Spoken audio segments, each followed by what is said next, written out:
Hello, Pam.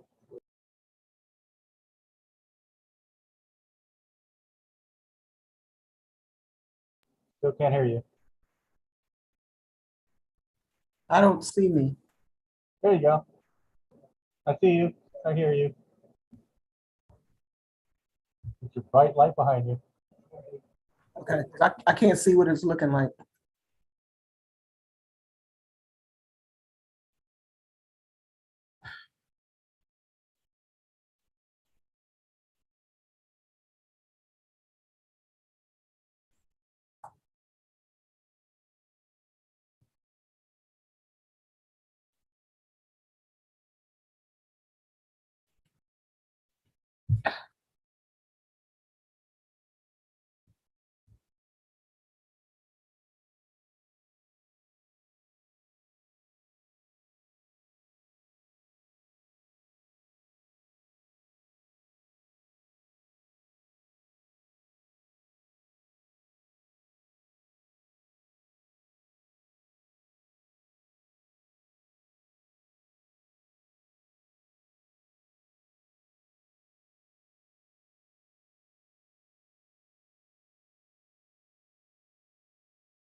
Hey, Nanette, you don't have a PowerPoint presentation or anything for later on, do you? I do not. Say it again? I do not. Okay, thanks. Thank you. No, thank you.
Madam Clerk, I believe we have a quorum. Are you ready? Yes. Okay, thank you. Welcome, everyone, to the public session for the open session to hear public comment before closed session. Would you call the roll, please? Councilmember Bates, Present. Councilmember Jimenez, Presente. Councilmember Johnson, Here. Vice Mayor Martinez, Present. Councilmember McLaughlin,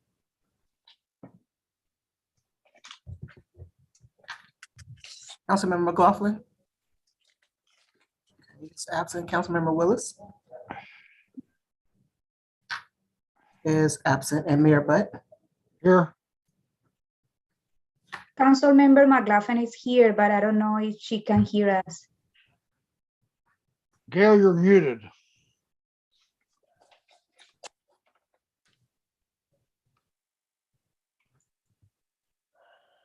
I need to see her. I think she unmuted. You can. Okay, here she is. Councilmember McLaughlin. Okay, we're not able to hear her, but I do see her. Okay, so I'm marking Councilmember McLaughlin present. You are going to close the door? Okay, thank you. Would you read the closed session items, please? This evening during closed session, the council will discuss the following items. Can you hear me, people? Yes, Yes. I Hear you can't hear now. you. Anybody? the council will discuss the following items: public employee performance evaluation, title city manager, conference with legal counsel, existing litigation, City of Richmond versus Thomas K. Buck, Spaldef et al. Versus City of Richmond, the Giddyville Rancheria of California et al. Versus the United States of America et al., North Coast Rivers Alliance et al., Point Melody Alliance et al. Versus City of Richmond, Randy Oliver versus City of Richmond et al. Under conference with legal counsel, anticipated litigation, there are 3 cases. Under conference with labor negotiators, agency representatives, Jacqueline Gross and Anil Carmelo. Employee organizations, SEIU Local 1021 full-time and part-time units, IFPTE Local 21 mid-level management and executive management units, Richmond Police Officers Association, Richmond Police Management Association, IAFF Local 188, and Richmond Fire Management Association. Under liability claims, Winehaven Legacy LLC versus City of Richmond, and conference with legal counsel, anticipated litigation, 1 case regarding Veolia mediation. City Clerk, I was unable to hear before, so I was here and I'm here now, so I'm sorry if I missed saying here. Okay, I did mark you present. Okay, thank you. Okay. And I'm sorry, go ahead. We do have one person on the attendees, but has not raised their hand to speak. So we do not have any speakers. Okay, thank you. In that case, we are adjourned to closed session. Thank you.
AJ Singh, can you hear me?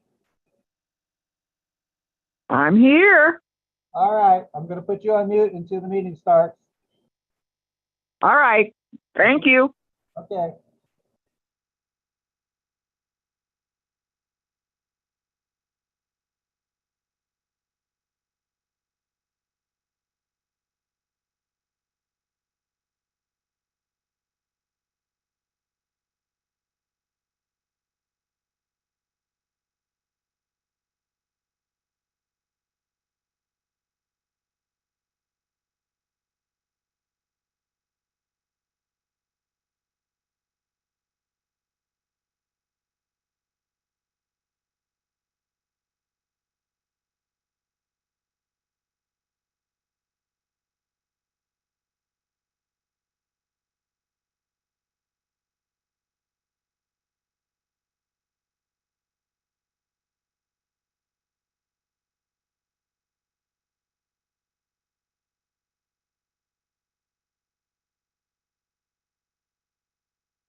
City Clerk, can you hear me?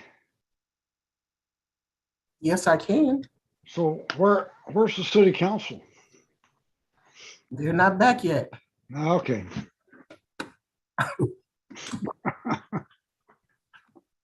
They have 3 minutes. All right. Well, no, they don't. It was really the Richmond Housing Authority. It's supposed to start at 6:25. See if I can find out.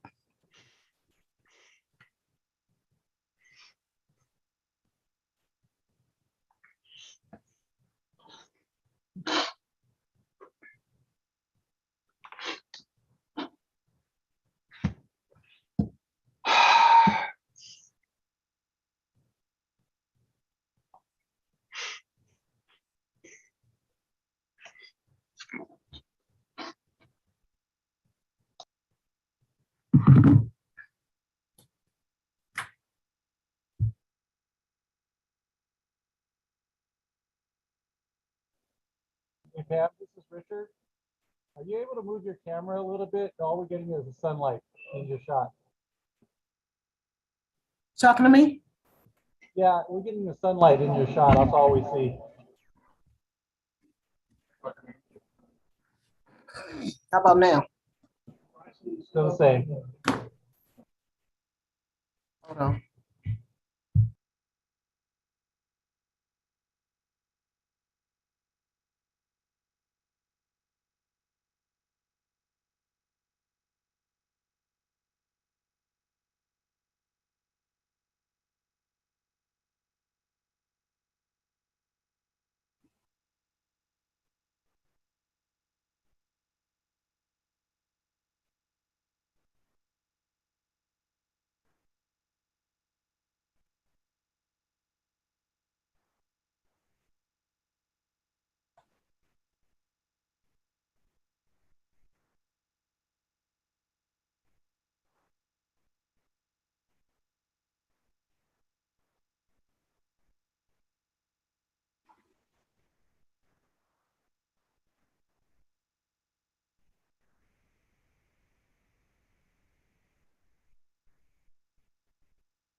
Good afternoon. This is Claudia with PG&E. Just making sure you guys hear me okay. Yes, we can hear you. Do you have your camera too?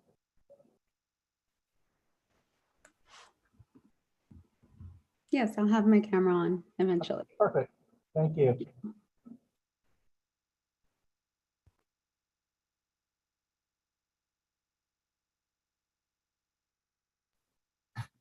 How about now, Richard? Perfect. Thank you. You know, I have to move to the other side of this table. You owe me.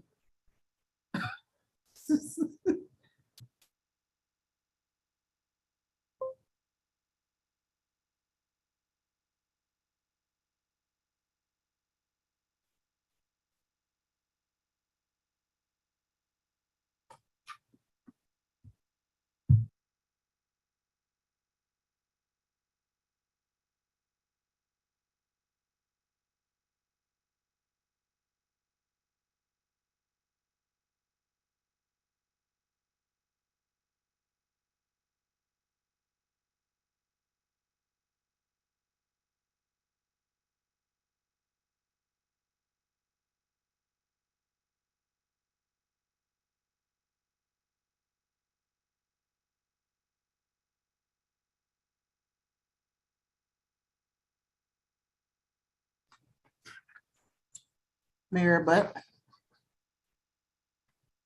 I was just told that the council will be out in less than 5 minutes. Okay.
Madam Clerk, I see a quorum. Are you ready to go?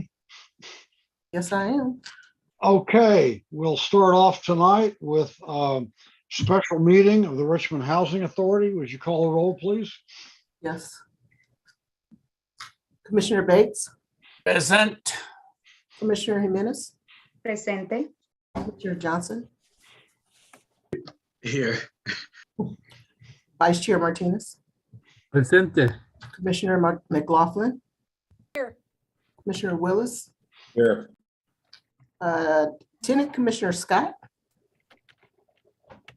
Present. and Chair Button. Presente.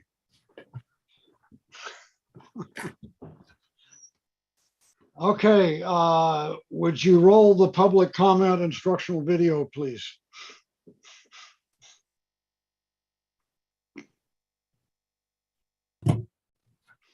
Due to COVID-19, this meeting will be conducted via Zoom pursuant to the provisions of the Governor's Urgency Measure Assembly Bill 361, which suspends certain requirements of the Brown Act. The mayor will call upon council members, staff, and other guest speakers by name. Please speak clearly and state your name before giving comments or remarks. Council members, staff, and guest speakers participating via Zoom with their cameras enabled are reminded that their activities are visible to viewers. Community members participating via Zoom wishing to speak should use the raised hand feature or dial *9 if participating via phone, and the mayor or city clerk will call upon them at the appropriate time. Community members will have up to 2 minutes to speak, 3 minutes for public hearings. After the speaker's time expires, staff will lower their hand and mute their mic. Community members participating via phone will be called upon to speak by the last 4 digits of their phone number. Public input and participation are of the utmost importance to the City of Richmond City Council. Therefore, it is important for public speakers to be ready to address the council when called upon. Public speakers are requested to state their names and city of residence, but providing such information is voluntary. Written public comments received before and during the meeting in accordance with the COVID-19 public comment guidelines printed on the meeting agenda will be entered into the record and published at the clerk's office webpage. If authors of written correspondence would also like to speak on the item, they should raise their hand when prompted by the mayor, and the city clerk will call upon them at the appropriate time. A roll call vote will be taken for all action items. The meeting can be seen on KCRT's TV channel and is being streamed on Zoom, YouTube, and kcrt.com. Thank you for participating in a meeting of the City of Richmond City Council. Debido a COVID-19, esta reunión se llevará a cabo a través de Zoom en conformidad con las provisiones de la medida de urgencia del gobernador de la Ley de la Asamblea 361, que suspende ciertos requisitos de la Ley Brown. El alcalde llamará a los concejales, a los empleados de la ciudad y a otros invitados a hablar por nombre. Por favor, hable claramente y diga su nombre antes de dar su comentario. Se recuerda a los concejales, empleados de la ciudad y otros invitados participando a través de Zoom con sus cámaras encendidas que sus actividades son visibles al público. Miembros de la comunidad participando a través de Zoom que deseen hablar deberían de usar la función levantar la mano, en inglés raise hand, o marcar *9 si están participando por teléfono. El alcalde y la secretaria municipal llamarán a los oradores en el momento apropiado. Miembros de la comunidad tendrán hasta 2 minutos para hablar y 3 minutos para temas de audiencias públicas. Después de que se expire el tiempo de orador, se le bajará la mano y el micrófono será silenciado. Miembros de la comunidad participando por teléfono serán llamados para su turno usando los últimos 4 dígitos de su número de teléfono. Los comentarios y la participación del público son de suma importancia para el Consejo Municipal. Por lo tanto, es importante que los oradores públicos estén listos para dar sus comentarios al Consejo Municipal cuando sean llamados. Se pide que los oradores públicos indiquen sus nombres y ciudad de residencia, pero proveer dicha información es voluntario. Comentarios escritos recibidos antes y durante la reunión de acuerdo con las reglas designadas para comentario público durante el COVID-19, imprimidos en la agenda de la reunión, serán ingresados en el registro y se publicarán en la página web de la Secretaría Municipal. Si los autores de la correspondencia escrita también desean hablar sobre el tema, deberían levantar la mano cuando sea pedido por el alcalde, y la Secretaría Municipal los llamará en el momento apropiado. Se realizará una votación nominal para todos los puntos de acción. La reunión se podrá ver en el canal de televisión de KCRT y también se transmitirá en Zoom, YouTube y kcrt.com. Gracias por participar en una reunión de Consejo Municipal de la ciudad de Richmond.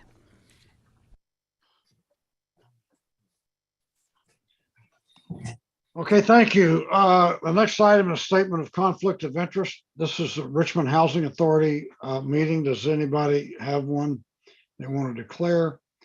I don't see any. Next item is agenda review. Again, Housing Authority agenda. Anybody want to make any changes to the, yes, go ahead, City Clerk. Yes, we have a request to remove item K2 from the consent calendar. Okay. Okay. So the next item then is the consent calendar. Is there a motion to approve the consent calendar? I move the items. Second. Motion by Martinez, second by Johnson. Call the roll, please. Commissioner Bates, Yes. Commissioner Jimenez, Yes. Commissioner Johnson, Yes. Vice Chair Martinez, Yes. Commissioner McLaughlin, Yes. Commissioner Willis, Yes. Lieutenant Commissioner Scott, Yes. and Chair Butt. Yes. The vote is unanimous. So now we'll go to the item pulled from the consent calendar, item K2. Would you read that, please? Yes, item K2 is to adopt a resolution requiring the continued use of teleconferencing for the meeting of the Board of Commissioners of the Richmond Housing Authority pursuant to provisions of AB 361. Hey, I think everybody knows what this is about. So are there any public speakers? Okay, the individual that pulled the item is Lisa Johnson, but I do not see her hand raised to speak. Lisa, okay. It's raised now. I'll go ahead and take Lisa Johnson. You'll have 2 minutes to speak. You can go ahead and start. Hi, good evening, Mayor, council members, and staff. For the past 2 years, our city made it optional for council members and appointed commissioners to keep their cameras active.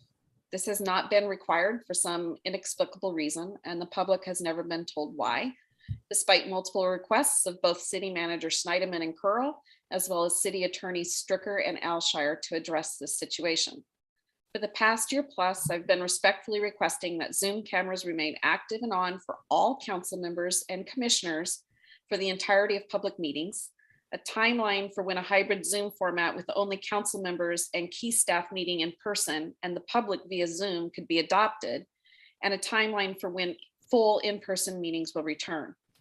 If there's apprehension to adopt a hybrid Zoom format, can you at least please require that all cameras remain on for the entirety of the meeting? If someone needs to get up and use the bathroom or eat, they can keep their camera on the same exact way that KCRT remains on the council and a commission in a live meeting when someone needs to step away. The community deserves the respect of our elected officials and appointed representatives to be present and attentive during a public meeting. There is simply no way for staff to legally determine continuity of quorum when there is not a quorum of elected or appointed members whose cameras are live and they are sitting in front of them. Many constituents believe this to be a violation of the public's trust and Brown Act when we do not see how many of you are actively participating in the meeting. There is no longer a mask mandate or vaccine mandate for public transportation or indoor public events that have thousands of spectators, including the Warriors games. So when will our council start participating in person, which is what we voted you to do? We voted you to show up. Thank you. Thank you. Any other public speakers? No.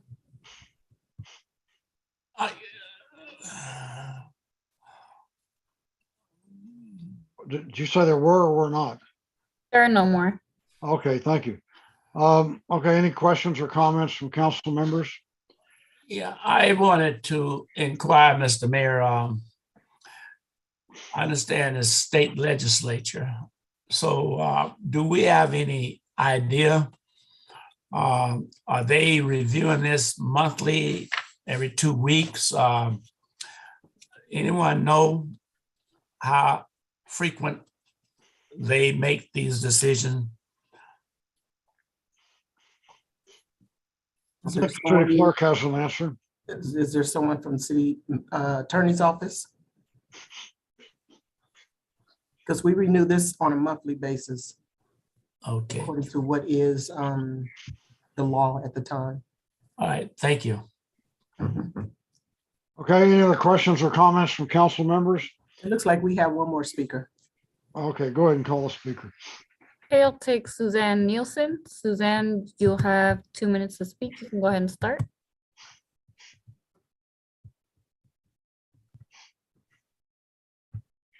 Suzanne Nielsen, you can go ahead and start.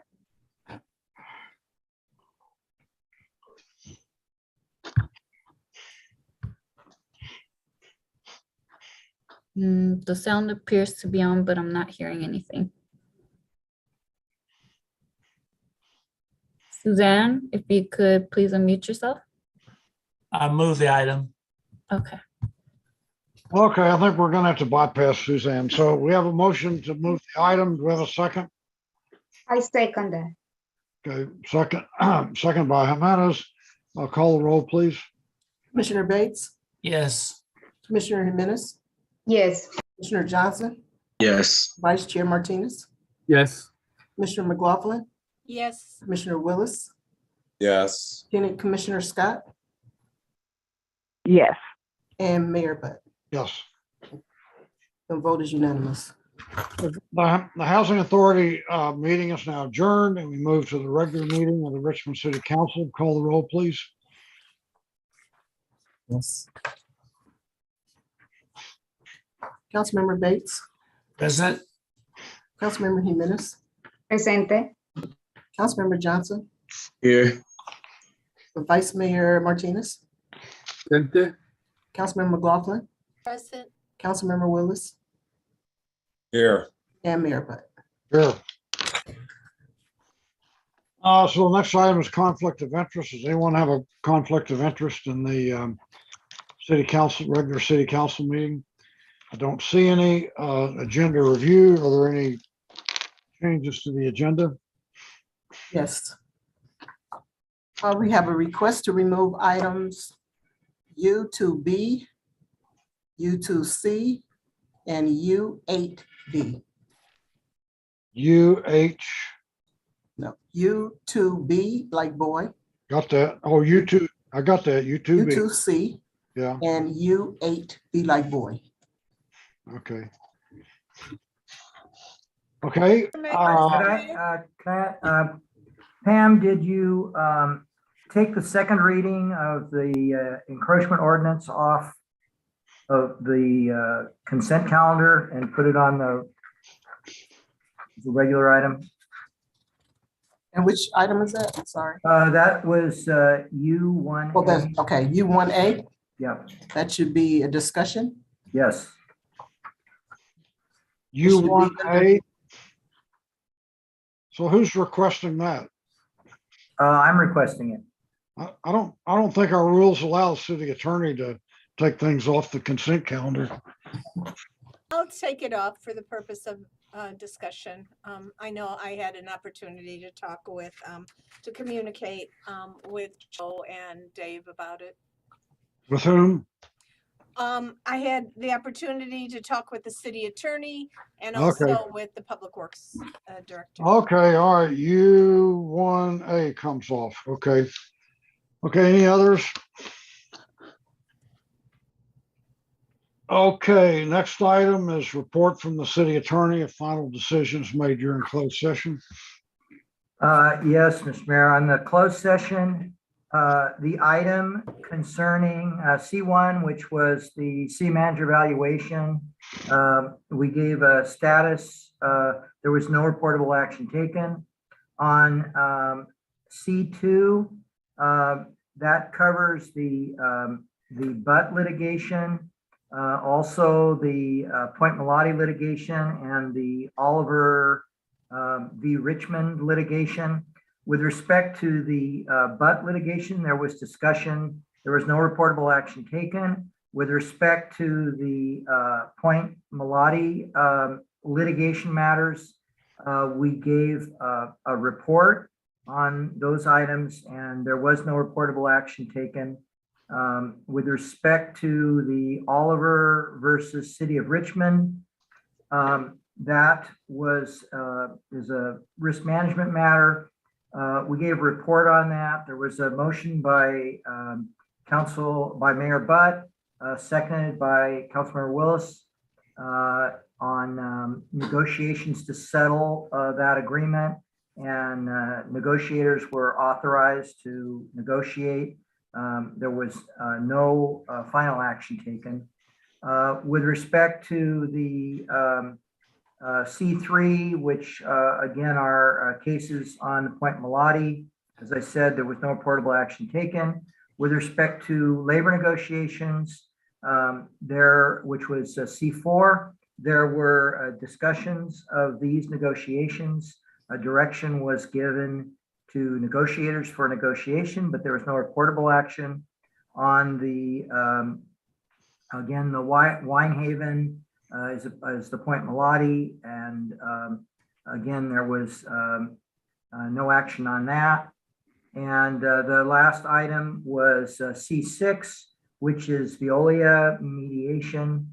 We gave a status report on that.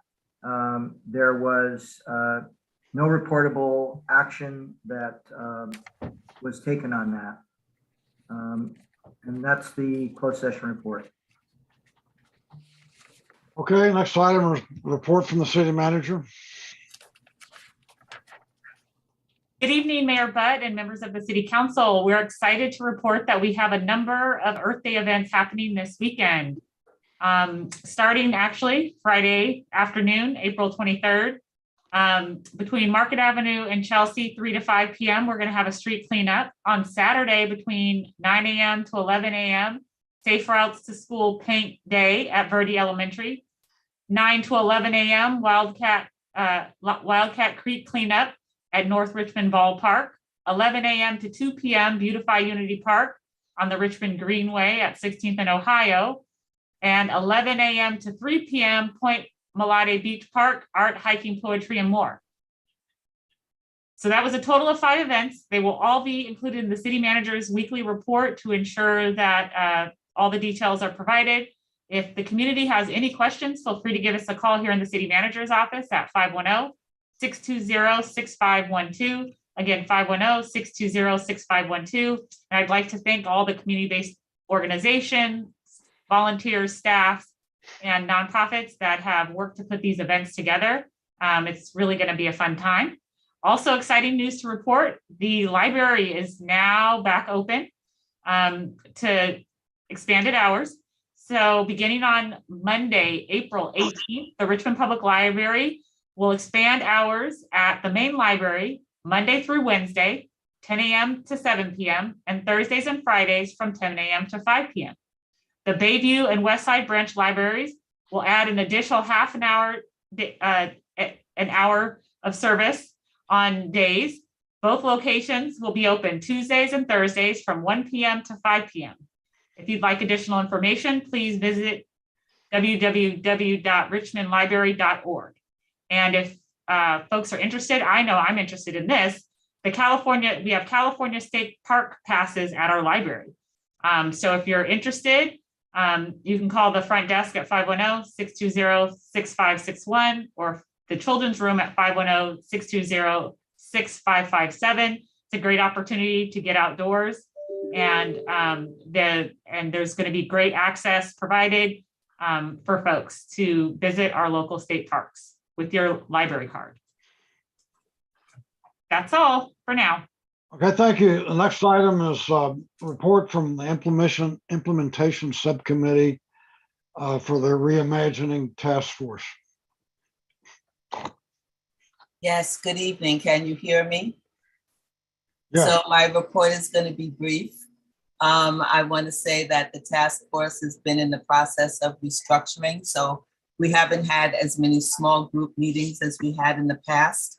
I'm mostly going to be reporting on the Community Crisis Response Program, which just hosted a community roundtable earlier this month on April 7th. That was hosted by Council Members Jimenez and McLaughlin.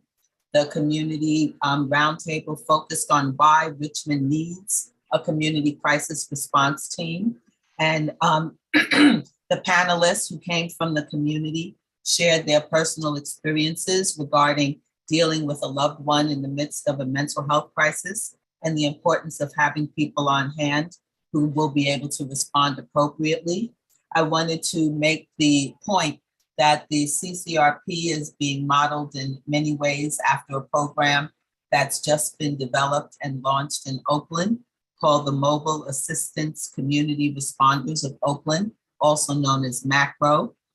It was launched earlier this month, and the purpose of the program is to respond to specific 9/11 calls, many of which are related to nonviolent emergencies like public health issues, wellness checks, and panhandling, and helping to de-escalate crises without the need for police.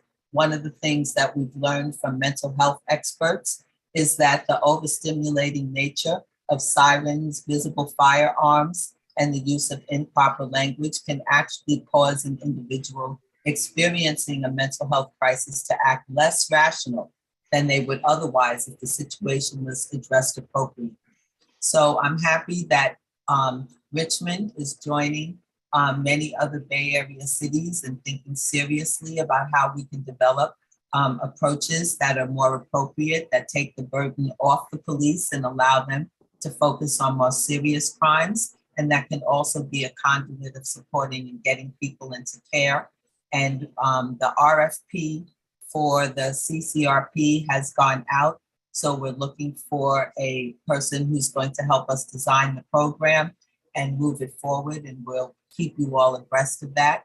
On a separate note, one of the other concerns that we've had at the task force is promoting racial justice. And in that vein, I want to thank the City Council for the beautiful Juneteenth mural that was just completed on the 37th Street overpass. I go by it every day, and every time I see it, it makes me smile.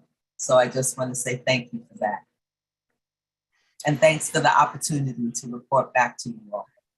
Are there any questions from council members? I had a go ahead, Councilmember Jimenez.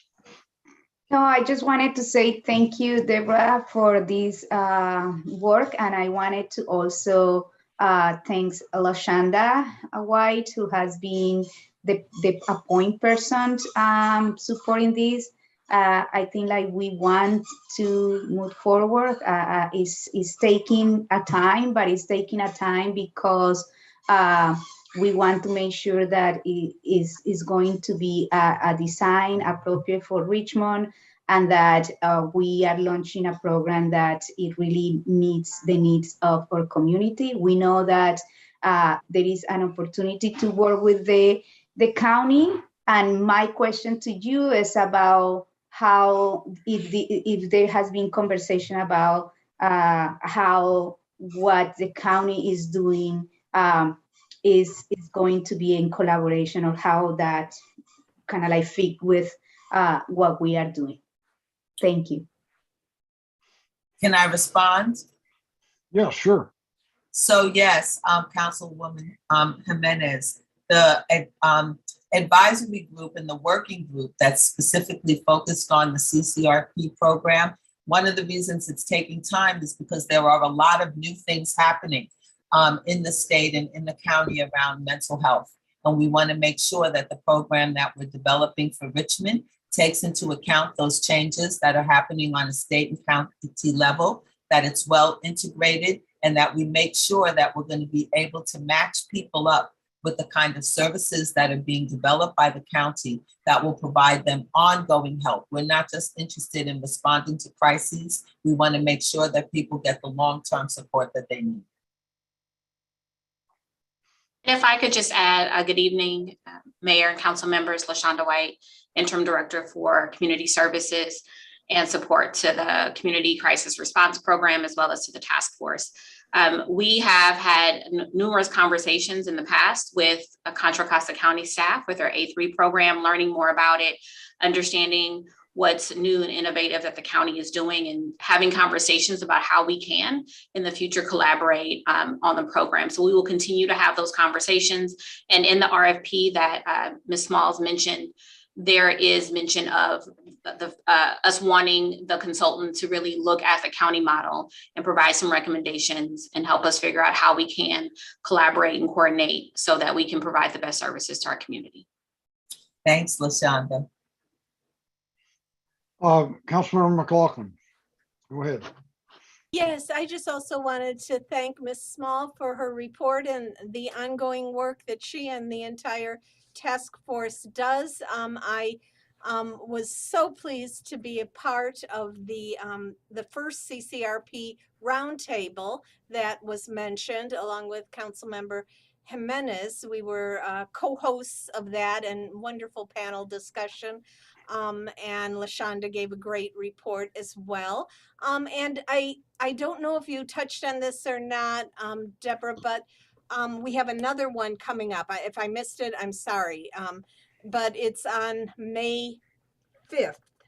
May 5th at 6 o'clock, I believe. So we're excited to do another one of these on another topic, get into some more details of where things are at. So I'm excited that that's going to happen. And then, of course, before long, we'll have the RFP in place. And, you know, it's important to take the time to do this right, but I want everybody to know that things are moving forward. And I think you shared some really great points, Deborah. So keep the good work going. Thank you for that reminder, Councilmember McLaughlin. I forgot to announce that there would be another community conversation. As I said, the first roundtable was about why we need the program. The second roundtable is going to be about how the program will operate and how it fits in and what we've learned from other cities who've done similar things. And then the third community conversation will be about developing metrics of success. What are the ways in which we know that this is actually accomplishing what we wanted to? And we're looking for both data-related metrics, but also community-driven metrics. And so I urge everyone who cares about this issue to keep looking for, come to May 7th and look for the third one too. I believe it's, I'm sorry, I have to keep looking here. On my calendar, I believe it's May 5th. May 5th. Thursday, May 5th. Thank you. Any other questions from council members? I had a couple of questions, and I don't know whether this is for Ms. Small or for the city attorney or both of them, but for some time I've been, well, there have been representations made by and questions asked by the public about why members of the task force are not responding to Public Record Act requests. And I've never gotten a response from the city attorney's office on this. So the question I have is it true that members of the task force that there are some members of the task force that have not responded to Public Record Act requests? And are there any consequences for this? I believe that's a question for the city attorney, since I'm not the one who receives that information. Okay, well, I'll ask him.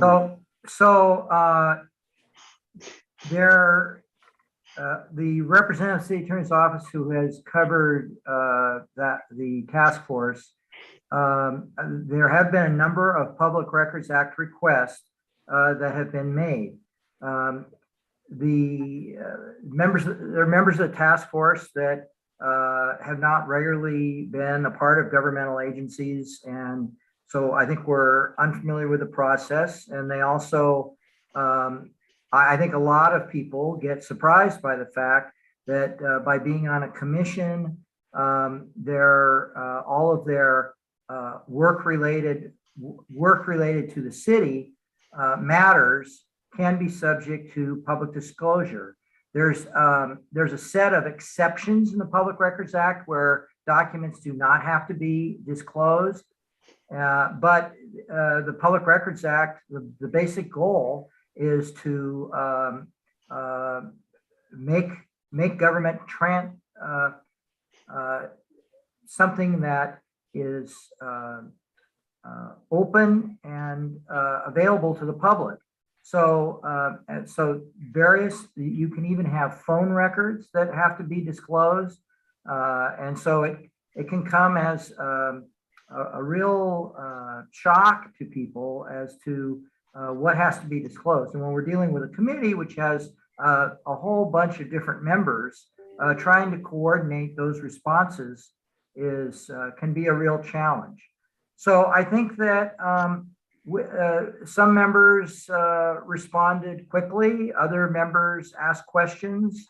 There were members that asked whether the requests that were being made had to do with city business. So I think we're under a deadline in terms of supervising those responses. So I think it's been a challenge to get to collect all those records and get them on file. As I understand it, no one has absolutely refused. It's been more of trying to clarify what records need to be disclosed and what don't need to be disclosed.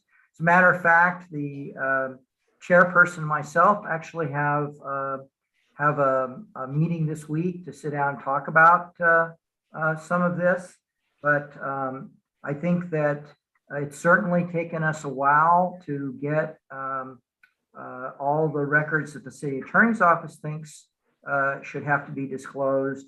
And we do have to go through and look at the records and see what's privileged, what isn't privileged, and so forth. So it's, I think it's certainly taken longer than we would have liked it to, but I think it's moving forward at this point. You have any idea when it's going to get resolved? I mean, does this organization just get a pass?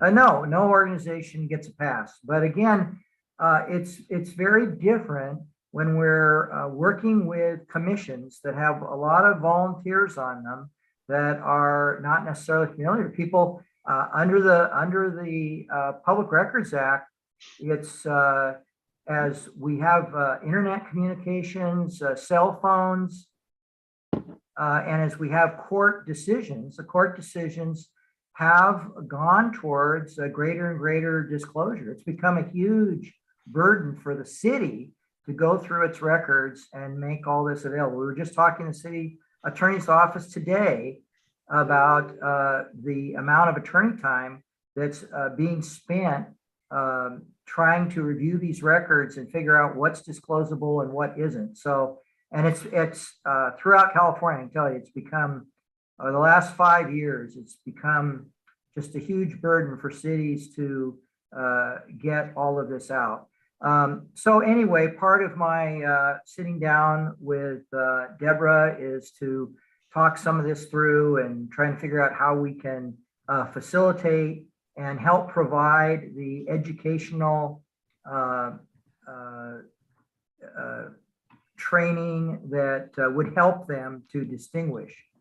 Because if you mix up your personal records with the city records, it's a real burden trying to separate out, because the personal records are not disclosable, but the city records, work-related records, things done for the commission, it's a big problem. So I don't have an estimate, but I think by the end of this week, I will have a better handle on it. I just want to add that in defense of the task force, that the task force itself was never briefed on the Public Records Act or our obligations under it until requests started being made. We were never advised that our communications were subject to the Public Records Act request.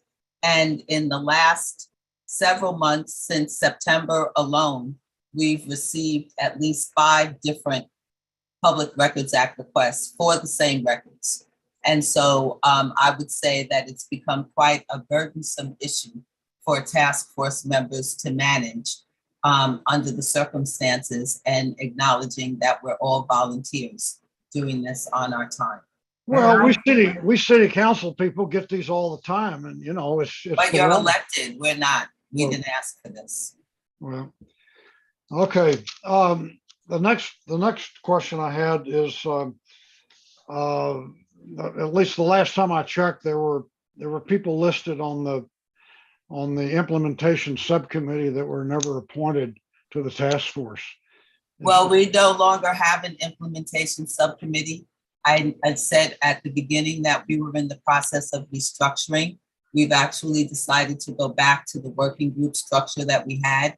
The only reason that we had created the implementation team was at the request of city staff to facilitate their work. But it turns out that that hasn't really worked that well for the task force. So, And Mr. Mayor, could I add to that? Because I think the problems that they were having, the staff came to us to try and talk through a way of making this work better. And so I think that's led to some of these changes. And one other thing, I just would like to confirm that we've had in some of cities I've worked in the past, we've actually done like an annual training session because we do have commissioners coming on that don't have the background. Navigating all this stuff can be complicated.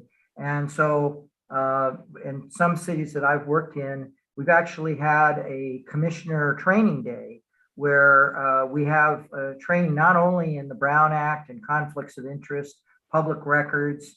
The city has a nice manual it hands out to people, but sometimes actual training really helps the commissioners understand. And I think I totally agree with Deborah that if this was done in advance, I think it might have helped work through this. So I've been talking with the city clerk and the city manager about how we might do this, not just for this group, but you're a commissioner intensive city.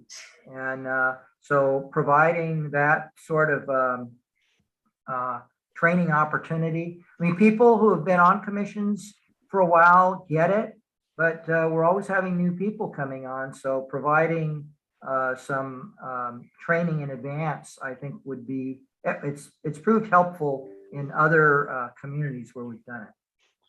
So did I just hear Ms. Small say that there is no longer a implementation subcommittee? yes, you did.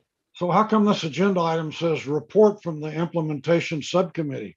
I didn't create that agenda item. I'm not sure that the person who did that knew that that up until this point, we had been reporting back as the implementation subcommittee. It's at our very last meeting that we just had a week ago that we decided to go back to our working group structure. And I'm not sure whether or not that information was communicated to the person who creates the agenda. I apologize for that. But the main point of these reports is for the task force to be able to give the city council regular updates. And it's our intention to continue to do that. And so in the future, these will be task force updates as opposed to specific committee or subcommittee updates. Okay. All right, that's all the questions I had. So I guess we move on to the next item, open forum for public comment.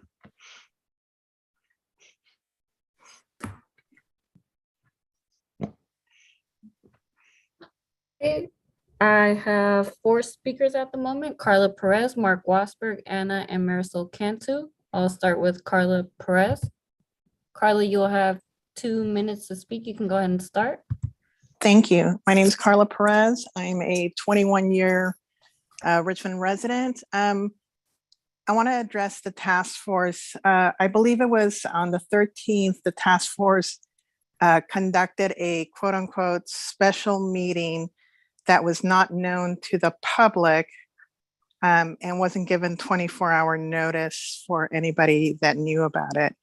The other thing that I want to talk about with the task force is there really needs to be documentation on how many people are attending these group meetings or I want to say like these meetings like they had that's coming up on May 5th. How many people are going to attend? Those are important documents that the city needs to have, because if you have 110,000 residents in the city of Richmond and you only have 20 people attending these forums or these meetings, they're not speaking for the entire city of Richmond. And I don't think that the people on the RPA or the task force understand that. They're making decisions for the citizens that should have more of a say. So again, the meeting on Wednesday needs to be addressed and why nobody knew about it. When they're supposed to have them, I believe is the last, I believe it's the last Wednesday of the month. And it didn't seem that on the agenda, there was anything earth-shattering that needed to be called a special meeting. So those are my two things. I yield the rest of my time. Thank you. Next speaker is Mark Wassberg. Mark, you'll have 2 minutes to speak. You can go ahead and start. Yeah, what the lawyer and Miss Small is trying to say is that there's people out there that don't know what the hell they're doing. They're just a bunch of idiots. They're a bunch of stupid radicals that came from probably Berkeley and San Francisco and all these other places, bunch of anarchists that's trying to go ahead and start this stupid task force that's not even gonna do anything. It's just all just a bunch of blowing hot air out of their ass. And now a while back, Bud had this item, it was no hate for a week in Richmond. Now that's pretty damn fucking stupid. You see any love in Richmond? Huh, Bud? You see any love? After a week is over, they go back hating each other.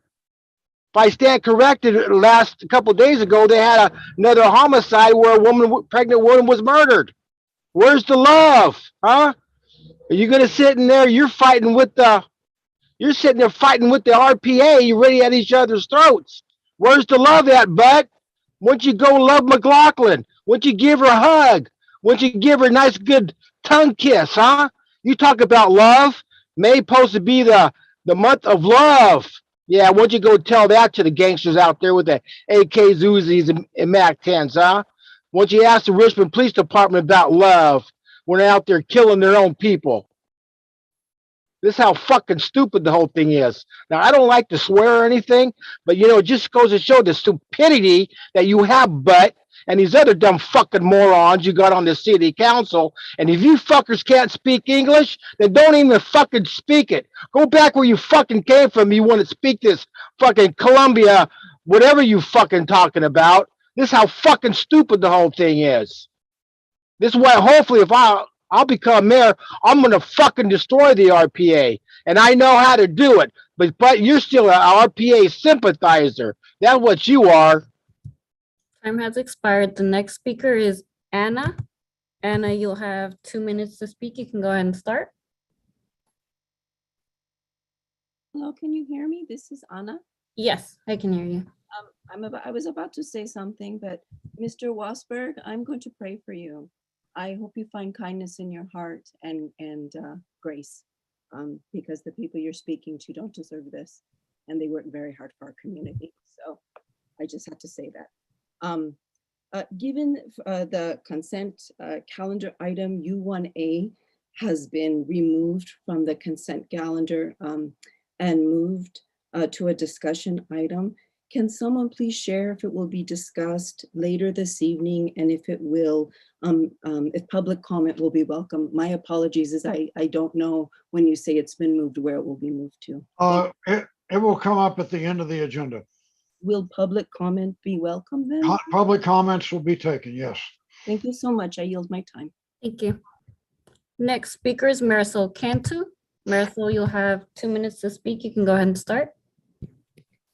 Hi, my name is Marisol Cantu. I am third generation Richmond resident in District 6. I am also a Reimagining Public Safety Community Task Force member. And first and foremost, I want to thank our chair, Small, for giving a robust and clear updates on where we are with implementation. I think it has been difficult for our task force to maneuver these kind of constant attacks with the violating the Brown Act, apparently, which was one of the reasons why our implementation subcommittee couldn't move forward, even though that was recommended from staff. We are now trying to get together a new set of proposals and programs and recommendations. And I also want to address the last special meeting that was posted. It was posted on the website. There was an agenda on there. I really recommend any community member that wants to be involved and attend the task force members to sign up for the alerts on the website. There's a really easy way that you can get a text or email alert so that you know when the agenda has been posted. I also want to thank our city staff for continuing to do the work of implementation as we're restructuring the task force right now. And I yield my time. Thank you. Thank you. The next group of speakers are Richard Katz, Tarnell Abbott, and Lisa Johnson. Richard Katz, you'll have 2 minutes to speak. You can go ahead and start. Hi, my name's Richard Katz. I live over on Belvedere Avenue with right next to Western Drive. And I wanted to tell the council that you're not allowed to give away public land to private people. We're the city, the public gets nothing. So yeah, this is about the ordinance that you're considering. And I realize it's coming up for discussion later, but you might as well hear it now. No, Richard, you can't do it. You're going to have to wait and talk about it when it comes up. Okay, thank you. Okay. Next speaker is Tarnell Abbott. Tarnell, you'll have 2 minutes to speak. You can go ahead and start. Yeah, my name is Tarnell Abbott. I have lived here in Richmond for, 30 or so years, maybe more. And it's just, it's really disturbing to have to listen to racist ranting behavior. And I just would like to remind people out there that we know there are ill people in our community. And one of the great illnesses in our society is racism. And it does take a lot of effort to root that out of our own selves. We're all harmed by it. And it's particularly painful when we get someone who is basically ranting in public and insulting people. And I know that our council members work hard. I don't always agree with all of them, but they do get paid a little bit of money to do what they do.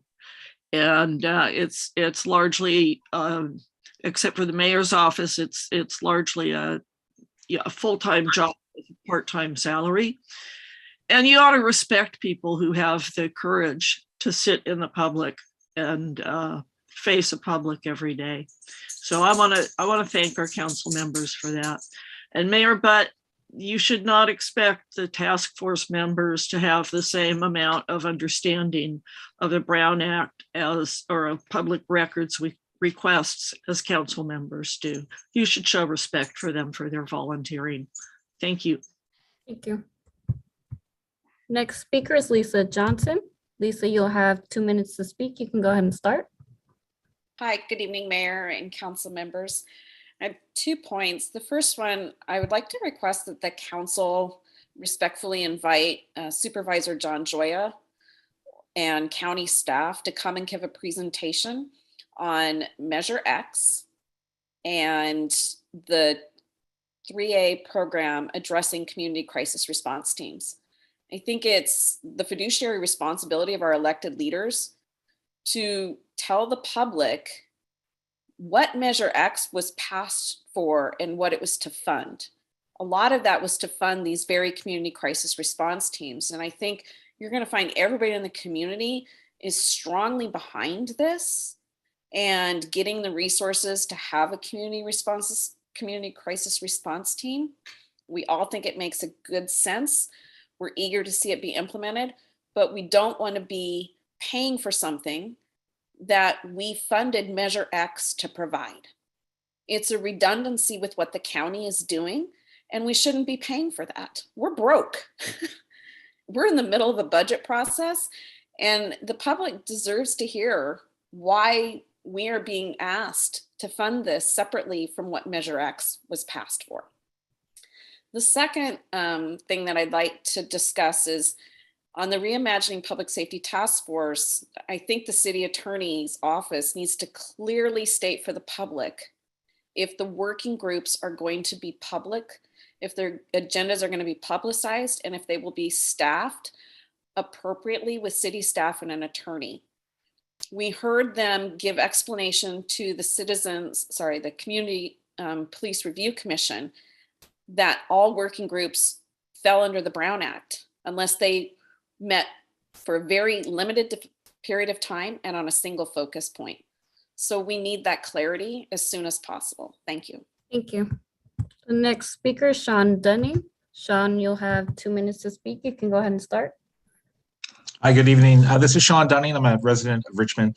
A quick comment following what Lisa Johnson just shared. I actually had a conversation with John Joya, who was in public just recently, and he was proudly describing the 211 system that the county is working on.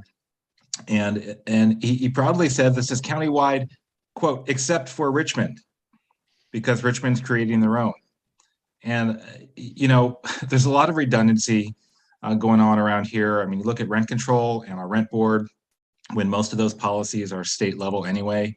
If we wanted to be just a little bit more fiscally responsible, I think there's a lot of decisions we can be making that would be practical and achieve our goals, but be a little wiser with money. And specifically, and this is no dig at the people doing hard work on reimagining, you know, how we could do things better, but part of that ought to include more collaboration. And I was glad to hear Ms. Small reference some discussions about collaborating with the county. But, you know, considering that the county is putting a lot of effort into rolling this out, you know, mental health and crisis response is a county mandate already. And so, you know, just put that out there. I don't think it's too late, given the RFP hasn't even gone out yet. So it's not too late to reimagine how we might collaborate more effectively. Thank you. Thank you. I see no more hands on the public side, but I do have Councilmember Bates and I see Councilmember Willis's hand. Councilmember Bates, you'll have 2 minutes to speak. You can go ahead and start. Okay, thank you very much, Madam Clerk. I wanted to highlight a very exciting event this past weekend where Betty Soskin, who is 100 years of age, also retired after some 15 years with the Park Services. It was a very beautiful event, heavily attended, maybe 500 to 700 people there. So we just want to congratulate our Richmond own Betty Soskin, who is also, she and I share the same month of birthday, Virgo. And I also want to point out to those that do not know that Johnny Holmes, who was also City Clerk Diane Holmes' cousin. Funeral is this coming Thursday at Pilgrim Rest Missionary Baptist Church, starting at 11 a.m. And Johnny was very instrumental in a host of programs, the Half Steppers and the talent shows that were here in Richmond. And those that can attend may want to come out and have a, you know, farewell to the family and honor a very strong Richmond citizen who contributes so much to this city. Thank you very much. Thank you. The next speaker is Councilmember Willis. You'll have 2 minutes to speak. You can go ahead and start. Yeah, and actually with what Councilmember Bates said just about general highlights, which I wasn't able to attend that event over the weekend, but I'm glad it happens. And Betty Reed Suskis is definitely a legend in Richmond. There was an exciting event that happened. I did go to that Eastern Village cleanup with a lot of our city staff, and I know I've seen some staff who were excited to get out there and actually help out those who were, having a hard time getting rid of garbage and blight, and really just making a difference to take that off of residents' hands. So that actually made me feel good, and I was glad to see that kind of light in our staff too as we were doing that. A couple of issues that I was going to rebut on my own end and share my perspective on just from the public comment. And it's only because I was entrenched in those issues. So I have a bit of a personal investment. With the rent control issue, that didn't pass till 2016, and the statewide rent cap, which I was a part of in statewide coalitions, didn't pass till 2019. So Richmond kind of led the way on that. Similarly to the Reimagining public safety recommendations for crisis response, we ended up making that funding allocation last year in June, and the county didn't make its allocation until November 16th of last year, because I was also deeply entrenched in that, getting them to fight for Measure X money in order to make the Miles Hall crisis response hub, named after the black man who was murdered in Walnut Creek while having a mental health crisis. But just to put out to the community, it is online, but they're trying to get it to where it's 24 hours a day, and they're looking to hire more clinicians or people who are in the who have experience working with mental health communities. So if you know anybody, give the county health department a call and sign up to be a part of their team so they can get their 24-hour service moving. That's all. Thank you. There are no more public speakers. Okay, we are now down to the consent calendar. I'm looking for a motion to pass the consent calendar. So moved. Just as a reminder, items U1A, U2B, U2C, and U8B will not be included in this vote. All right, so motion by Johnson, is there a second? Second by Martinez. Call the roll, please. Councilmember Bates? Yes. Councilmember Jimenez? Yes. Councilmember Johnson? Yes. Vice Mayor Martinez? Yes. Councilmember McLaughlin? Yes. Councilmember Willis? Yes. And Mayor Butt. Yes. The vote is unanimous. The next item is item V, budget session, V1. Would you read that, please? Yes, item V1 is to receive budget presentations from internal services departments. Good evening, Mayor Butt and members of the City Council. This year with the budget process, we are being more proactive and getting you information earlier. That's starting this evening with a series of presentations from various staff members. This evening, we're going to start with internal services.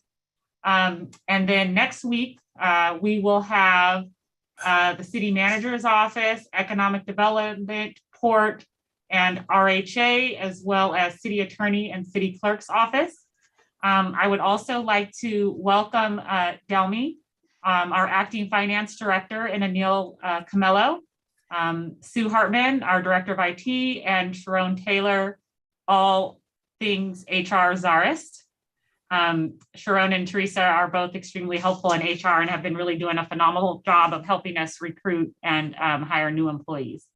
So with that, I will turn it over to staff, and we look forward to having a series of presentations with you over the next several meetings before we provide you with a draft budget for consideration. Thank you.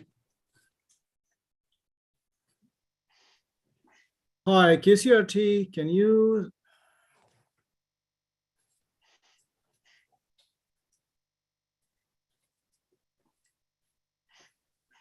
Or is it your screen?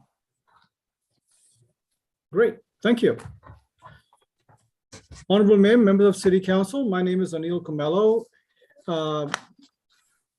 Interim Deputy City Manager for Internal Services. Internal services, as you may know, includes 3 departments: IT, finance, and human resources. This begins the budget process. I want to start by saying the 60 employees of the 3 departments, IT, finance, and HR, are very clear about our mission. Our mission as a group is to provide services to the rest of the organization, which means supporting public works, police, fire, community development, community services, and all the other departments. We have employees throughout the organization, the 3 departments, who do everything from hire employees, make copies, make sure that the money is available for paychecks and payroll, make sure that the internet is up and running, make sure that the TV is operational and council meetings can be watched. We make sure that copies are made and bills are paid. With that, I want to turn it over to our staff who will begin the presentation, starting with Teresa, who will go over the Human Resources Department's presentation. Thank you, Anil.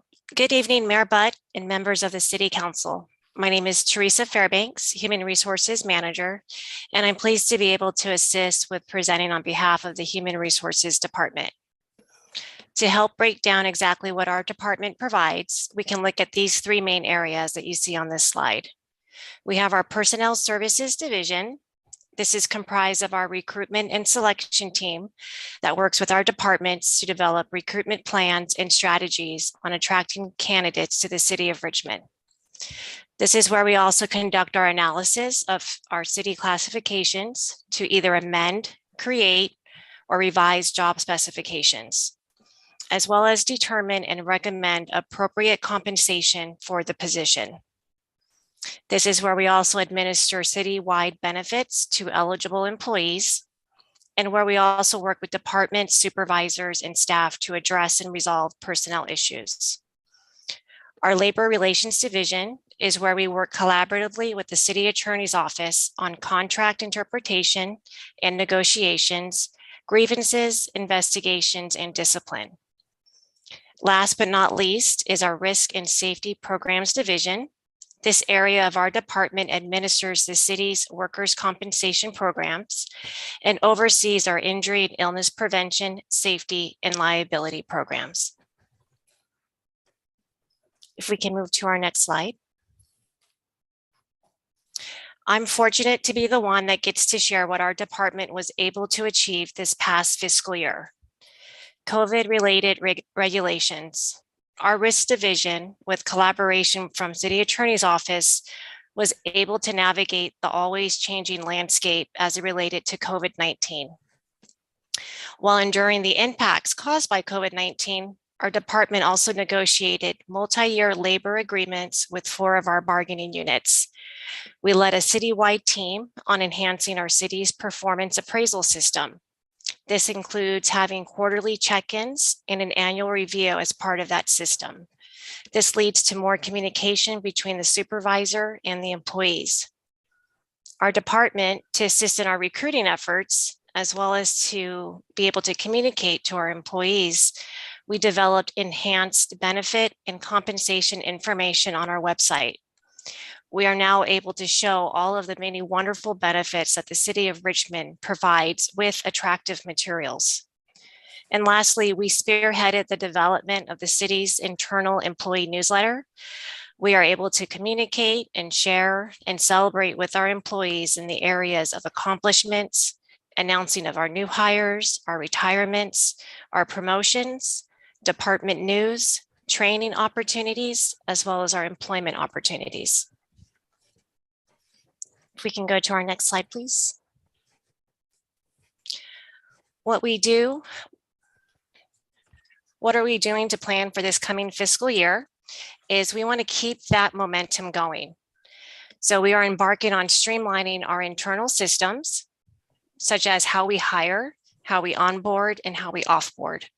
We feel enhancements to these systems will go a long way with our internal and external customers. We are also laying down the foundation now, so that way we can create effective leaders in our city supervisors and managers by training and coaching them. and giving them the resources and tools so they are confident and effective in these roles. We're also planning on modernizing our recruitment strategies, such as our marketing and outreach techniques to bring high quality candidates to the city. In conjunction with this goal, we want to look to partner with our other municipalities and agencies where they're seeing success with their efforts on attracting and retaining safety candidates. If we can go to our next slide, please. All that we have done and all that we plan to do is all being done by the staff that you can see on this slide here in these 13 positions. For fiscal year 22-23, we do not have plans to change that position listing. At this time, I would like to introduce Sharon Taylor, Principal Personnel Analyst. She's going to conclude our department's presentation with the next slide. Good evening, Mayor Budd and council members. It's my pleasure to review our budget with you. Our total revenue is $32 million. That is directly related to our provisions for insurance loss, which is our cost for workers' comp and general liability programs, as well as our internal service funds. There were some slight increases in our budget. It is generally a baseline budget, but you do see increases in our salaries and benefits due to either annual step increases or increased benefits costs. There's also a decrease in our professional admin services because there are contracts that we are not carrying over into the new fiscal year. That concludes my presentation for the budget overview, and I will introduce the finance department to present their slides. Thank you.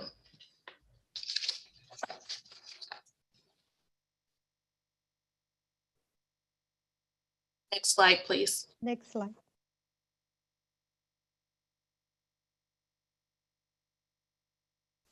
Next slide, please.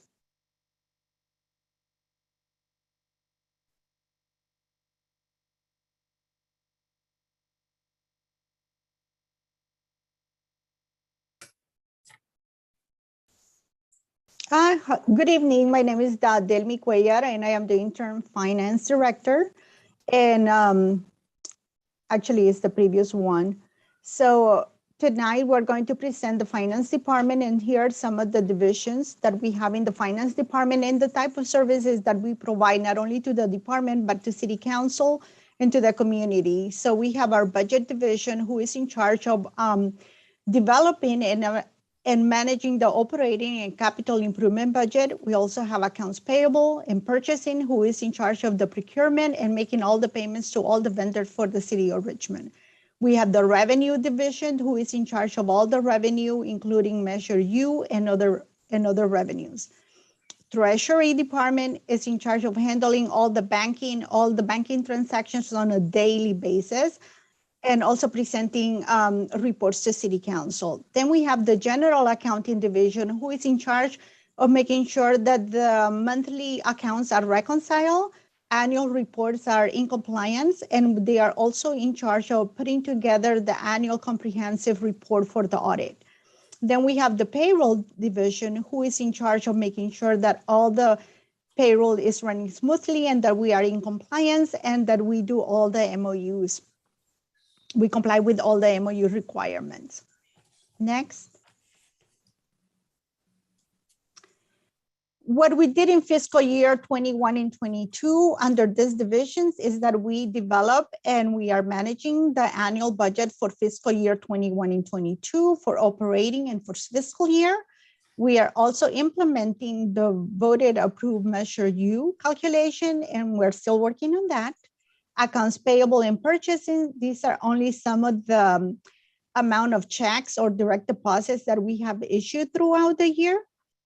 General accounting, the fiscal year 21 annual comprehensive financial report was issued and was presented to city council.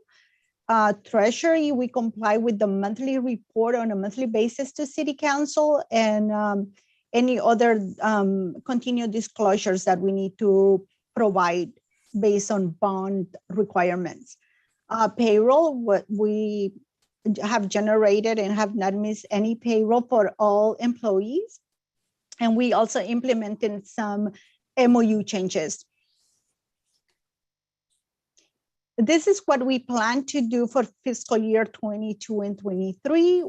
Well, we are implementing the Munis upgrade. We are still in process, and that will happen from now through November. We continue to implement Measure U and making changes, assist the city manager office in development enhancement in revenue, facilitate the fiscal year 21 and 22 annual comprehensive report. We're in the process of starting the internal audit, update the long-term financial forecasting. We are working with that. Increase the reserve level to 15%. That's also on the list. Reduce the negative cash. And for non-general fund, refinance pension obligation bond, which is something that the city is working, and revision of any potential investment opportunities. We also have that in the list of potential goals. Next one. Now I'm going to pass to Mubin. He is the budget administrator, and he will talk a little bit more about the positions and the revenue. Good evening, council members and mayor. This is Mubin Kader. I'm the budget administrator for the city, and for the finance department for the upcoming fiscal year, we have the position plan that is not changing from this current fiscal year 21-22.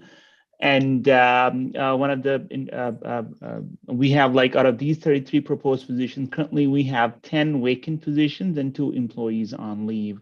So we're basically functioning with a total 21 employees right now. Next slide, please.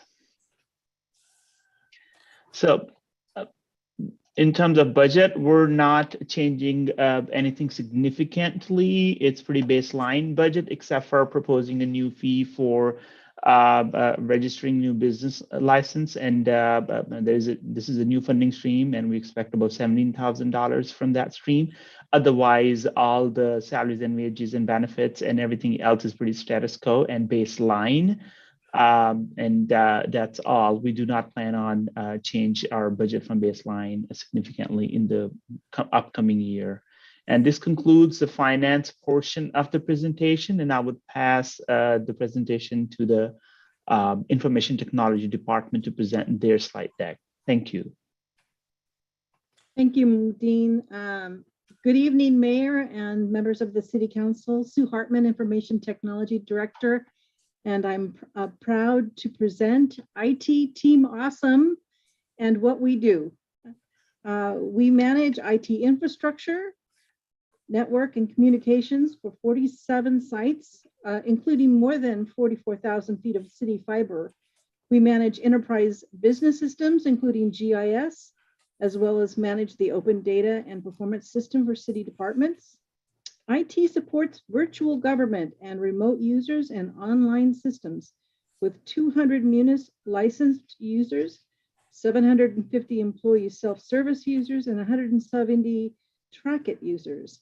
We manage hardware and software for the citywide network and our voice over IP phone system with 800 desktops, 275 laptops, and 450 mobile devices. IT manages communications to the public through KCRT, print services, website, and social media. Next slide. What we did in fiscal year 2021-22, we enhanced cybersecurity. IT manages all information security activities for the city, providing cybersecurity related programs to city departments, making recommendations for incidents response, and assisting in policy development for data threat strategies and security tools, as well as providing cybersecurity awareness training for end users. IT continues replacement of aging computers, including the replacement of 550 desktops, 300 laptops, and improving communications through the replacement of 20 network switches. IT collaborated with city departments to manage, upgrade, and implement business systems, including collaborating with the finance department on a Measure U, collaborating with city clerk on implementing eScribe, and working with HR and finance to prepare for the city's ERP upgrade. IT continues support of remote users and online conferencing, providing secure access. Next slide, please. What we plan to do in fiscal year 22-23, IT will continue to provide innovations for citywide efficiencies, including expanded digital services, and continue to collaborate interdepartmentally in support of business systems, including managing and supporting the city's Richmond Enterprise Resource Planning, also known as ERP. IT will plan and execute the implementation of an enterprise document management system and upgrade / replace the city's community development system. IT will continue to provide technical support for Measure U. IT will continue revenue enhancement opportunities, including managing and negotiating increased rent for cellular service vendors on city-owned properties with an upwards of $200,000 annually in revenues. IT will continue implementation of expanded Wi-Fi, both internally and externally, and improve bandwidth for remote facilities and distant learning opportunities. Who we are. We currently have full-time equivalents of 14 staff that is shown as proposed in next fiscal year as well. IT department, also known as Team Awesome, utilizes 14 staff within 5 divisions, including network services, communications, business systems, duplicating mail and KCRT. 2 of these positions are currently vacant. What we propose in fiscal year 2022-23, as you see, we're basically baseline. The IT KCRT department is baseline with the exceptions of the utilities due to an increase in CalNet contract. Other things that show an increase are benefits, cost pool, and cost allocation plan.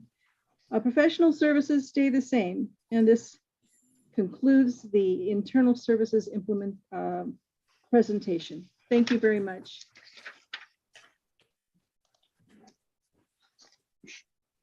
Thank you. Does that conclude the staff presentation? We'd be happy to answer any questions you may have. Okay. Any questions from council members?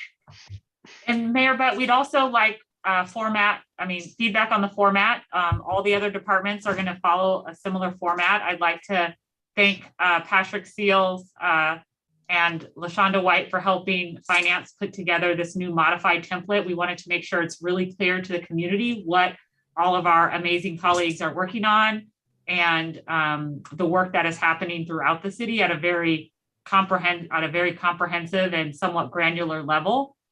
So that way, as we're thinking about projects that the city council may want to consider moving forward, you have the entire city council and the community has a good landscape of what's already in the pipeline. Thank you. Okay. I see Councilmember Jimenez. Go ahead. Yeah, thank you, staff, for that presentation. I really love that we have the face of people who are working in the city, and not just the head of the department, but other people, because a lot of that work is made by people that are there behind the scenes, and I want to recognize that you do a lot of work. So thank you for that. I had some questions. My one question, and I know that for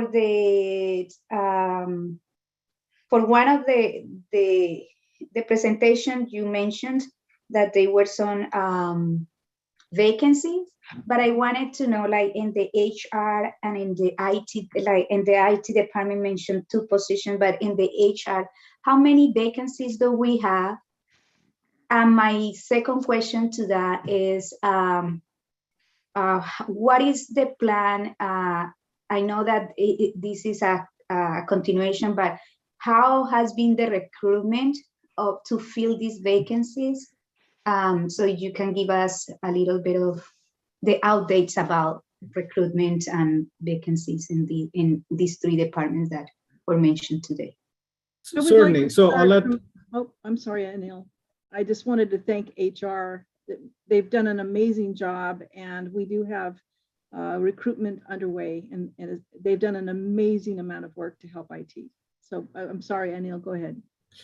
Thank you. I'd give Sue $5 to say that, but so I'll let Teresa, who has done again an amazing job in fine-tuning our recruitment processes and improving them in so many ways, provide more details. But generally speaking, I'll just say this: we have a conflict of interest. HR for now is fully staffed. And it's not only because we take care of our own; we just happen to be fully staffed. IT has a few vacancies, and our biggest among the three departments, finance has the largest number of vacancies. And we are, in fact, we have exhausted a couple of lists. We have hired from them, and we are getting to a point where we need to do new recruitments for those couple of classes, some of the bigger classes. In fact, I just had a conversation with Delmi today, and I had Sharon and I have been playing phone tag.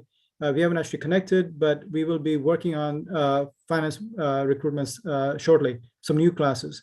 Citywide, we continue to make progress, and I'll turn it over to Teresa for details. Good evening. Yes, so our recruitment and selection team, we are embarking on all of the different vacancies in citywide. And we're happy to provide those statistics to you. I don't have those readily available right now, but I do know of all the vacancies that we do have. We have active recruitments going. I'm just looking at statistics right now, just looking at vacancies in general. And while you're looking for that, Yeah. Teresa, I won't, let me share something else so I buy you some time. One of the things we should mention is that a lot of positions, about 40 positions were added sometime after, on or after the last budget cycle, July 1st. So this was a lot of work, both on our part as well as in HR, also with the departments. And so our partners in the departments have also been doing a great job of interviewing candidates and helping us screen and determine the best candidates to hire. So that work continues. I also want to say that because we have a small team of recruiters, because even though HR has 14 employees, different employees have other assignments, including benefits and risk management and so on. We did, thanks to the support of city manager, leverage the assistance of another entity, RGS. They've been helping us. So with their help, we've been able to whittle down some of the positions. Also recognize that we are cyclical. People generally, employees generally retire in large numbers towards the end of the year, which is December. So lots of positions have come vacant, and we will be giving increasing number of lists to our line departments so they can fill positions quickly. Teresa, you ready? Yeah, and just a good clarification, what statistics are you exactly looking for? So again, we have active recruitments going, everything that we've received, it's in different stages. HR does track that statistics, whether we're getting ready to develop a recruitment plan, positions that may be open, positions where an employment list resides with the department, candidates are in the background process. So we do track those types of vacancies by that stage. Yeah, I think like vacancies, what is the number of vacancies that we have and the recruitment process that some of these vacancies are going through. That is more or less. And if you don't have that right now, you can send it to us and put it in the public eyes as well. My last question and comment is that I think like Anil, you mentioned something about classification, new classification, and I want to know like what is this classification that you are talking about, and also what had been the union's response to this new classification and how these conversations are going. When I was referring to in the finance department, what I was mentioning is that we have a couple of classifications where we have exhausted the list. So we are simply creating, we will be in the process of creating new lists for those classifications. That's what I meant. And if I may, Mayor, through the chair, Mayor Butt, Councilmember Jimenez, thank you for your questions. Teresa is doing, again, as Anil said, an amazing job of really creating systems for our HR department. So we have policies and procedures and tracking the data. And because our vacancy rate is higher than we would like, I understand from our neighboring jurisdictions, they are having similar challenges like all areas of the economy, given the low unemployment rate right now in recruiting. And so one of the things that Mubin is doing, and I really want to thank him for taking on this challenge, is helping us drill down and better understand where we are pertaining to our expenditures and given our vacancy rate, because I think that's been an ongoing question that the council has wanted to understand is how are our expenditures so high given the vacancy rate? And so Mubin is working on that analysis, and as part of the budget process, in the coming weeks and months, we will be getting into excruciating detail on that. And we will also be providing information regarding historical trends, because we think that will enable us to do better planning moving forward. And so just want to let you all know that that work is in progress, and that I really want to commend staff for the efforts that they've made thus far to get that data so that the city council can continue to make informed policy decisions. Thank you so much. And I look forward to seeing that data as well. Thank you.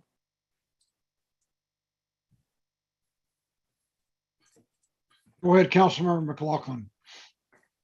Thank you, Mayor Butt. I want to start out by saying thank you and to everybody who presented, and all the people in these three departments who have been doing outstanding work throughout the year. And I love the new format. So I want to give that feedback to the city manager. I actually was going to make that comment before that was presented as a potential for us to give feedback on by Ms. Curl. And it just is so much more clear than last year, the way the budget was presented. It reminds me going back to how Bill Lindsay used to do these presentations, but I like this even better than how he did it. It's what we do, what we plan to do, who we are, you know, really giving some good, clear understanding, as well as then breaking down the positions and the budgetary items that each department has. So I really love that. I think it gives an opportunity for each department to actually, you know, show a little pride in what they do, and for us to feel that pride as well. So I appreciate that. I also want to say, and then I'll ask one question. I want to say I also like in the staff report that it's outlined what the schedule will be. So on April 26th, May 3rd, May 17th, May 24th, we'll have various departments presenting. So I hope that this format works out for everyone, because I personally like it. My question is this. We know that there has been some collection of the Measure U business tax, and I know the city manager and finance folks are meeting with some of the businesses, and there has been a extension of when the funding will be due to the city. So can you remind me as to when it's due, and do we expect to have things worked out with that due date? And what happens if businesses don't get their tax money in at the appropriate time? And I just want to state this again, that I know meetings are happening and there are some case-by-case analysis with certain businesses to look at the situation and potentially make a case-by-case revision if needed. But could you tell me about the deadline and what happens if it doesn't match the deadline, or the money doesn't arrive? Certainly, I generally say that the Measure U taxes, or the what's called the business tax, was actually due on January 1st, 2022. It is just that this, per City Council's decision, or it was being waived, or the fines were being waived as of July 1st. So it's not that it's not due; it's due already. It's just that I'm sorry, go ahead. No, I said nothing. Yeah. Oh, sorry, I thought someone said something. It's just that the penalties or fines are not due until July 1st. We have seen an uptick in the receipts from Measure U, so that's a positive sign.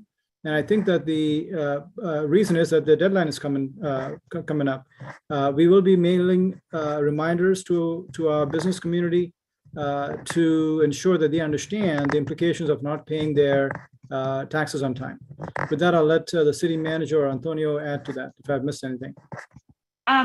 Councilmember McLaughlin, thank you for that question. I really want to thank Antonio and Desiree and Carla, the folks that are on the front line with Measure U, and we've got a number of new colleagues that have been retained.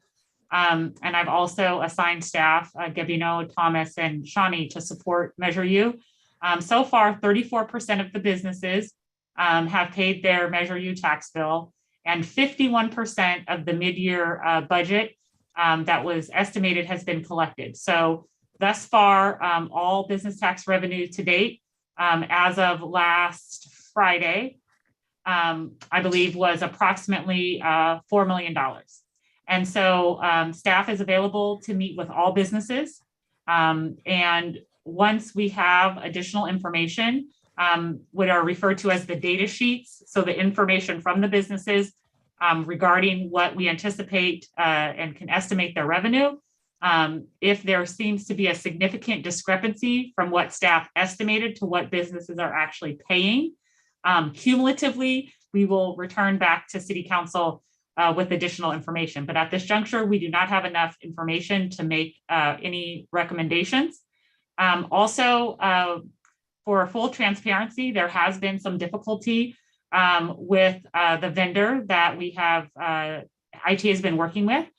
We would have liked them to be more responsive, and unfortunately that hasn't been the case. So Anil and Sue and others are researching other options for deployment potentially next fiscal year or as appropriate to ensure that the process is one of continuous improvement, because we do understand that there have been some, for lack of a better technical term, glitches with the system, and we would like it to be more automated. And so staff is going to work on operationalizing changes to make the process easier for everyone involved, both businesses and staff. Thank you so much. It's good to hear. I think from the last report that, or conversation that at least I had with staff, it's looking better. And I really appreciate that. And I appreciate that update and look forward to ongoing updates on this. Councilmember Bates, go ahead. Okay, thank you, Mr. Mayor. I wanted to echo the presentation comments that was made by some of my colleagues. Very well done.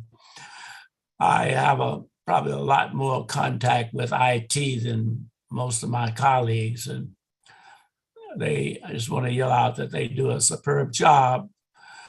They got a little weakness there in Richard, but I think Sue is on top of him, and she's going to straighten him out. But I was just kidding. Richard does a great job as well. I wanted to inquire, Madam Clerk, and also the finance.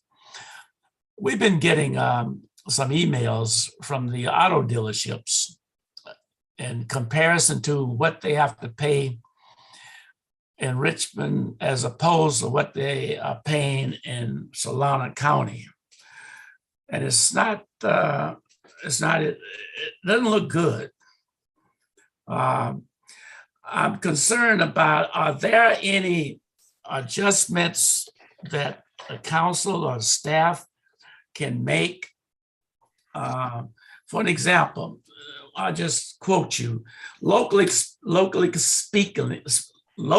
speaking, how many of you would feel good about an increase of 11,000%? Hilltop Toyota 2021 fees was $3,154. The 22 proposal is $356,000. Nissan 1763 2022, 84,000. Hyundai, 1,221, 90,547. And Buick, 940 in 2021, currently 60,000, $603,093. Are there any adjustment? Because I can assure you that if these auto dealerships get an opportunity and this tax is hitting them that heavy, the next thing you know, they're going to look for another location. And the question is, again, do we have the authority to adjust this high tax that I don't think the public was completely aware how it affected some of our businesses? And maybe the attorney may want to answer. Whomever want to tackle this gigantic problem, I'd like to hear from you. So Councilmember Bates, that's a really good question. So I have conferred with Dave, and we do think, we do know that under the measure that was approved by the voters, the measure does allow council to make adjustments down, but not up. And so at this juncture, because we only have 34%, we only have data for 34% of the businesses in Richmond have given us the information we need to calculate their gross receipts. So we want to make sure that once we have a significantly statistic pool of data, staff can come back and with support from management partners and stakeholders to let you know what the findings were. We've met specifically with the dealerships in Richmond, and we understand their concerns. Obviously, it's a significant increase, so we understand their concerns and we're empathetic to their concerns. But we also want to make sure that we don't suggest anything to the city council that would be fiscally irresponsible given what was budgeted for Measure U. So right now we are in conversations, making ourselves available to meet with members of the public. And once the budget closes out for this fiscal year, we think we'll be in a better position to offer a comprehensive report. And for the city council at that juncture to consider if you want to make recommendations. But Dave and I have spoke about this at length, and we certainly don't want our car dealerships to leave or to move their sales office to Panola or San Pablo. So we are trying to be good partners, and we are conducting some analysis to look at what they pay cumulatively. And so that way, when we come back to you at year-end close, you all can make an assessment. All right, one other point. In the letter, I'll send it to you if you haven't received it, from Jim Totar, yes, who I guess represent these dealership. It's pointed out that Hanley's employ some 225 employees, and primarily from Richmond. Now, we're talking about 4 dealerships. I talked with Mike DeSimone, who is with the Channel Lumber. He's about ready to bail. And what Channel Lumber provides is significant tax revenue because they sell lumber all over the Bay Area and included in San Francisco. Now, if these companies start relocating, it's going to be a dramatic reduction in the revenue and also the employment. So it's not just the dealerships that we are looking at. I think we need to get with the Chamber of Commerce, Council of Richmond Industries, and collectively, and also the Richmond 23rd merchants, because they're affected as well. So we need to collectively work with our business community and try to see what we can do to make the load a little bit lighter so we can retain them and keep them there, keep that tax revenue and employment here in Richmond. So it's not just the automobile industry, who's obviously is yelling the loudest right now, but it's other businesses as well. So I suggest you get a big meeting so that all of you can collectively sit down and hear the pain that they're experiencing. Otherwise, we can have an exodus. And I don't have to tell you, maybe the council, is that the business community collectively provide a significant revenue and employment. And any city that don't have a solid business community, they're in trouble. They just can't depend on property tax by the homeowners to pay for everything. So that's my suggestion. Thank you. Just the one thing I'd like to supplement what Shasta said in her comments, that one of the issues was cumulative, looking at the cumulative revenue. And so I do think I spent a lot of years in economic development, and I think the city looking at this, one factor just to balance all the data is to make sure you do consider the cumulative economic impact of the businesses. And then that's, Shasta and I have talked about that. So I know she's. Well, I'm glad somebody is looking at it and being serious about it. Thank you. Thank you. Councilmember Jimenez, you still have a hand up. Yeah, I just wanted to kind of like make a suggestion as well in terms of like the Measure U. I think like what we had before wasn't fair. And what we tried to do with this changing, it was to make a fair business tax for the business. And so and I know that this is something that some of the business who were paying little in compares to what they make, right? The cumulative revenue or impact. So one thing that I would like to know, because the whole discussion is about how the increase is going to be, and they say, well, I used to pay 700 and now I'm going to pay 14,000. But you look at how much they make and it's like $3.6 million or $10 million. So if you can have an information about what is the percentage that the business that represents in relation to their gross receipt or to the profits, that will be important for us to know. And that is the conversation that we want to have, because the fairness is not about how much you are going to pay extra. The fairness is how much you are going to pay and how much that represents in relationship to what you are making. Because the idea is that if business are doing good, they should pay more because they are doing good in our city and contribute to our community. But if the businesses are in a hardship, that they can tell us that is not doing well, and that is represented in that the gross receipt is not that big, that it can go down. It can go down. And what I want to remember to everybody is that how we have it before, we didn't have that.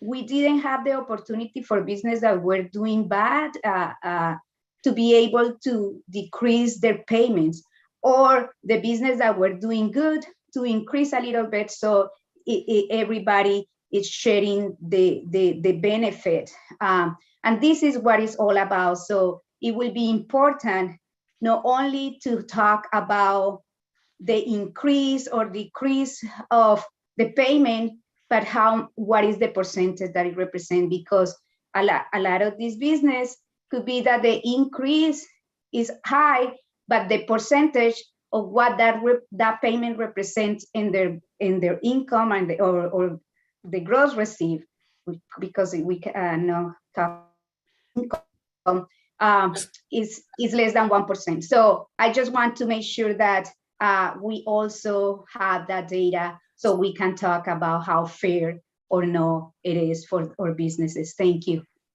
Mr. Mayor, I just got to respond. That's got to be one of the most dumbest and stupidest idea I have ever heard. We are in a competitive situation. Why should a auto dealership locate in Richmond when they paying extraordinary? It has nothing to do with what they earn. It has to be competitive. You should be, if you're a business person and I'm getting paid, I have to pay $300,000 and $400,000 for a business in Richmond. I can go to Pinole, San Pablo, and Hercules. Why would I not go there? And what you're going to do is you're going to lose. You just can't put a tax on people on the basis of what they earn. You got to look at the competitive nature. And I'll tell you, if this city continue to stick it to the business community, we won't have any auto dealerships in here. And we won't have a lot of other businesses in here. Then where you going to get finance and tax revenue? That's got to be the stupidest idea I've ever heard. Thank you. I'm finished. Thank you, everyone. I think we This need is to move. fairness. Wait. So- I think we need to move on. This is devolving into a Measure U debate, which we've been debating for a couple of years and had an election on it, and it's done and over. So this was a presentation about staffing and budget, and not a debate on Measure U. So do we have any public speakers? Yes, we do. Okay, go ahead and call them. We have two speakers. I have Mark Wassberg and Sean Dunning. Mark Wassberg, you'll have 2 minutes to speak. You can go ahead and start. You hear me? Yes. Okay, this is the plan by the RPA to get all the businesses out and put in green businesses. See, these green businesses are not going to make no money. So what was happening is, so the city is going to start paying these businesses because they're not making any money. And when they know that they're not getting enough taxes, they're going to go after the homeowners. And they're going to raise the taxes on the homeowners, and they're going to find out that they can't pay their taxes. So in other words, the city's going to come and take their property away. See, that's the plan by the RPA. They want to make Richmond green. They want to get rid of Chevron. They want to get rid of all the good paying jobs, so they could go ahead and bring in their green businesses, because they know that those green businesses ain't going to make no money. And people that work there are not going to have work for $25 an hour and have a good retirement. See, this is the plan by the RPA, McLaughlin, and these other freaking clowns. And that base is right. And Menace ain't nothing but an idiot. This woman is so stupid. She don't know anything about anything. She's just talking out of her ass. So you just wait. The RPA is going to destroy the entire city of Richmond. Actually, most of those businesses down on 23rd Street don't pay hardly any taxes anyway, because most of them work for cash. You got people, those vendors, they're out on the street. They're working for cash money. They don't have no business license. They're not even registered to have a business. They just sell their products for cash. And this is why I'm telling the people, the RPA has to go. You have to get rid of these people, because Richmond is going to be a welfare city. That's what the RPA wants. They're going to give it to the poor people. Time has expired. The next speaker is Sean Dunning. Sean, you'll have 2 minutes to speak. You can go ahead and start. So, budgets only work if we actually get the revenue that we budget to get. And speaking of fiscal responsibility, I think Nat Bates hit a lot of really good points there. And while he was speaking to Channel Lumber, I was speaking with some of the car dealerships, and there's a few other important facts. And this is not a Measure U debate. It's to illustrate the practical effect of making ideological decisions that are not grounded in reality. Imagine, if you will, a business that generates $1.5 million of sales tax revenue to the city. So that's $1.5 million that we're all getting to spend on, well, hopefully fixing streets and picking up garbage and other things. But that company that was only charging or only paying $7,000 a year, all of a sudden is told, oh no, you got to pay $500,000 a year. Now you might think that that's fair in your world, but by no measure of fairness by the average individual or business member, for that matter, is that appropriate at all.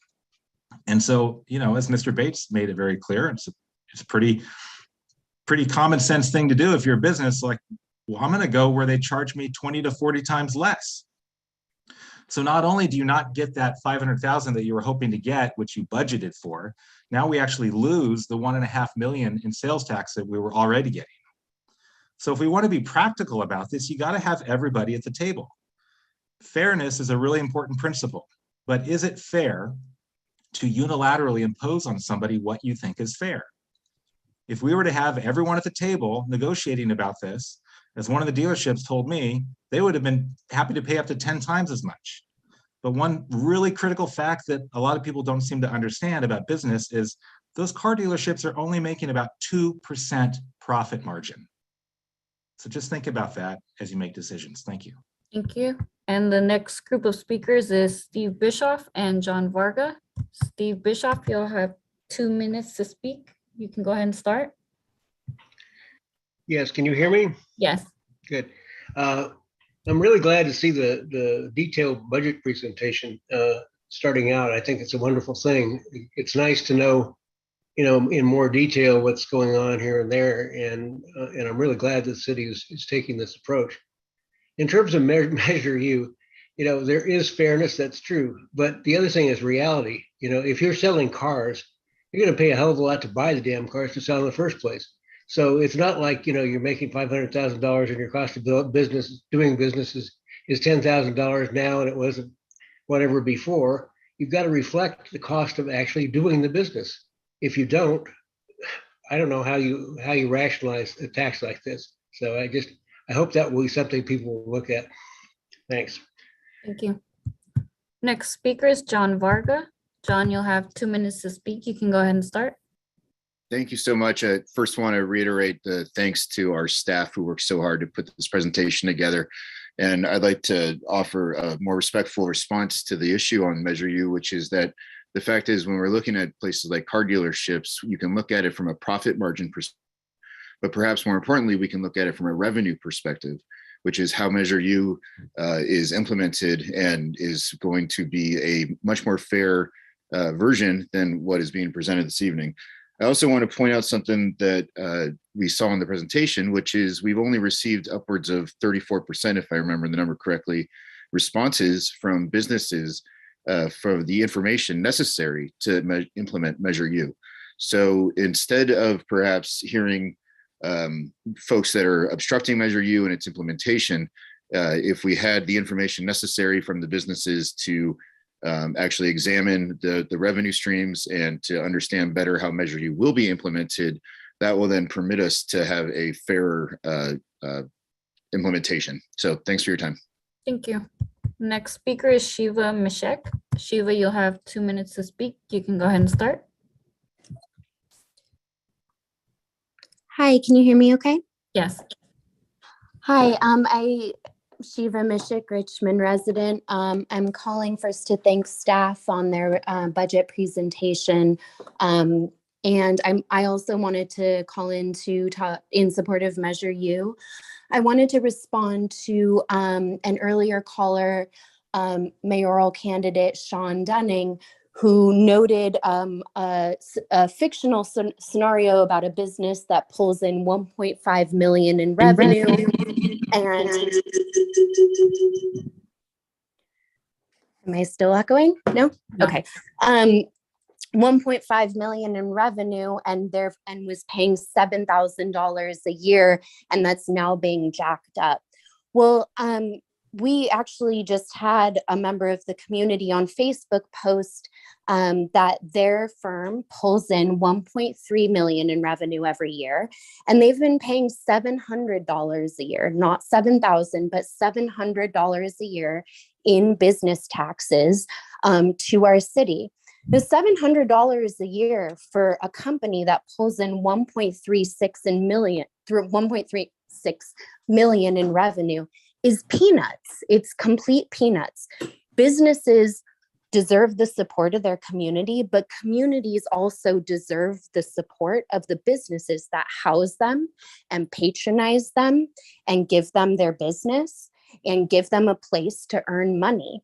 And so I think that, a lot of the conversation has been framed around that Richmond is so lucky to have small businesses. I would first argue that Measure U doesn't go after small businesses. That's not the intention of Measure U. But the second thing is that these businesses are also lucky to be here in Richmond, and everybody should pay their fair share, homeowners and businesses included, and everybody should contribute to taxes in Richmond. Thank you. Thank you. Next speakers will be Jamin Purcell and Lisa Johnson. Jamin Purcell, you'll have 2 minutes to speak. You can go ahead and start. Hello, my name is Jamin Purcell, Richmond resident. I wanted to speak to a comment that was said earlier about bringing people to the table. This Measure U passed with a 72% for yes. That is everyone at the table. That is the community speaking out. And as well, I think we should be really thinking about how not so much of these smaller increases to businesses, but we should be looking at what this is going to be able to do for the city itself, and that those businesses will want a better city. This is what it's going to do. It is going to provide for all the services that we should be having in our city. It'll be providing for the fire department. It will be providing for city staff. It'll be providing for all of the things that are going to help these businesses attract more business. I feel like that we're kind of someone's trying to take our eyes off the ball here, which is that we should be looking for businesses that want to support the community in which they exist. I think that is so important. And again, the way it is affixed is that it's at an adjustable rate. So that way we are able to adjust it during times of hardship, like San Francisco did during the pandemic. So we should also be able to adjust it when we are at times of prosperity. This is something that is going to be a benefit to the city. And as I said before, everyone at the table has already spoken. 72%. We shouldn't let a small group of business owners who are afraid of going from a couple hundred to a couple thousand be the ones who dictate. Thank you so much. Thank you. Next speaker is Lisa Johnson. Lisa, you'll have 2 minutes to speak. You can go ahead and start. Good evening, Mayor and council members and staff. I think Councilmember Bates took the words right out of my mouth earlier on when he talked about what is the reality of economic development in this city and the message that we are sending, which is not a friendly message, it's an unfriendly message.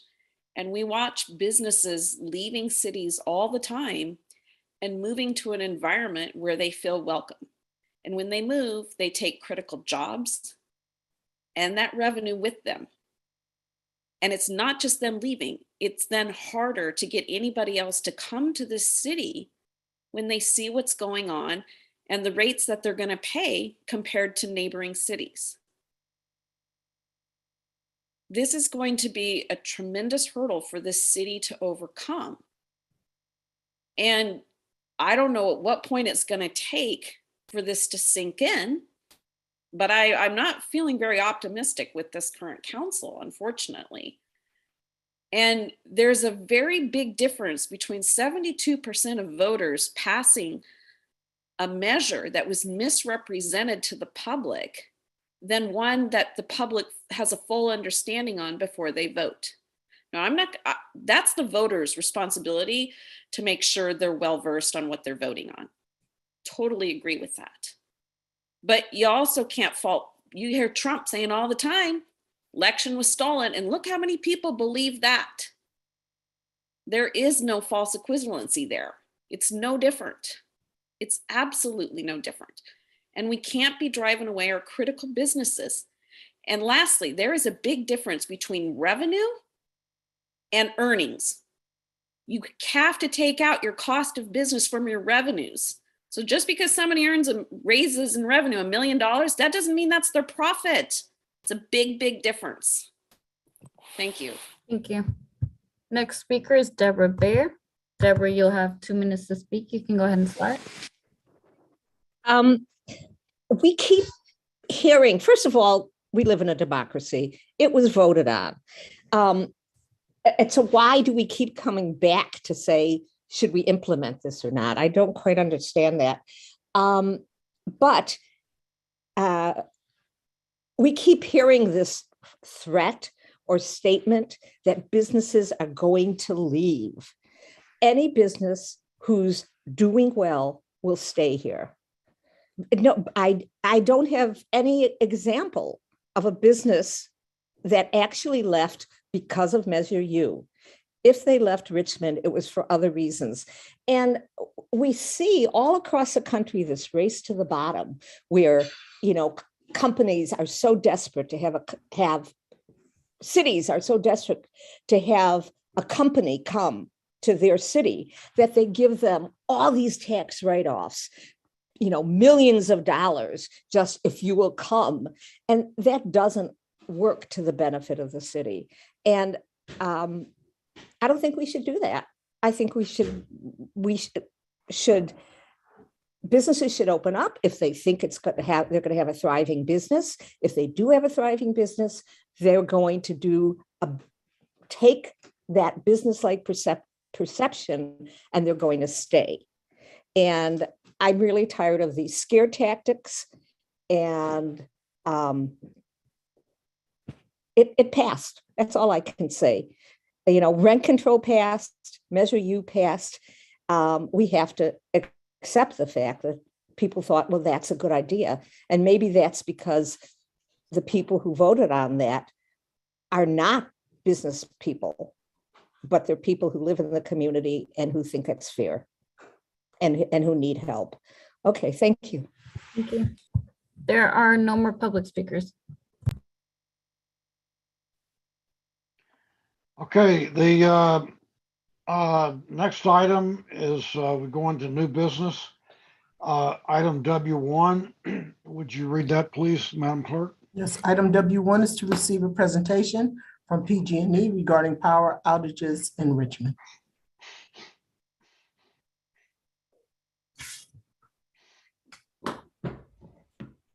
Hi, good evening. Can you hear me? Yes. Thank you for having us. My name is Claudia Luna. I am the local government affairs representative for portions of Alameda and Contra Costa County. I am joined by Darren Klein, who's the manager for government affairs in the Bay Area, and Roxanne Cruz, division operations specialist. And this is a presentation on electric reliability. It's an effort to provide you with an update of the outages that the city experienced an uptake in the last year and the steps that our company's taking to improve reliability. All right, I will go ahead and share my screen. And as Claudia said, I'm Darren Klein. I manage the Bay Area. I was with you a few months ago to start the conversation as it comes to reliability and issues that Richmond faces. I know Enkiruka was our person at the time, but you do have a new representative in Claudia. Claudia is born and raised in East Bay, and we're very happy that she's joined the team, and we expect her to be around for a while. So as we get into this, next slide, please. We're going to have a quick conversation. It's going to get a little complicated, and we're starting to really dig into how does the electric system work in Richmond and East Bay as a whole. East Bay is a division that is defined by how electricity comes into the area that goes from Richmond all the way down to Fremont and Hayward. And there are three major transmission substations that bring power in, and Richmond is in the upper third of that division. So what we're going to talk about today is what happens when and how do we manage our reliability? What electric circuits actually serve Richmond, and why is the system built the way that it is? Because it is built to be efficient, not necessarily in a political boundary. We will talk about your outage history, what we're doing to improve reliability, and a couple of programs we have out there to support customers. Next slide. So the first and foremost that we want to make sure to point out to everybody is that when an outage starts, PG&E dispatches a troubleman to identify and isolate the issue so that we can restore as many customers as possible. I don't traditionally read the slides, but I really just want to make sure that everybody understands that we do have people that immediately go and figure out what is going on with that outage. We have a yard where trucks just like this one are in Richmond. So you have one of the quicker response times because these trucks are closer to the city. When we do have an outage like this or any other kind of outage, we do review all the outages that were done the day before, and then we build trends as to what is happening weekly, monthly, and annually, so that we can identify what we need to do quickly to help the circuit along, what we need to do in the medium term, and what needs to happen in the long term. So when I talk today, we are talking about circuits that go all over the place, and we rank our circuits every day to say what is most reliable, what is least reliable, and what do we have to do with that system to make that circuit more reliable. Next slide. What we do is we put together a series of statistics. Right now, we don't have the specific statistics for Richmond, but we are bringing regionalization. I think I mentioned this last time I was here, that we are trying to get closer to the customer. So we are building ways of showing not only what's happening in East Bay, but what is happening actually in Richmond. And when I show you how the circuit works, you'll begin to understand why some of the numbers come in the way that they do. So what we're trying to show here is that we do have outages. Sometimes they're planned, sometimes they're unplanned. Sometimes those unplanned outages, something happens that creates an emergency condition. So you can always find outages on our website. But every time something happens on our system, it goes into our loop of seeing what should happen next. Next slide. So here is an average circuit. Now, I picked this circuit in particular because it's not average, because this is probably one of the worst performing circuits in Richmond. Now, I want to point out that your electricity here comes through a substation in El Cerrito.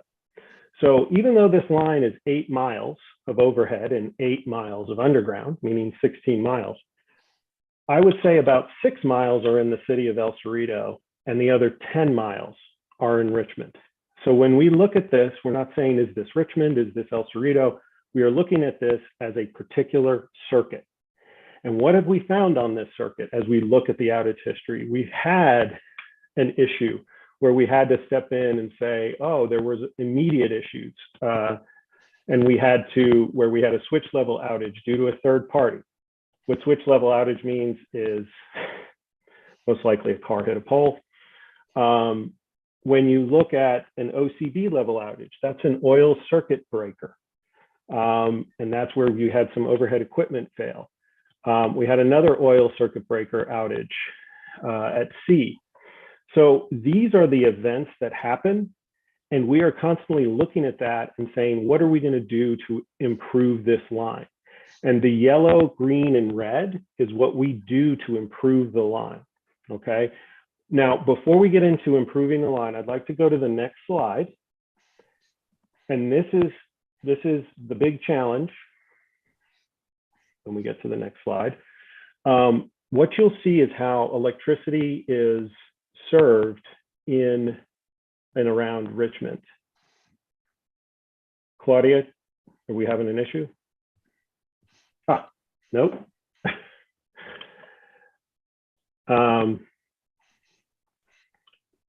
Since it looks like we're having an issue, Claudia, I think you skipped a slide. Can you go back? Are we missing a slide?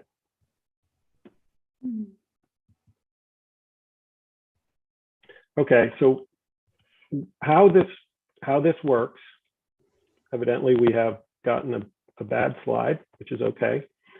But what I will do then is just show you, okay, so this circuit has been a problem. So this circuit goes to the top of the list of how do we work with this circuit to heal this circuit. So we look at some short-term issues, right? The short-term issue is we're going to put in a new overhead fuse that went in January at number 5, which is down a little bit after where we have that huge problem, but it's around that B area where we had a problem. Then in the midterm, as we are looking at this, we see at sections 1, 2, 3, 4, and 5 that putting in new fuses will help improve the ability for this line to sectionalize and keep people from going out when there are problems on this line. We're looking at this as to what can we do to have fuses, and it's just like in your house. You go in, you flip a switch in your breaker box to fix it. So those fuses go in. Sometimes troublemen go to those fuses and make sure that they're operating well. And then in the long run, this is where we bring in the new technology. And right now we are in the process of putting in new technology that should be in by the end of this year, beginning of next year, which is a new device, and it's got acronyms, SCADA and FLISR. SCADA is just a way that tells our distribution center operations what's going on with the line. It's a computer that communicates back and forth. And then we put in the FLISR scheme, which is a fault, location, isolation, and service restoration. Essentially what happens is the line detects a fault, it moves that switch like you would at your breaker box without a troubleman or somebody showing up to flip it, and it basically restarts that fuse and heals that fuse so that it can deliver electricity within 5 minutes. So we see the issues on that line, we look at that line and we say, what do we need to do to improve it under short-term, midterm, long-term? And that is how we go ahead and work on that line. Now we have several circuits all throughout the East Bay. All of those circuits throughout the East Bay are what we look at constantly. Sometimes some circuits get prioritized because of issues. Now, what we're trying to do is figure out what is the issue that's going on here in Richmond.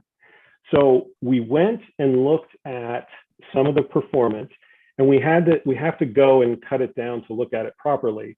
And that's the reason why we don't have exact numbers. But what we looked at was the average, we call it the customer average interruption duration index. So how many average minutes somebody's getting interrupted. And we use that to compare that with other parts of the system. So in Richmond, it averages the same as the East Bay division. It's a little bit worse than the entire Bay Area, and it's a little bit worse than the entire system overall average. And we believe we know why, because when you look at 2021, the number of outages went up, or the amount of disruption went up in 2021 in direct correlation with pole fires. So the performance was worse in Richmond than in East Bay or the Bay Area. But when you look at the system in 2021, the system performance was almost equivalent to Richmond. And that's because when I came here last time talking about pole fires, we had 5 other regions with pole fires, and we had an earlier, warmer, drier season, and that drove up our performance and made our performance worse. And so our system experienced the same disruptions that Richmond did, but the Bay Area did not experience an equivalent amount of disruption because of what we believe is the environment and other factors, which we can talk about on the next slide. Our biggest issue is poles and pole washing. It is drier for a longer period of time. Traditionally, it's been dry and the poles needed to be washed during a 3-month period. Now we're doing this over an 8-month period. Okay, and we know, and we have looked at all of those circuits, like I just showed you that circuit, and we realized in your area, this is the most important thing we can do. So we're going to wash these poles 2 or 3 times this year, minimum of twice. And we are looking at those poles that we see are of a higher risk of problems with ignitions, and we're washing those poles no matter what. So we have been through your neighborhoods washing poles. We are also looking at strengthening electric equipment. We're going to replace wood cross arms and there's a comment of ceramic insulators. When I was here last time, they are doing insulator washing, and then we are getting newer insulators that we put on a regular basis that are larger, that can help cut down on pole issues. So that is the number one way that we can improve reliability within just the city of Richmond. Next slide. The other thing that I want to let you know about is that we do look and maintain all of our poles. We drive them all the time. So when we see something that's a problem, that's an immediate problem, we tag it with what's called an A tag. An A tag has to be done that day. We also have B tags, where we will drive by, we will see an issue, somebody will report an issue, and it won't be an immediate emergency, but it's something that needs to be done in the next 30 to 60 days. There are a lot of these kind of tags because a lot of things happen. So this year we have about 1,100 tags that we are addressing in the East Bay division. We have what's called a tag blitz, that we make sure we have extra crews brought in, and we make sure that this tag number, which is around 1,100, gets lowered quickly, and we respond on those days so that we can be most efficient with our work. The thing that I would like you to walk away with today, when you talk about, what happens when PG&E has all these issues and their customer average interruption duration goes up, what happens? What happens to PG&E? Well, PG&E, when it comes to our rates are based on performance-based. What that means is, if we are performing at the rate that we should be compared to the industry average and other averages, then we make money doing that, if we are really efficient with that. But if we do not meet our performance-based metrics, and we have all these outages, and our KD, they call it KD, our KD goes up dramatically, then we pay penalties.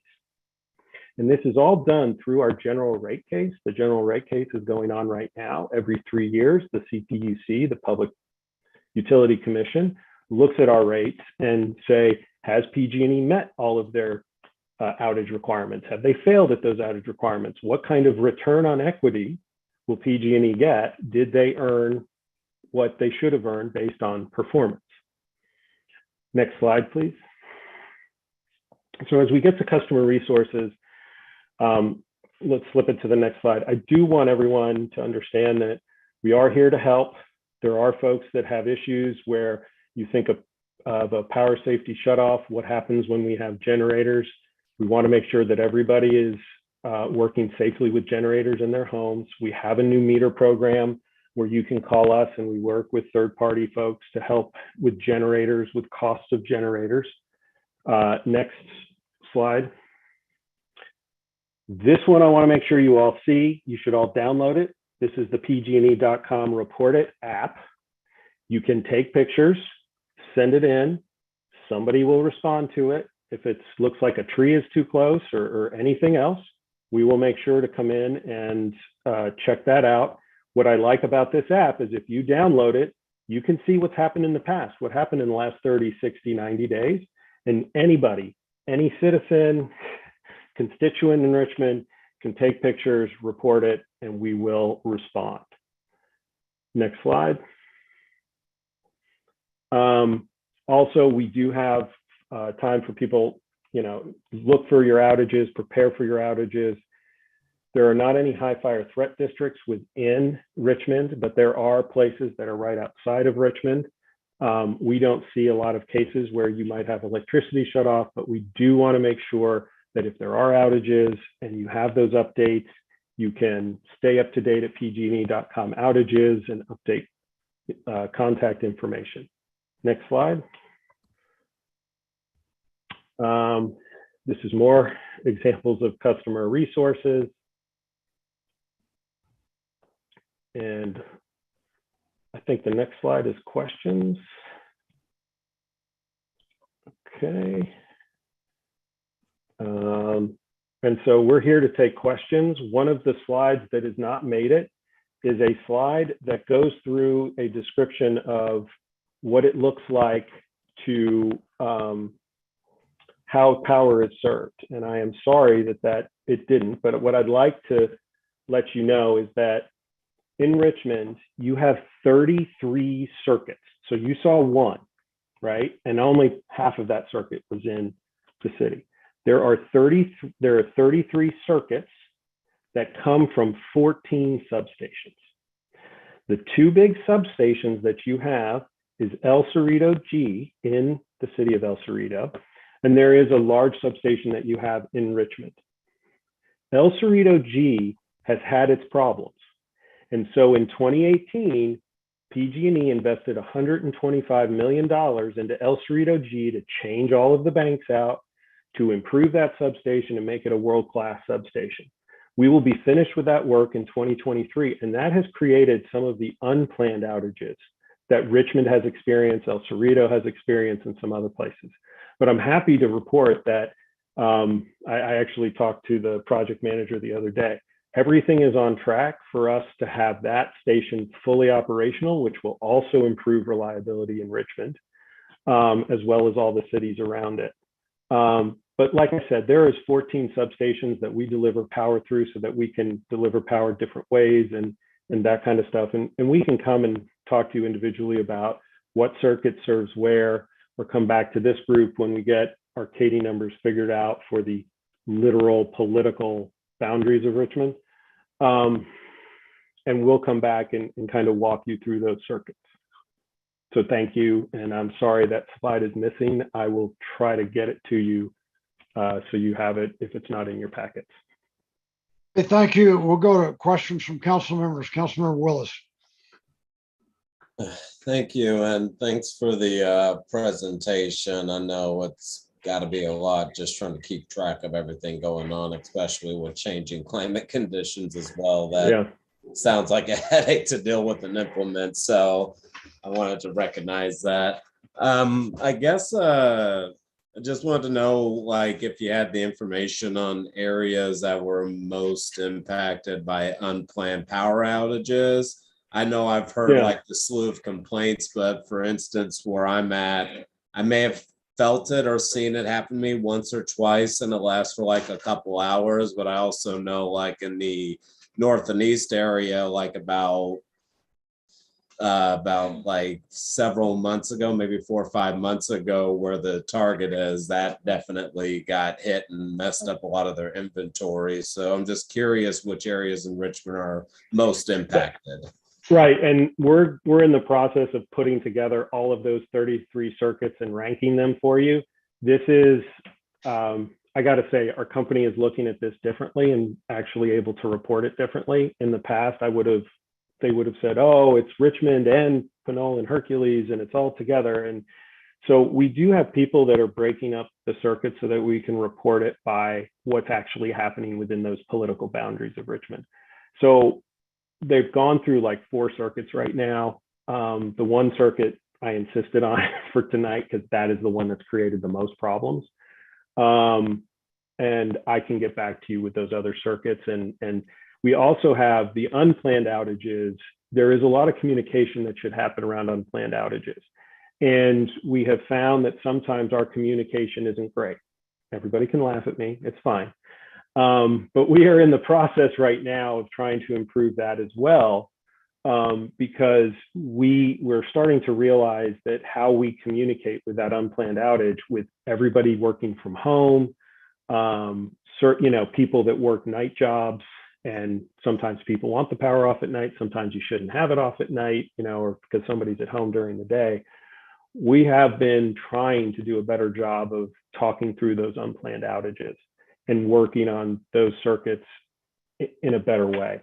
I can only promise you that it's going to get better going forward from now. But by us being able to see these circuits and then saying, oh, this is Richmond that goes to the Safeway Bakery, and that's where they were pulling power that may have caused another problem. Like, we're getting down to that level so that we can respond to folks. So we'll have more information here in the next couple of months. Okay, I guess thank you for that. I guess my final quick couple of questions. just like a general ETA on when that information might come to its conclusion so we can review the unplanned outage areas and areas most impacted, but also are there any planned outages on PG&E's calendar for Richmond to address some of these issues or clean the wiring that you may be able to disclose right now? And that'd be my comments, and thank you for presenting too. You got it. So yes, so planned outages going forward, we can do a better job of getting those out and working with our planned outage coordinator. The ones in the past are the ones that have proven a little difficult just because we had looked at our equipment as being all of the East Bay, like Fremont to Richmond. And the reason we build the circuits the way we build them across different cities is because that's the most efficient and cheaper way to do it instead of just having circuits for Richmond and circuits for Pursuant. So I think it's going to take us a couple months to finish sparsing out that data so that we can come back to you, but it will also set kind of a precedent for us to be able to say, okay, now we can talk to you about this circuit going forward. You know, like in the next 3 months, this circuit failed. Well, we know exactly where the circuit is. We know where it hits Richmond, where it ends at Richmond, and who's getting affected. It's just taken a little bit. It's really taken a lot. It's really a lot more complicated than even I realized. You know, I'm here trying to talk to the public about it, and I'm like, come on, it's Richmond, it's Pursuant. It's like, and it has proven a little difficult for us. So, and a couple months. Darren, if I may add, hi everybody, I'm Roxanne Cruz, the Division Operations Specialist. Thank you for allowing us to present today. I wanted to just chime in with regards to planned outages. Customers receive up to 2 weeks and sometimes a little more in advance of an outage that will impact them. And the city does receive notification as well. We have a list of those on staff that do receive the notifications. I also receive those so that I know what city accounts are going to be impacted. And excuse me, that's set up so that it allows city staff to plan accordingly. So if, for example, if there's not just a facility, but maybe an intersection with traffic signals that need to go down, they have that intel so that they can plan accordingly. So we do send out planned notifications, planned outage notifications, unplanned notifications. That's where Darren is also speaking to, that we're trying to improve that communication. So right now customers can sign up for alerts and receive a text message, receive a call, receive an email letting them know that that they're going to be impacted with that they are impacted with an outage, and can also monitor and track using our web-based portal, where they can look on a map and identify that outage. And we encourage you to take the customer resources in our presentation, send them to folks, send them to your constituents so they understand what's going on. We do know that when it comes to these outages, planned versus unplanned, there are also a lot of rumors. There's one city where somebody went to every store downtown and said PG&E is having a planned outage in 2 hours. Turned out there was never going to be an outage, but we got a lot of phone calls. It was just somebody that decided to do that. So yeah, we'll keep getting, we do want to improve that kind of communication so that we can also figure out what is kind of the phantom outage versus the actual outage too. So we can show you that. And Claudia and I will work with you on that. Thank you. Councilmember McLaughlin, go ahead. Yes, thank you for the presentation. I want to thank everybody involved to put this together, but I also want to thank Samantha Carr in our city manager's office for formulating a lot of questions. I don't think all of them got answered, but I'm hearing that more data will be compiled, and you'll be providing, or we're hoping, I think in the agenda report, it talks about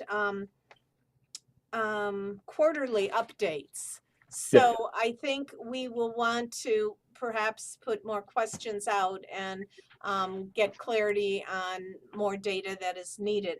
I want to share that in my district, a lot of outages have happened last year and then throughout the year on the south side, Laurel Park neighborhood and other south side neighborhoods.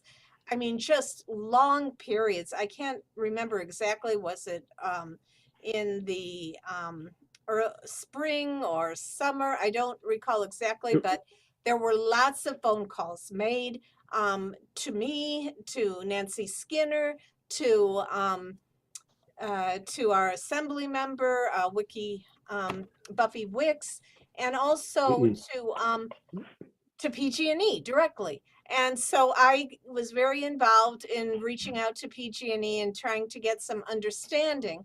And, you know, I think some of the things you conveyed today and at your last presentation explains some of the process, the needing to wash the poles and that kind of process that could be causing outages. And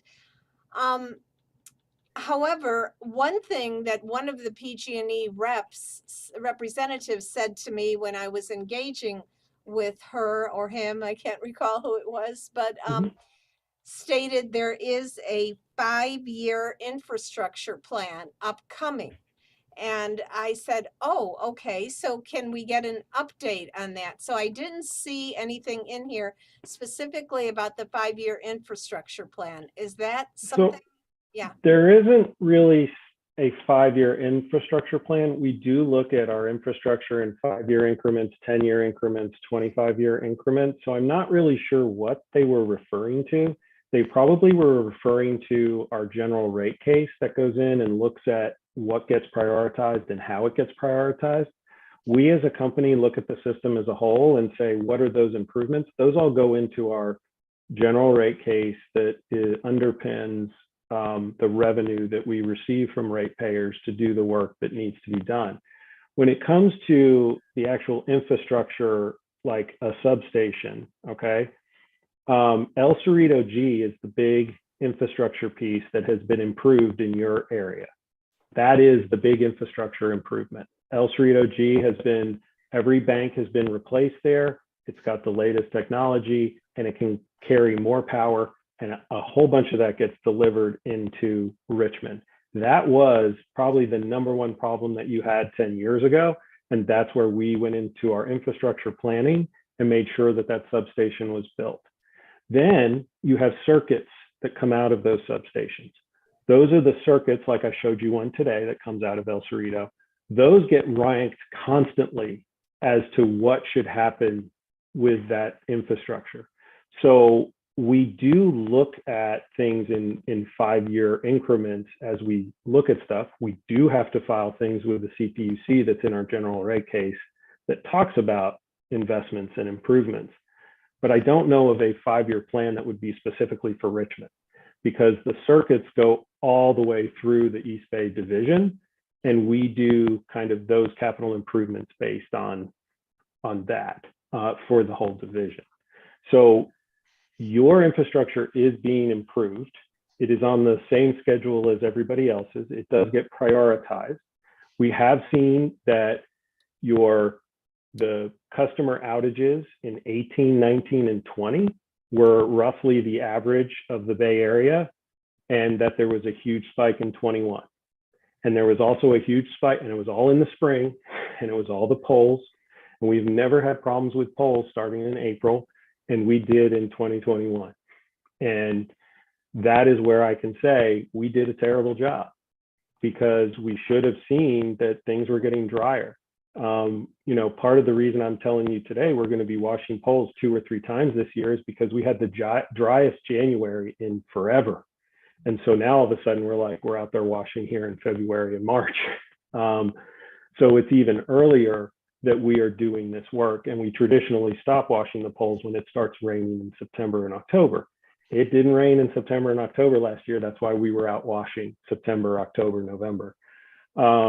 I do think it'll end up in an 8 to 10 month cycle instead of a usual 3 to 4 month cycle. So, I mean, there's an extra 5-6 months that risk is there, and we are reducing that risk with our new pole washing program. Okay, I just want to share a couple other thoughts that I heard from residents. So first of all, I mentioned that in the spring of 2021, and you have clarified you didn't do a good enough job, and our South Side neighborhoods suffered a lot as a result of that, and they were very, very upset and worried, especially the many seniors. And then in December of 2021 and January of 2022, other neighborhoods in District 5, Marina Bay in particular, and the Richmond Annex got hit. I live in the Annex, and I was in the middle of a council meeting, as some will remember. I know the city manager remembers, because all of a sudden my power was out, and she was saying, oh, well, we could get you set up in the city council office with Zoom there. But I managed, it came back on, and I also managed to use my cell phone to Zoom for a little while. But in any case, what I'm trying to say is that some of these outages happened as early or as recently as December of 2021 and January of 2022. Now, some of the comments that I get, and I just want to share this with all of you. You are likely not the decision makers on the rates, but customers are getting incredible rate hikes. I mean, I can say it from my own bill. It's like really increased rates that we're having to pay, and yet the service is decreasing. I hear you saying it's going to improve, and that's good to hear. But I wanted to share with you that people are pretty darn upset here in Richmond, at least the people I've been engaging with, because they're paying more and they're suffering in terms of more outages. So I guess a question that you could perhaps answer is, was it also poll issues for December and January? And then also, do you know, is it, who sets the rates? Is it the PG&E board or is it the CPUC? Okay, so I'm going to start with December and January in particular. There was storm activity during those months that I know created a lot of outages. We will have to go back and look at that. And when we look at these circuits, we'll be able to look at that and see, was it a storm outage? Was it, what kind of outage was it? And try to come up with a report that shows, was it weather that did it, was, what that is. So I don't know specifically what it is, but it was not pole fires. Okay, we have an actual, it's called the HAWK, the Hazard Awareness Warning Center, that is in San Ramon, and they track every ignition in our territory around an electric line. You did not have ignitions, okay? So we'll look into what that is. So the second thing is the rate issue. I understand that people are upset about rates. I am upset about rates. The biggest driver in the rates going up right now is the price of natural gas. Not many people know this, but we are incentivized differently as a company when it comes to our return on equity. We do not make money off of gas. We do not make money off of electricity. We make money off of running the system, and all of that gets expressed through what is called the general rate case, where we go and say, this is what we need to run the system. The CPUC says that's either too much or too little. Things go back and forth. And you have every right to come to the GRC and say, I don't like the rates, or I don't like this, or I don't like that. So we as PG&E do not technically set the rates. But I do want to keep pointing out that since we don't make money off of gas, we have to pass along the price of gas at any given moment. And you have seen that the price of gas has gone up, and that has been a big driver in the increase of rates. It has not been PG&E, quote, raising rates. It's the price of gas. And we just sell it at what we bring it in at. We don't make any profit off of selling gas or electricity. It's a great incentive for us to have because we focus on energy efficiency and running the system. But it does result in these situations where you see these spikes because natural gas had been very cheap up until the last year. And so that's one of the things where people say, was that a rate hike or not? But I do encourage you to be a part of the general rate case. We've had other cities that have stepped up and said they weren't happy about stuff. They did have an open forum for general rate case about a month ago where several people came up and said exactly what you said about the rates, that they're increasing, all of that kind of stuff. So that has gone into our general rate case, those comments from the public. And if there's other comments that you can make, we'll figure out, how to connect you to that. Okay. Did I answer both sides of your question? I think so, but I may have some more questions before your next presentation, and I'll send them through staff. Yes, I don't know when it'll be, 3 months from now or whatever. And I know our residents really want to get a better understanding and get some service that actually provides them with the security that they need. Yes, ma'am. Thank you. Councilmember Martinez, go ahead. Vice Mayor, I guess, right? You're muted. Yes, I was. Okay, thank you. I wanted to thank you for the presentation, and also thank you for introducing me to the phone app, which I just downloaded. So I'll be making use of it. My comments are around your data collection. You was talking about how the average here was the same as the average elsewhere. But averages really don't tell the story, because even though we may be equal in terms of averages, I don't believe we're equal in terms of paying to the residents. I mean, if you have a downage for days, it's not the same as having downage for an hour, periodically.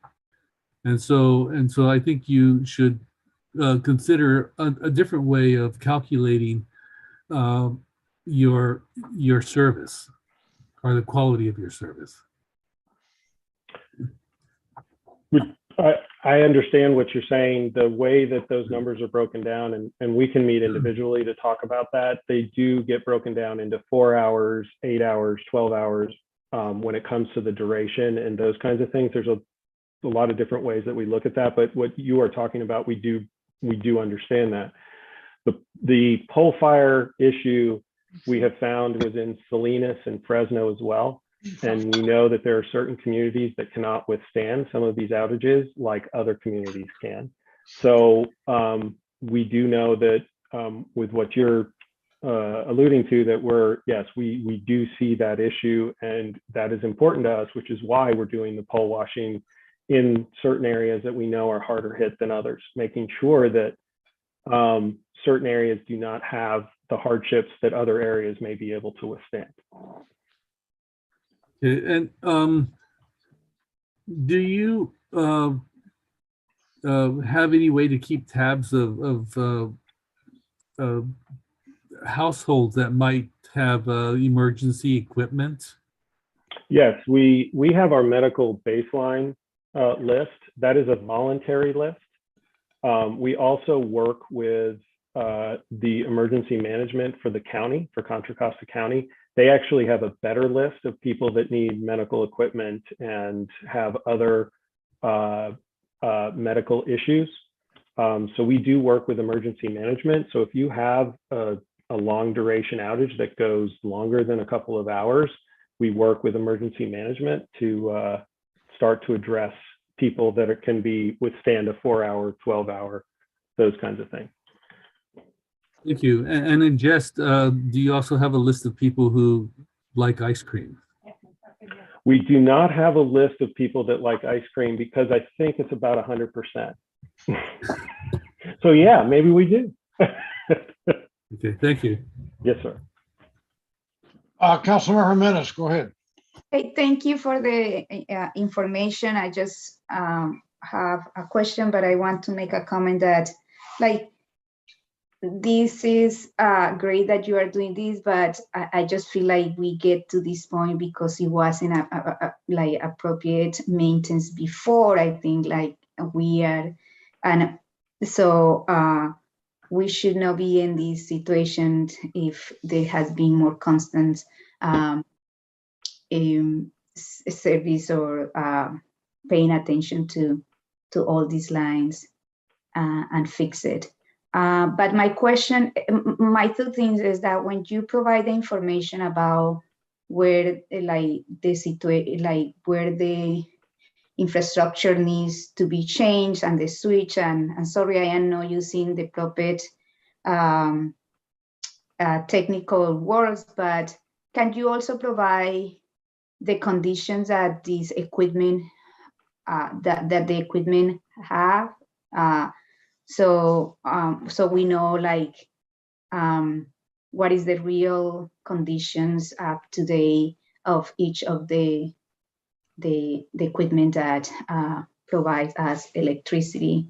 And then the other part is that if somebody, a business or somebody who is doing something in their house and it gets damaged, how they can claim compensation for that. So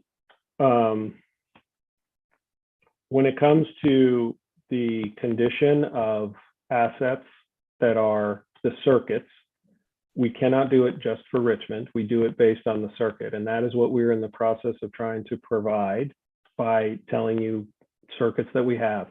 All of those circuits are ranked every week and every month. And those that need work are put at the top of the list. And you saw one of those circuits that was having issues, which is what we showed today, move to the top of the list based on all the other circuits throughout our entire territory. So there is not any favoritism. There is not any one area or another. It is all based on those facts. And I can come and sit with you and walk through some other circuits to show you, you know, as how we improve things. Darren, before you complete that comment, yeah. Can I chime in as well? I'd like to also add additional flavor.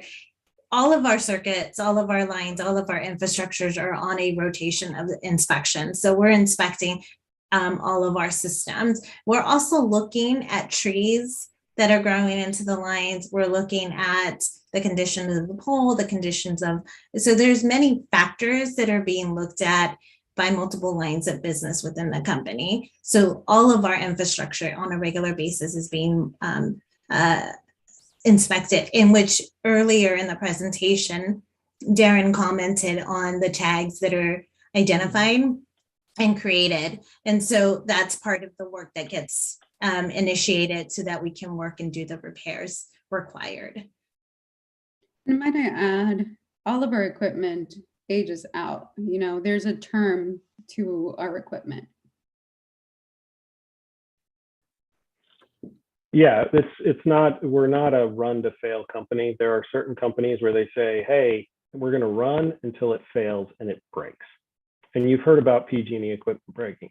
We are not a run to fail company, although there are some people that believe that is so. That is not how we do it. We constantly maintain. That's what the A tags and B tags are about.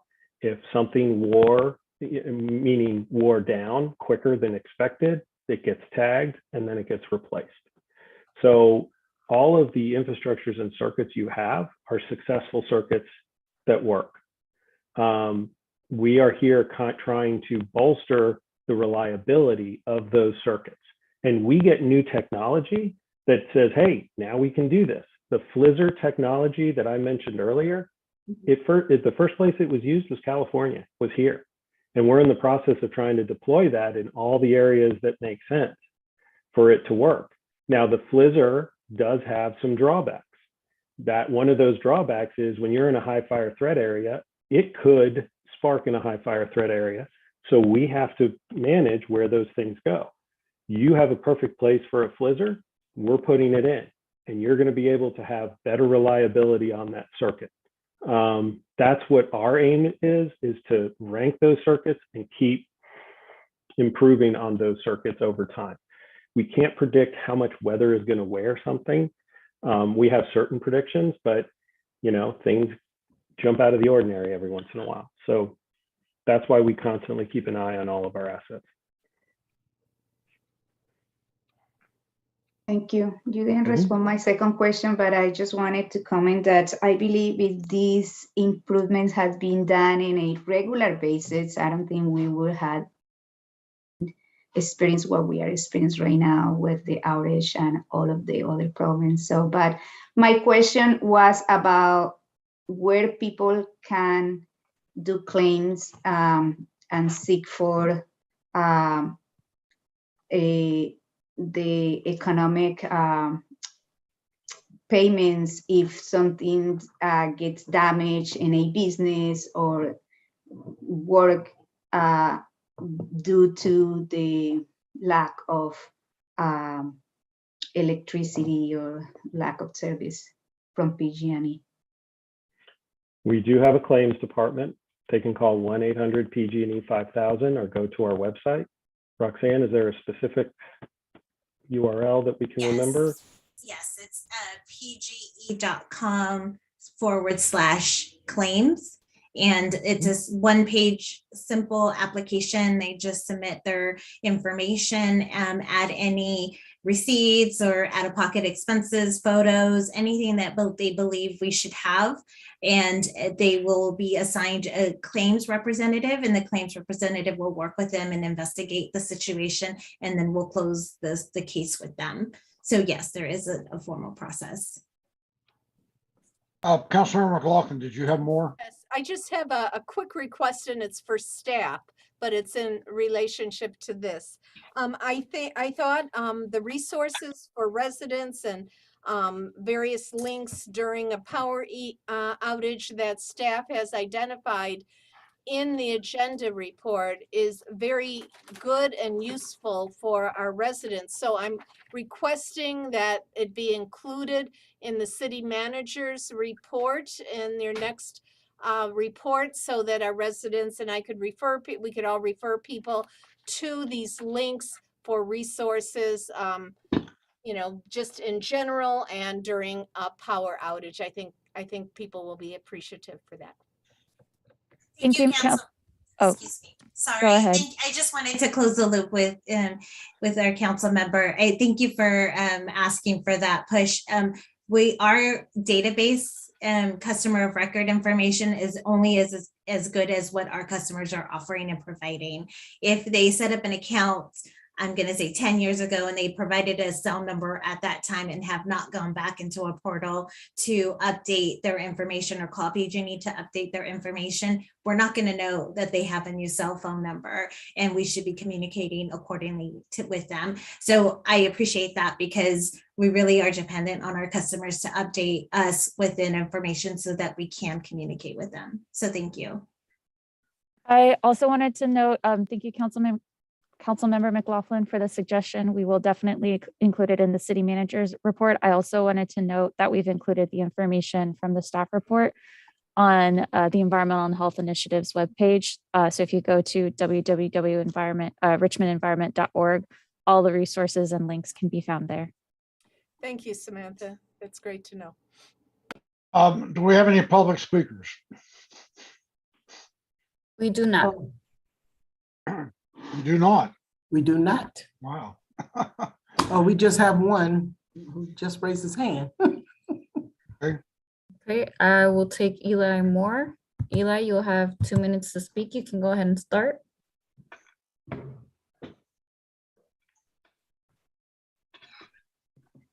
Eli Moore, you can go ahead and start.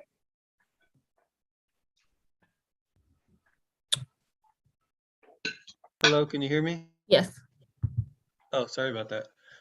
Thank you. My name is Eli Moore. I'm a Richmond resident. I just wanted to comment on PG&E's presentation because I was expecting to actually see some specific information on where the outages were, on how many people were affected, how many businesses, how many residents.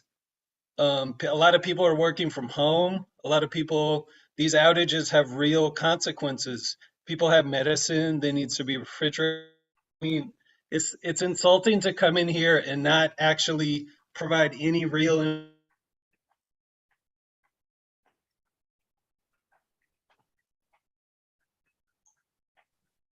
Eli, your sound went out. I was going to joke, did PG&E cut him off? Because I know the clerk's office didn't. That would be a telecommunications issue. We are. I'm just kidding. I'm just kidding. I'm just kidding. For the good of the order, we have to have a little, we have to. Yes, we have to- I thought I was joking too. Sorry. Hello? Yes. Eli, are you there? Eli? Can you hear me? Yes, you can go ahead. I don't know what happened. The internet is kind of spotty.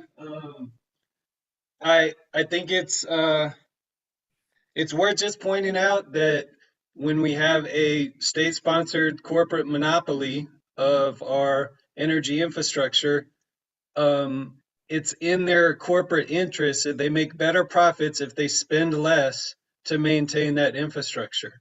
That's in their mission, right? That's how they're structured. That's how their incentives are set up.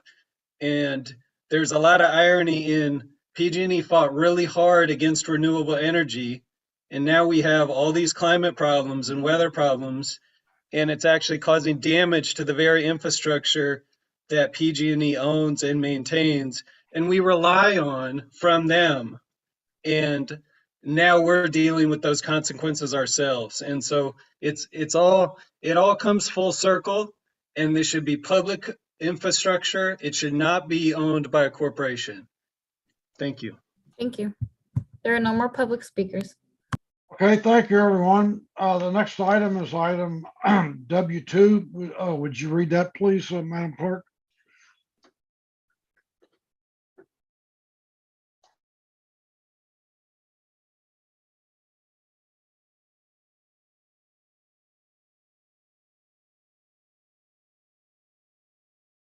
Pam, you're muted. Thank you. Item W2 is to discuss and approve reinstating the citation component of the street sweeping program with a 90-day notification warning period. This is your item, Councilmember Willis. Go ahead. Yeah, thank you. I ended up agendizing this item after last week when a member of the public mentioned the need for street sweeping again, and it just there's been so much going on, but it isn't the first time that I've heard people have issues or lodge complaints about it. I do recall getting text messages here and there, and even a reporter calling me up about the issue, also getting reports about community members wanting to see the street sweepers again to help keep the streets clean and keep the gutters clean. And at first, it was beautiful to do the moratorium on street sweeping a couple years back, because at that time we were all forced to stay at home. We were uncertain as to what we were going to be doing or what the next steps were. Now, 2 years into this pandemic, it's still an adjustment period and it's still a weird time, but I think it's safe to say that, at least from my perspective, most of us have gotten into the swing of navigating our day-to-day lives despite the pandemic, and just hearing the community concerns about, just at least moving our cars once a month just to help keep the streets clean. It's hard for me to argue against that. And this is coming from somebody who has been ticketed by street sweepers when I wasn't used to having to move my car for street sweepers, because I'm still relatively a new driver as of the end of 2016. And also, I'm going to be one of those folks that has to park 2 blocks away just because there's so much overcrowding of households in my neighborhood. Like, that's going to be my only option just to comply with street sweeping. So I say all that to say is that I'm not necessarily excited about it personally, but I do think it is necessary that we try to get back on track, pending that there's another stay-at-home order that we need to deal with, then we can cross that bridge if we ever have to come to it. And the 90-day period is just trying to get people ample time, saying, we are going to be street sweeping, but we want to give you a chance to get into compliance, because I don't think the point is to overly ticket people. I think the point is just to clean our gutters and keep our streets clean as much as possible. And the last thing I say is that as we reinstate this, if we reinstate it, because it's going to have to come down to a council vote, I do want to make sure that we take into consideration the sensitive areas of the homeless population on Ryden Road, and also in the North Richmond area as well, just to make sure that we're not penalizing them because they're in a bad situation of being homeless, which is incredibly difficult to get out of. And I know we're doing what we can to work with the county and other staff to try to address that situation. But if we reinstate this program, I don't want them to be negatively impacted by it.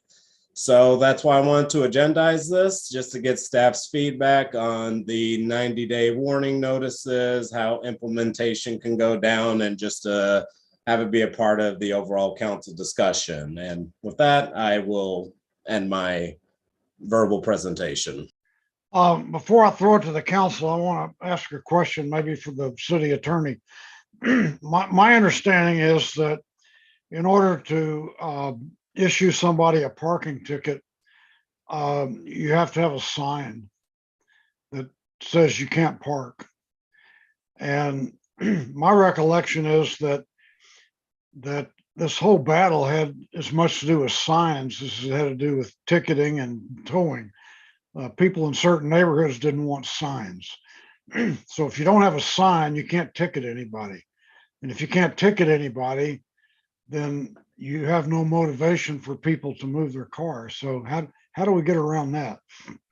Well, I don't know the circumstances of specifically what was discussed before. There does need to be signage because it puts people on notice of what the street sweeping days are and when the times are you can't park.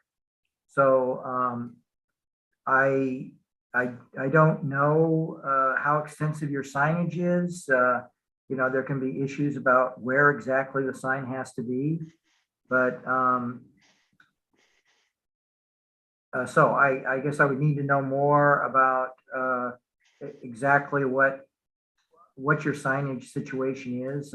So I guess, you used to have signage, and when you decided to, is the signage still there? And when you decided to stop ticketing, how did you notify people about that?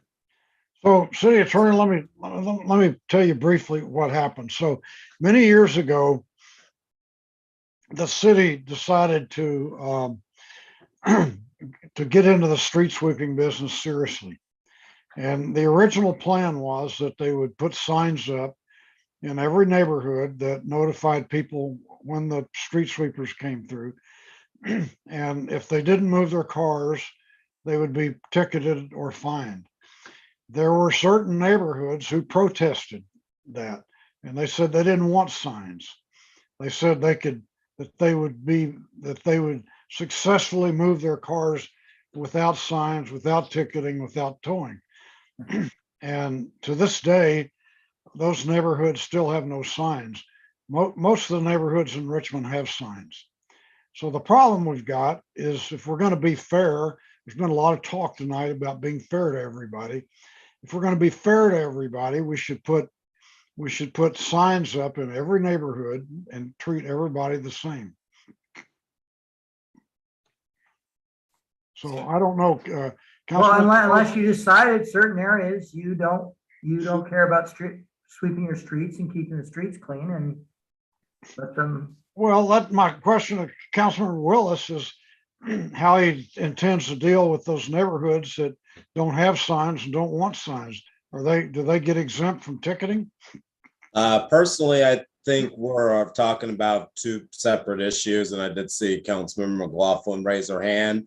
That issue that you're referring to, I remember we made a separate decision on that, was that we were going to put it to the neighborhoods and also city staff to work together on what kind of customized signage or notification that they wanted to do. And that was a long-standing issue even before we entered the pandemic and this moratorium.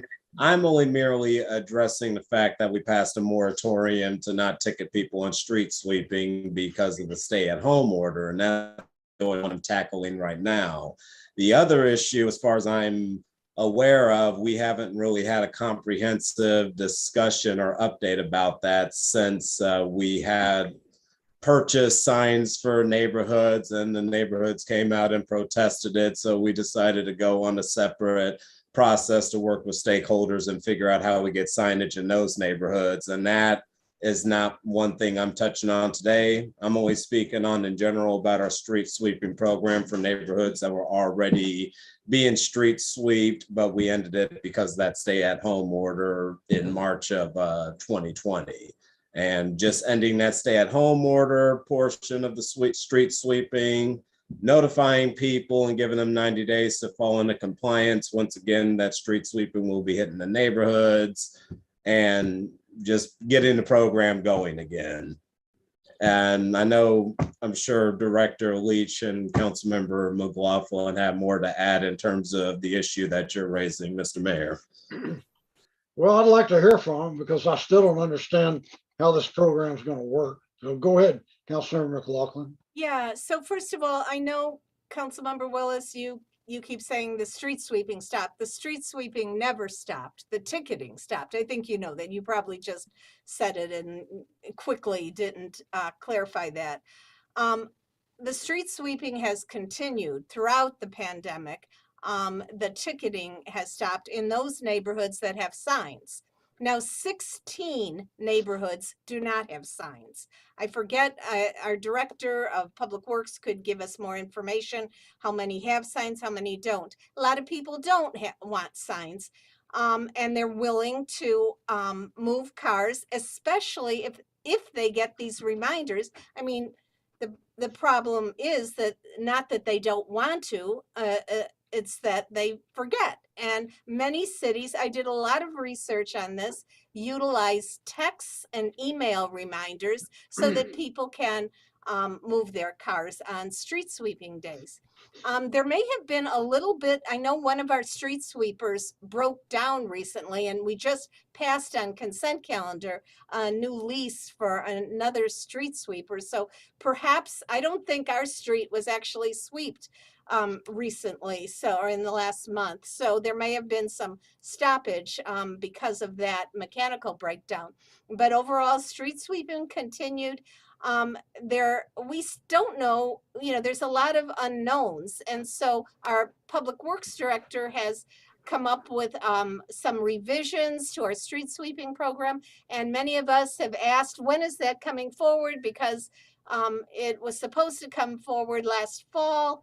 But I know other things came up that are really, that kind of took precedence. So I understand that, but I have heard from Mr. Leach that it probably will be coming forward, this new program that we can vote on and make comments on in the end of May or early June, somewhere along there. And so that is when the text program and the email program, we can talk about that and get it into play. So the cost of signs for the whole city would be astronomical. The cost of ticketing for the, I noticed, Councilmember Willis, you had something in your agenda report about you need to hear from the Parking Enforcement Division as to their capacity to provide warning notices, and also ticketing, I would add, because I think we're very low on parking enforcement.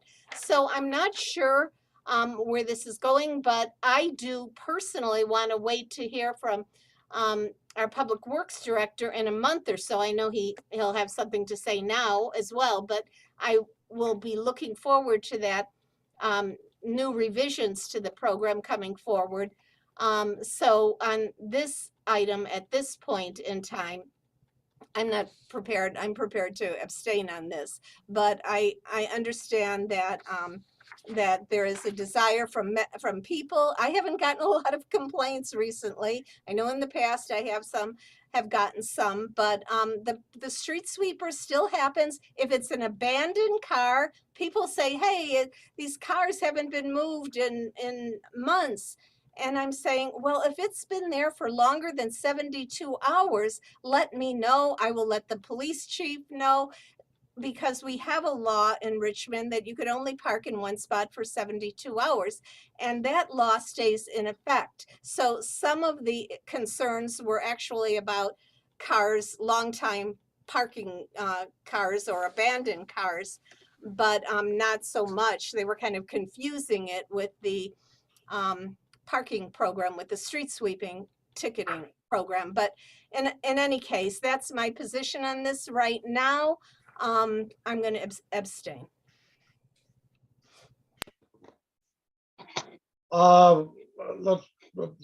Councilor Willis, did you want to respond to that, or maybe Director Leach? Do you have something you want to contribute to I'll this? respond after Director Leach, if that's okay, Mayor. Okay.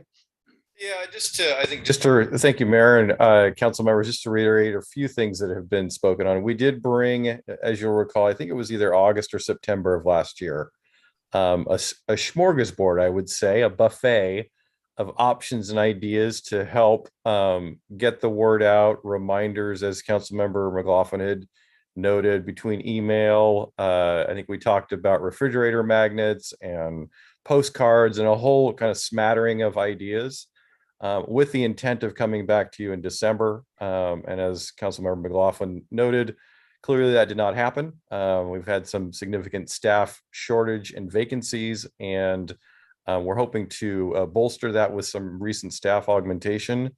And one of their initial assignments is to come back, help me with the staff report to come back in either the end of May or beginning of June with a program and costs associated with it for the council to provide input and direction on.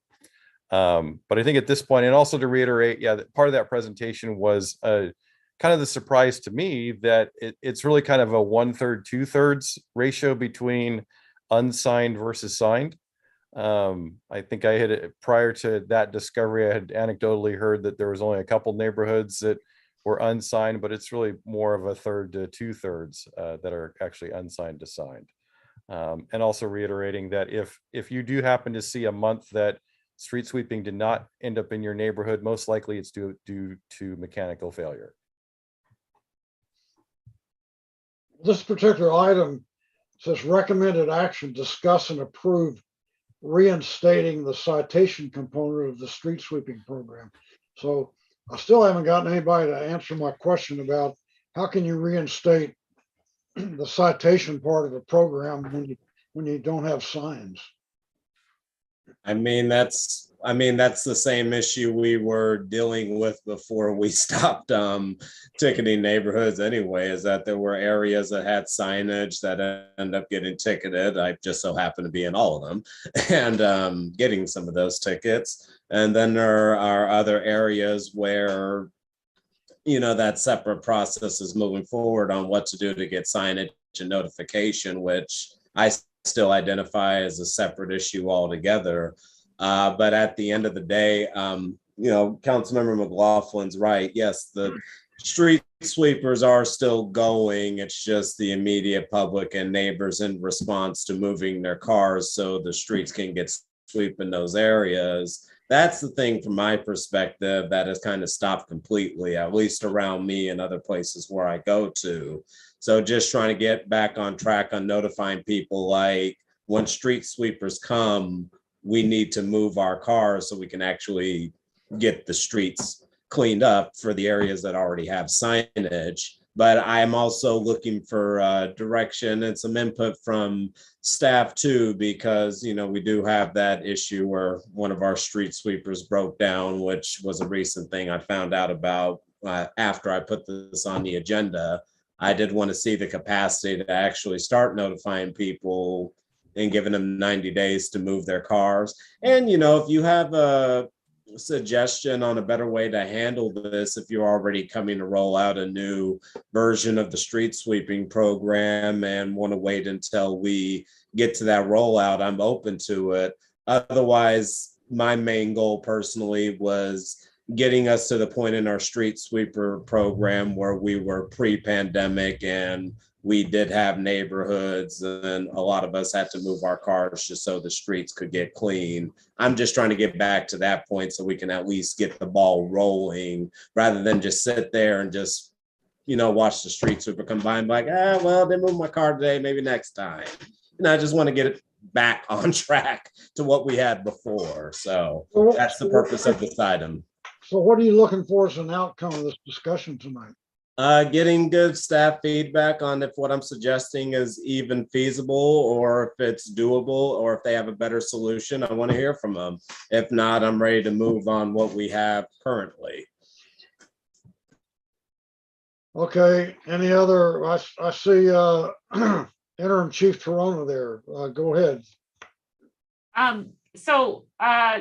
If I may, Mayor, but through you as the chair, I'm not sure if Joe and Acting Chief Torona have anything they'd like to add. I know that parking enforcement has been a challenging subject matter, and there have been low staffing numbers in that particular area. So I wasn't sure if he wanted to assist in providing a brief update that might help inform council regarding their decision. Go ahead, Chief. Well, thank you, Mayor and members of the City Council. Just to give situational awareness for where we are right now regarding parking enforcement. We currently have one full-time parking enforcement officer working. And to this date, he has not had the experience of enforcing the street sweeping efforts. In fact, that's something he's going to have to get trained on. We are in the process, I believe next week, of interviewing for prospective new parking enforcement officers. And my intention is to bring on 2, I hope. That does take some time. Could that be done in 90 days? Possibly. But just for everyone's information, I mean, there are 21 different street sweeping routes throughout the city. And that would then have to be divided up among hopefully 3 parking enforcement officers in a few months here, which is obviously doable, but that is a reduction from the pre-pandemic status where we had, I believe at that time, 5 parking enforcement officers. Is it doable? Possibly, but I would request that you give myself and Director Leach some time to discuss some options moving forward. So as I understand it, we're just going to kick the can down the road a little further. Is that right? I'm asking Councilmember Willis. I mean, I'm going to be working with it. I want to work with staff on their realistic capacity to actually implement this and not just throw a big pile of new issues on them when they weren't ready for it. So, I mean, I'd prefer it to be done in the 90 days personally, but I guess after hearing from Chief Torona, I mean, what's a feasible time that you, Director Leach, or parties involved can get back to us on starting to reinforce, getting people to move their cars once a month to make room for street sweeping?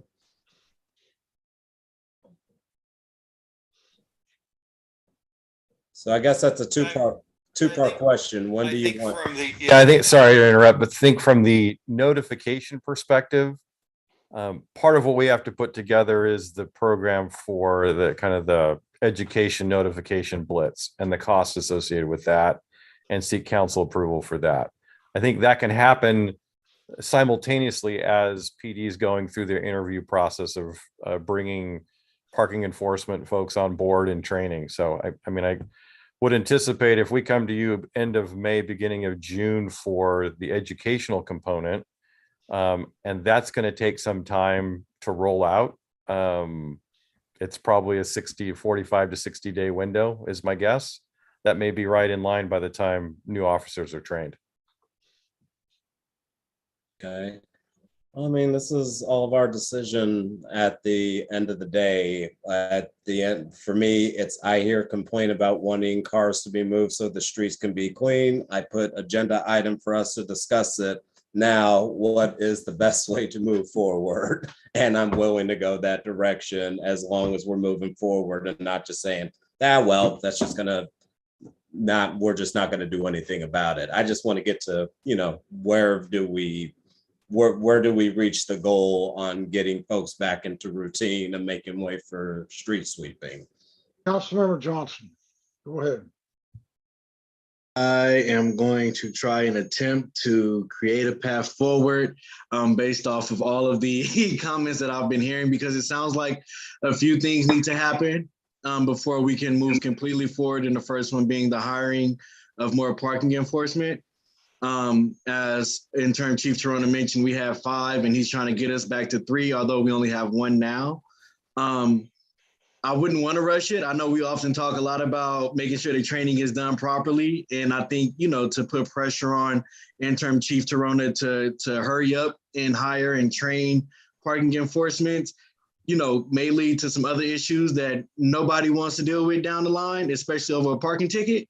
And then also it sounds like that there was another meeting that we were supposed to have where we were supposed to turn that smorgasbord into a charcuterie board and pick a few items, you know, that we can move forward with that Director Leach had came up with.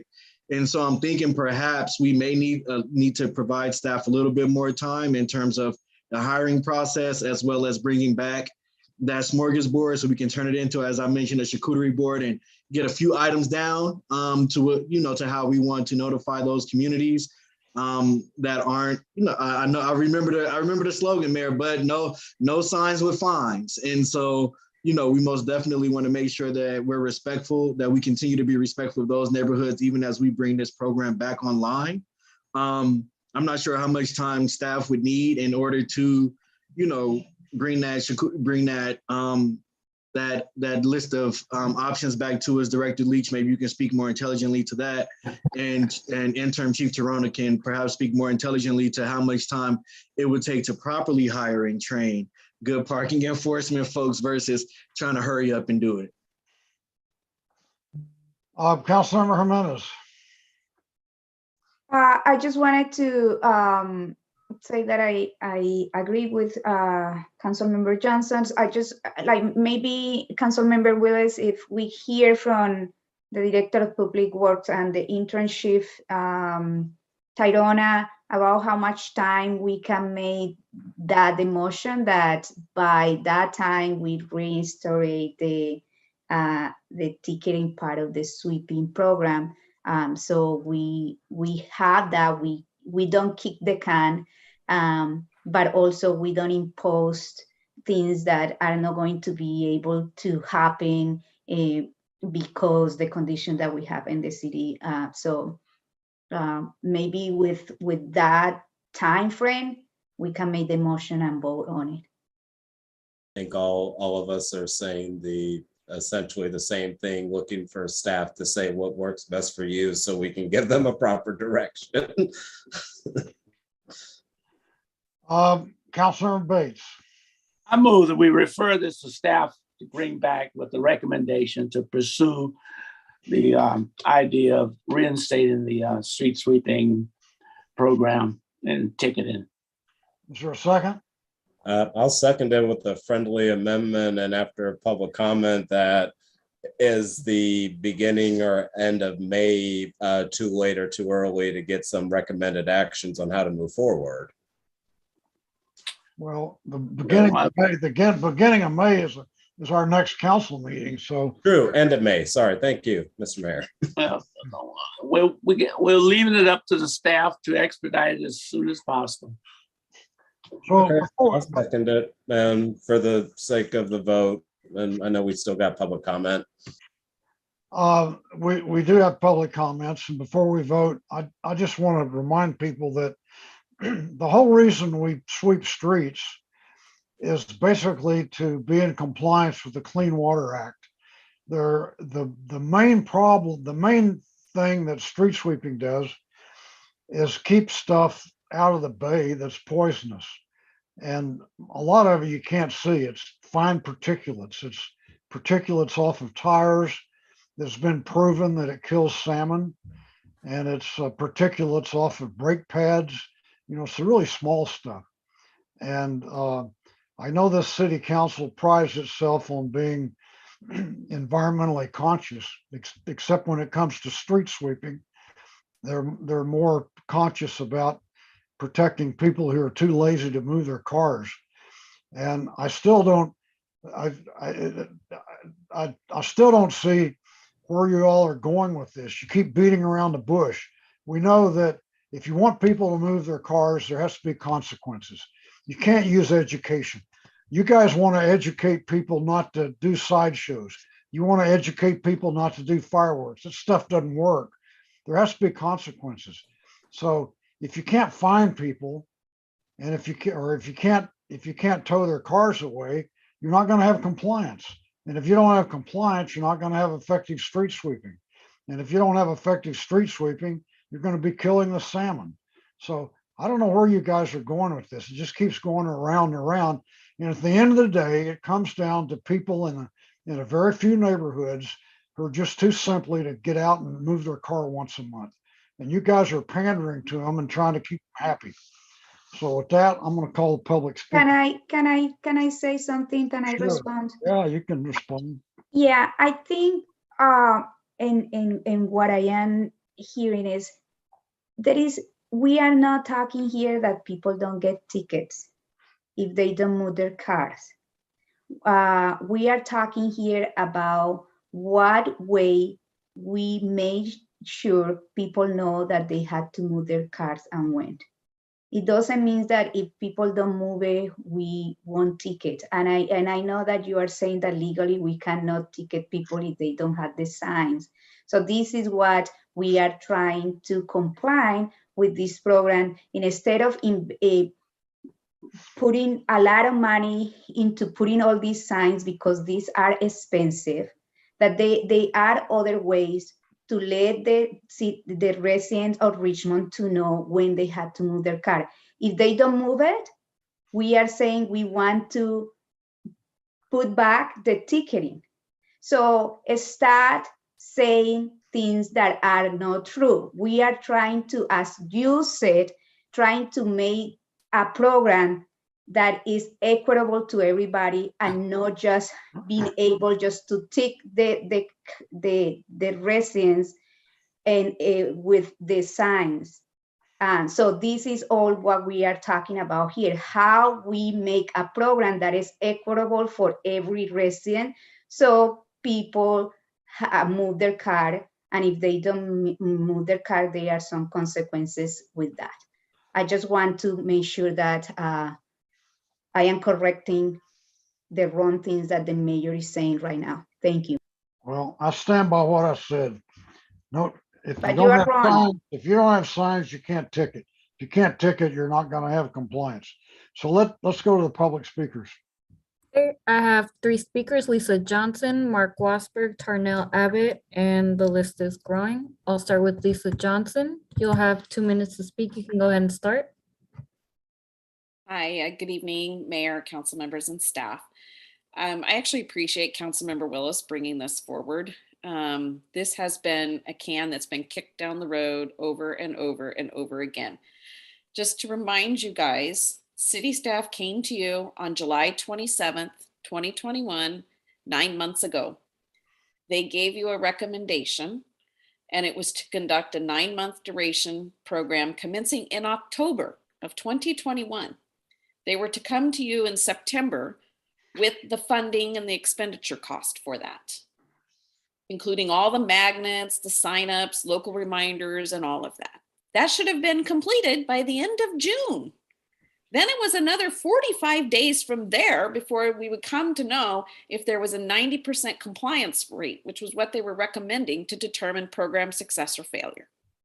So here we are, almost in May, and we don't even have any costs. Program hasn't been started, and we just keep kicking that can down the road, like Councilmember Willis said. So when are we going to see action on this? I think that's what he's pressing for. He's trying to get something by the end of May from staff, but you guys already had it. Now you want RPD to go back to ticketing people after you've depleted them. They only have 101, as I understand it, per the last week's numbers of active police officers of the 145 that have been allotted due to vacancies, injuries, people being out on vacation. And they had 5, they only have 1. 3 isn't going to be enough for them to continue with the current parking enforcement, let alone this. It's a freaking disaster. And if I were Baykeeper, I would be on the city suing you again for what you're allowing going into the bay. It's just simply not acceptable. Thank you. Thank you. Next speaker is Mark Wassberg. Mark, you'll have 2 minutes to speak. You can go ahead and start. Me? Yes. If the city has a 72-hour rule on parking, then why is those cars on Ryder Road are not tagged and towed? They've been there for almost what, 2-3 months, 6 months now, and they haven't even been touched.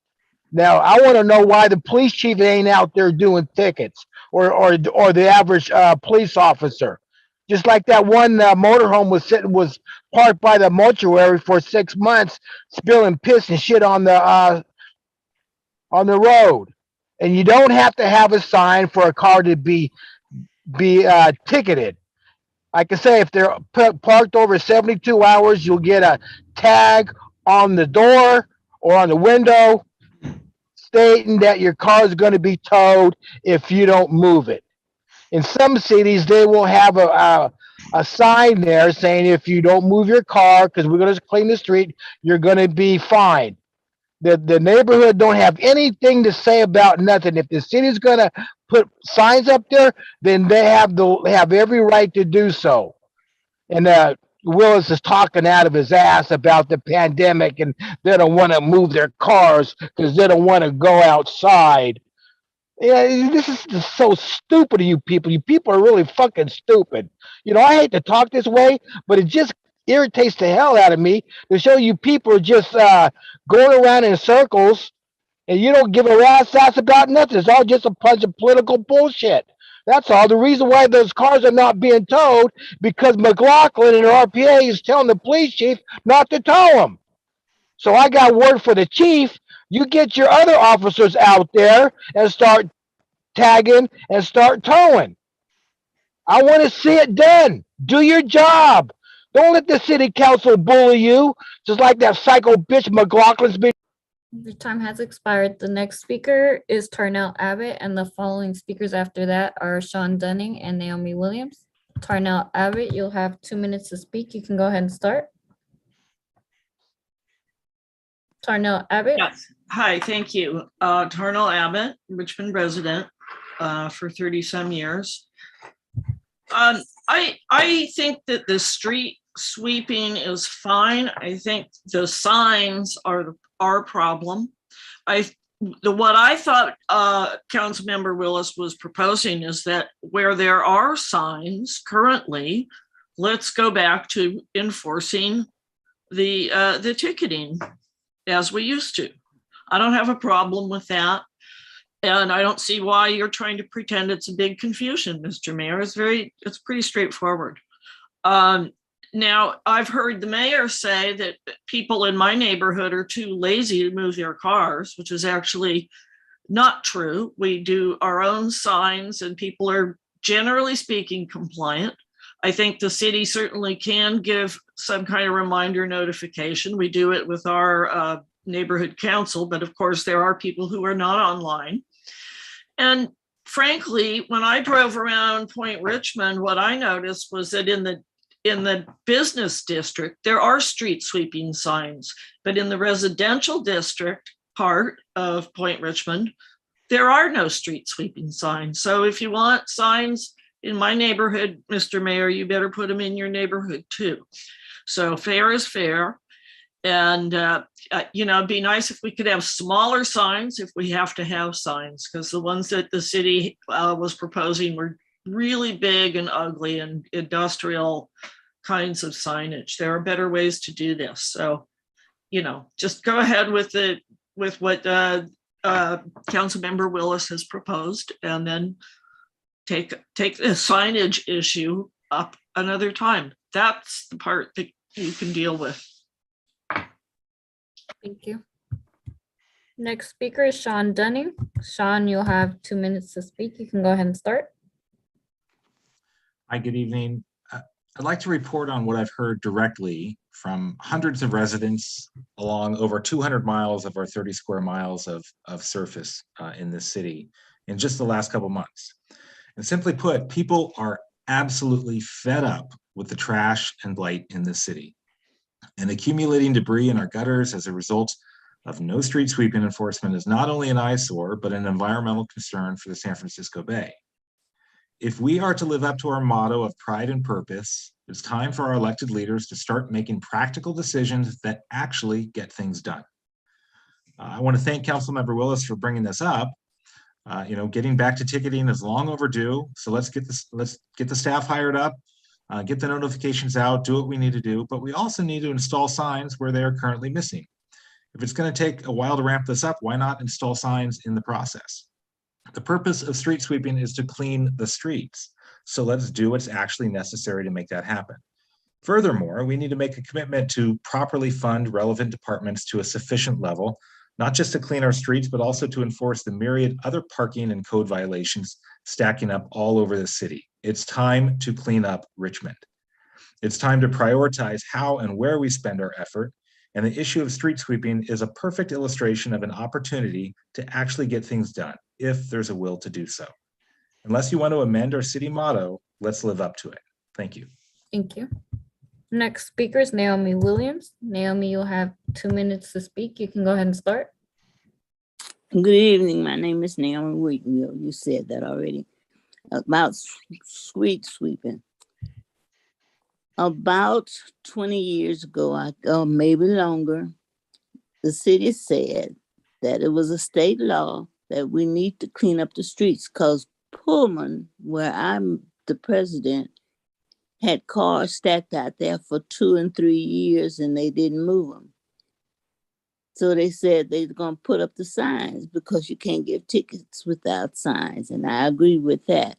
So what happened was that we put up the signs and people started moving their cars, and we wanted one of the best neighborhoods that moved the cars when it was necessary. We even moved the cars up until, well, we don't stop now because they know they're not going to get a ticket. And it's right. If you know you're not going to get a ticket, why would you move your car? That don't even make sense. It don't even make horse sense, really. So my thing is, do what's right. I thought you had bought 600 and some signs to put up in those 2 neighborhoods that's griping about no street sweeping signs. But then some came up about the emails and stuff like that. Now, I don't believe that anybody that get an email would not move their sign, but everybody don't have emails. Everybody don't have iPhones. I know I have people in my neighborhood that don't have iPhones and they don't want them. So why don't you guys just wrap it up? Say, put the signs up, whether they're ugly or not. We didn't have a choice, but you having a choice. So go ahead on and put the signs up. Let the streets start being swept so the bay can get clean at least, and not to give one neighborhood priority over the other neighborhoods, and kind of find out how many neighborhoods there is really that would have street. And there are no more public speakers. Okay, we have a motion and a second. Let's do a roll call vote. Councilmember Bates, Yes. Councilmember Jimenez, Yes. Councilmember Johnson, Yes. Vice Mayor Martinez, Yes. Councilmember McLaughlin, Jane, abstain? yes. Okay. Councilmember Willis Yes. and Mayor Butt. Yes. The motion passes with Councilmember McLaughlin abstaining. Okay, would you read the next item, access to fair housing? Yes. Item W3 is direct staff to draft an ordinance for first reading to amend the Richmond's Fair Chance Access to Affordable Housing Ordinance, that's Richmond Municipal Code, Chapter 7.110, to eliminate unfair barriers for rental housing applicants. So this is my item. I originally submitted it as a proposed ordinance, but the requested action now is to refer it to staff. But basically, we already have an ordinance that's entitled Fair Chance Access to Affordable Housing that essentially prohibits for certain types of housing It prohibits landlords from asking about conditions of previous incarceration in judging whether or not to offer somebody tenancy. And it occurred to me that while that's certainly a legitimate concern, I've come to learn that many people who need housing and can actually afford housing are faced with barriers because landlords will not rent to somebody who does not. A lot of landlords, let's say most landlords will not rent to somebody who's previously been homeless, who does not have a really good record of prior employment, or has not been employed previously. And this will happen regardless of whether they can pay for it. Somebody can show up with an apartment for rent. They can have first and last month's rent. If they want a year's lease, the state law actually allows the landlord to take 6 months rent in advance. So somebody can show up with all of this.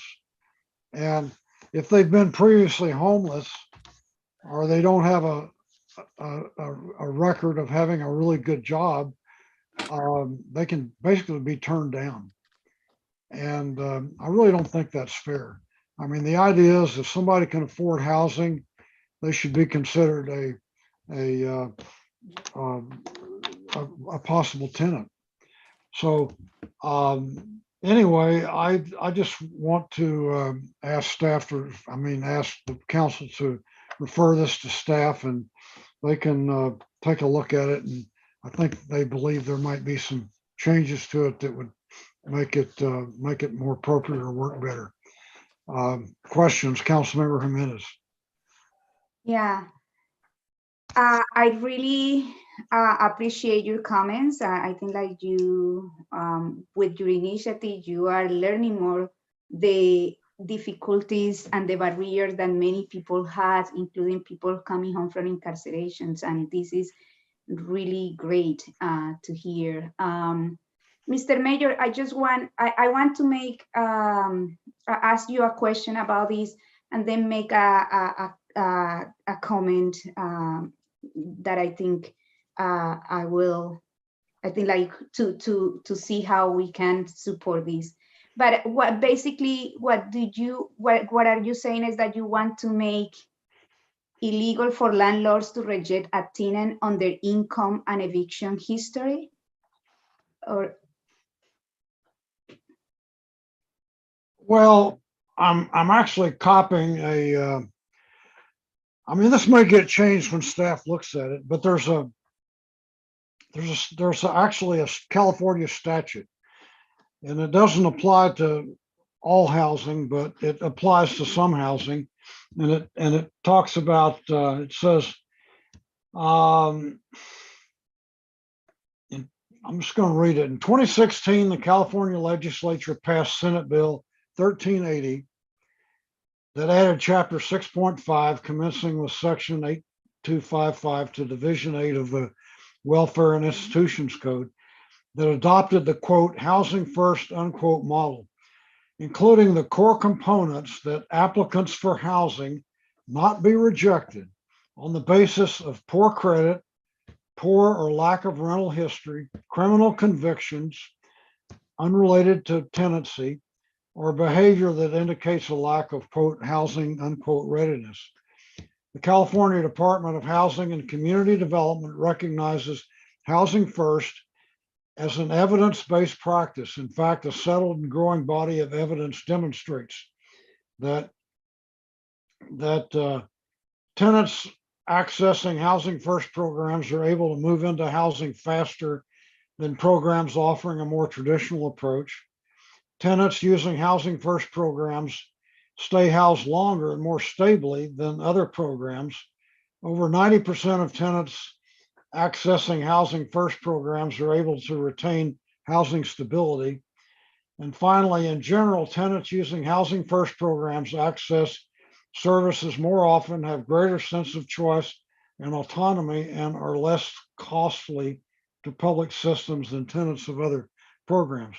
So I think the important thing here is that we don't want anybody to be barred from being able to rent housing simply because they've been incarcerated, or because they don't have a really good history of being a tenant, or because they don't have a history of having a job.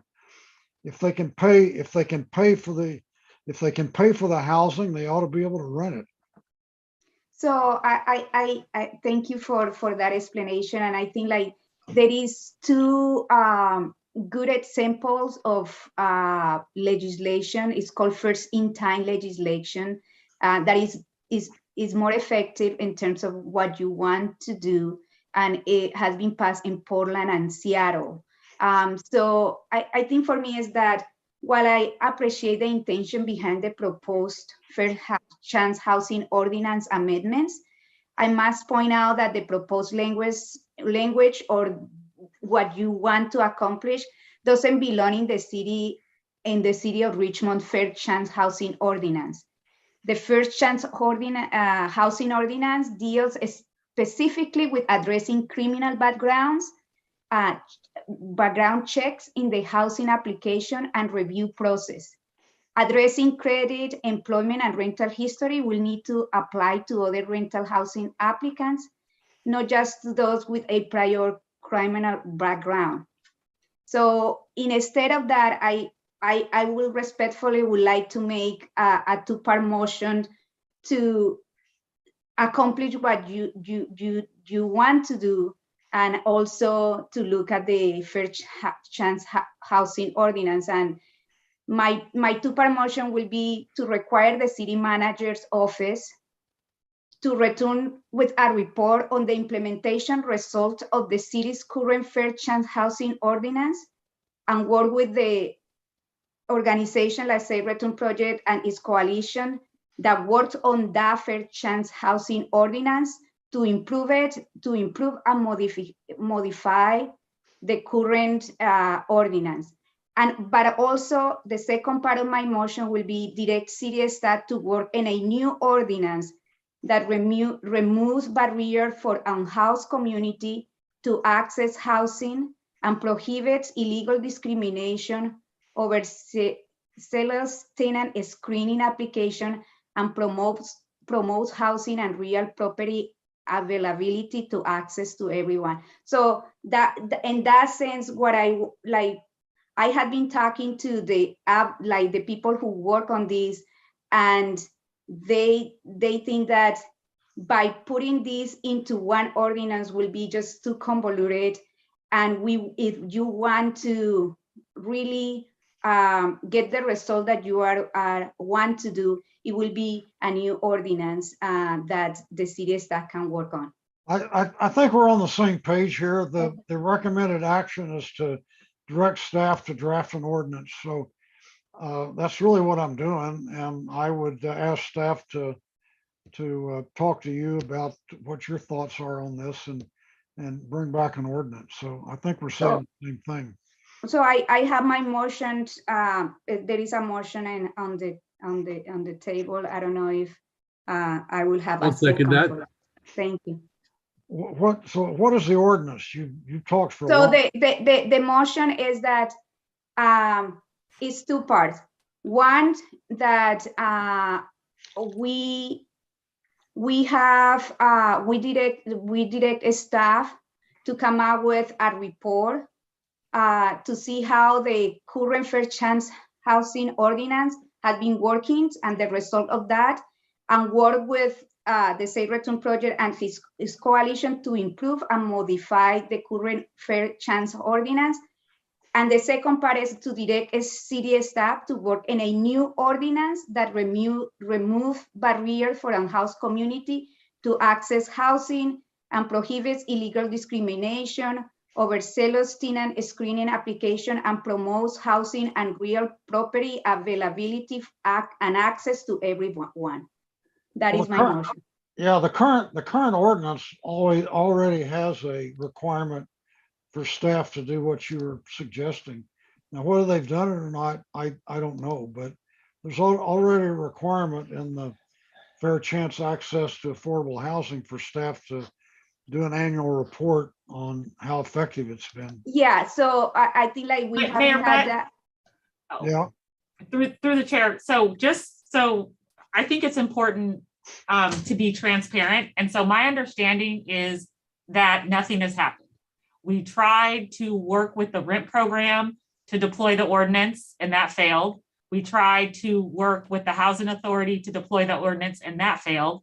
And we currently don't have a housing manager.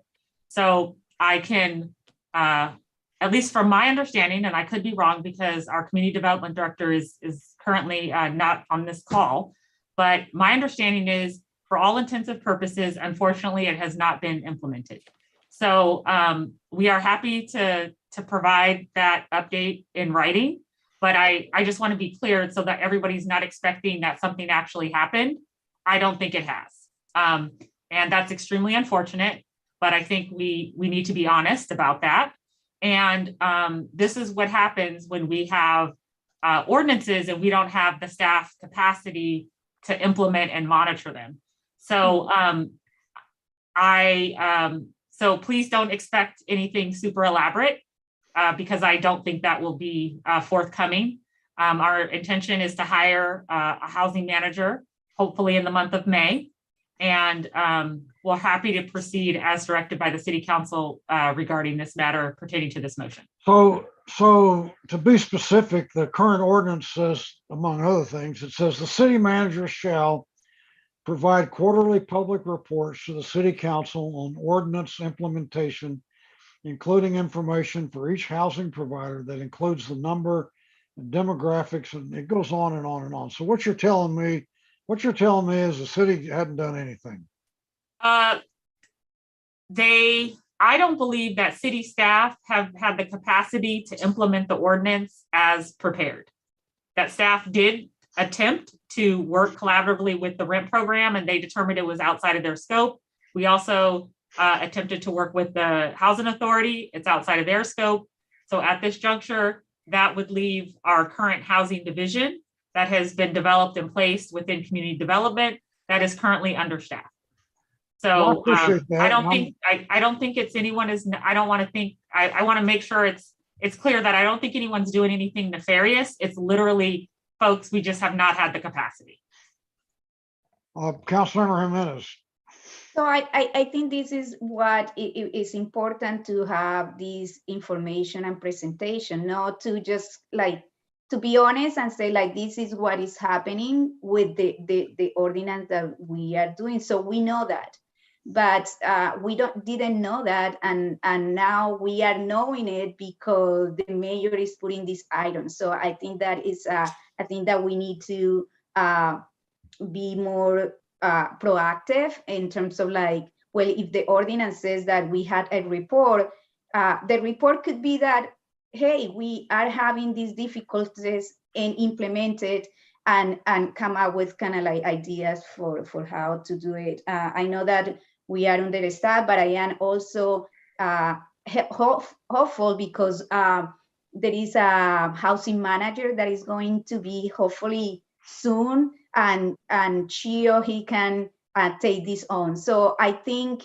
my motion still stands in terms of really what we want to do here is trying to also see what the Fair Chance Housing Ordinance is doing, how we can improve it, but at the same time do this other ordinance, as the mayor is saying, there are so many difficulties that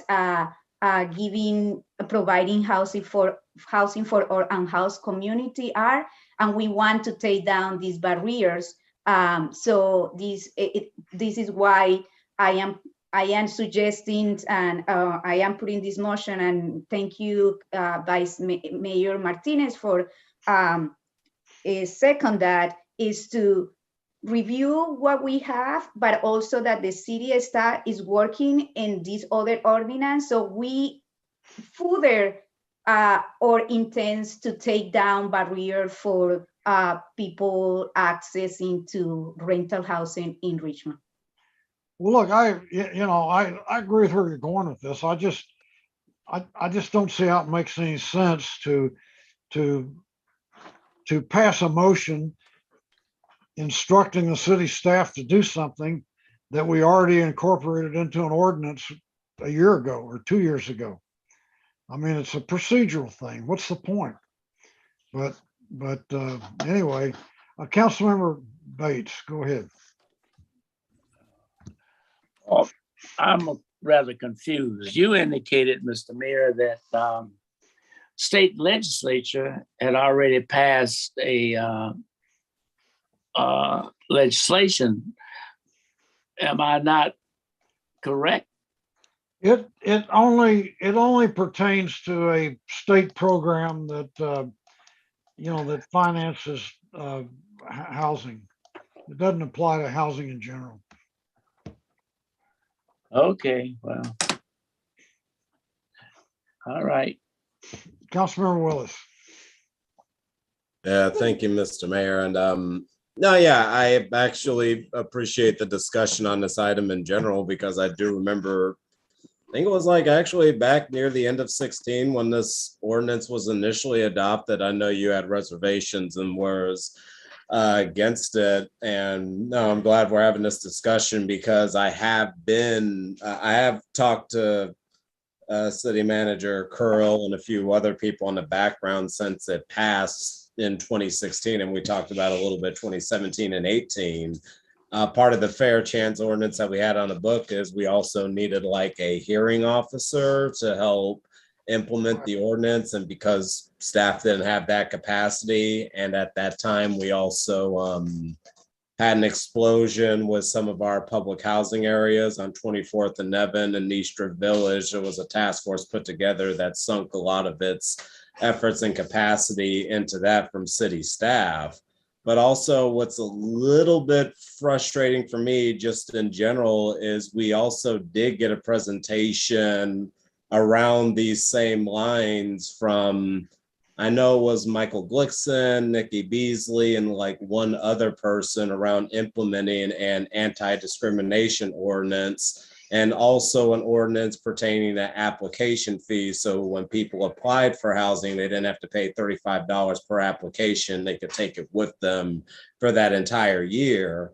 And staff and planning department, they did have these ordinances in hands, but because of a couple e-forms and backlash from property providers in Richmond, they kind of just sat on the shelf, and we had a lot of controversial issues pop up, so we never got to it. So I was actually about to bring those back after we got done with our budgeting session after checking in with staff. So all that's to say is that I know we've already voted on these in the past, and I know some language was already drafted up. So whenever this does come back from staff, if we're just talking about fair chance housing alone and updating that, and that's the only thing we're going to talk about, great. But I don't want to forget the anti-discrimination ordinance that was drafted up by staff and never presented and voted on.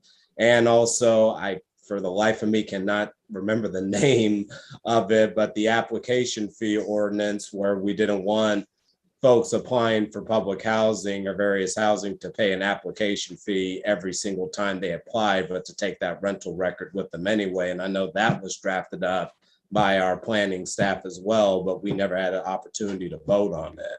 So I'm happy with the motion and making sure that we're just breaking down barriers of people getting housing in general, but there is that frustration. But I know there's capacity issues that we have had these conversations already. We have given staff direction on this, but we haven't actually had a chance to vote on the direction that we gave in previous years. So thank you for actually reinvigorating the conversation, Mr. Mayor, because I was planning on bringing this up after the August recess and after our budget was adopted.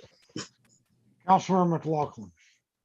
Yes, thank you. I support Councilmember Jimenez's motion, and I also want to say that a tenant's lawyer has weighed in a little bit on some of your language, Mayor Butt, and there are some concerns that the terms are too vague, that there may be some issues around state and federal preemption around regarding credit and rents.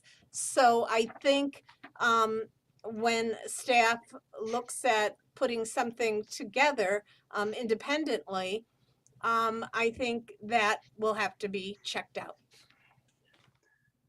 Okay, anyone else from the council have questions on this? Are there public speakers?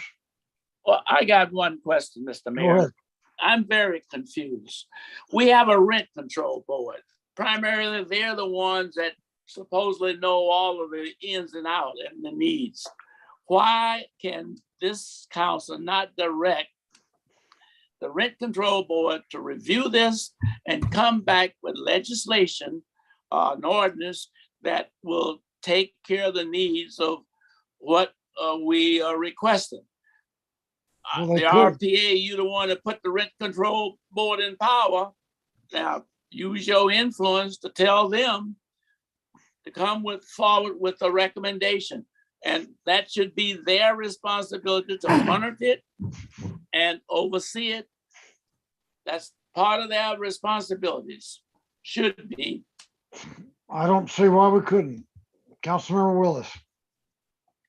Yeah, I mean, to be fair, the voters put the rent control board in power, but the reason one thing I know from talking to the city manager in the past, which you can correct me if I'm wrong, and the Richmond rent program about it when we first talked about implementing the fair chance housing ordinances, whenever they looked at the rent control and just cause for eviction ordinance that was passed by a ballot initiative, they collect fees and they collect fees to conduct a rent program to implement rent control and just cause for eviction. And it was with that analysis that they decided stepping into the fair chance ordinance or other things that's not directly related to their language and rent control and just cause for eviction kind of violates their charge and would be a misuse of the funds that they get for the rent program in general with the way the law was set up after the ballot initiative. So that was some of the pushback that we got, is that it goes beyond the scope of the rent control ordinance that we have.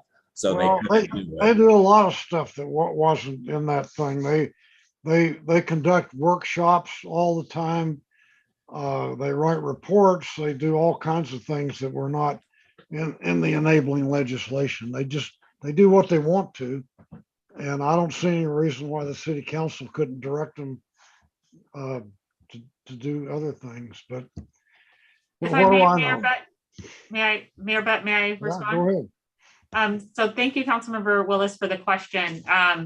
If I recall correctly, we did not receive affirmative support from the rent program to assist with this under the auspices of what was approved by the voters.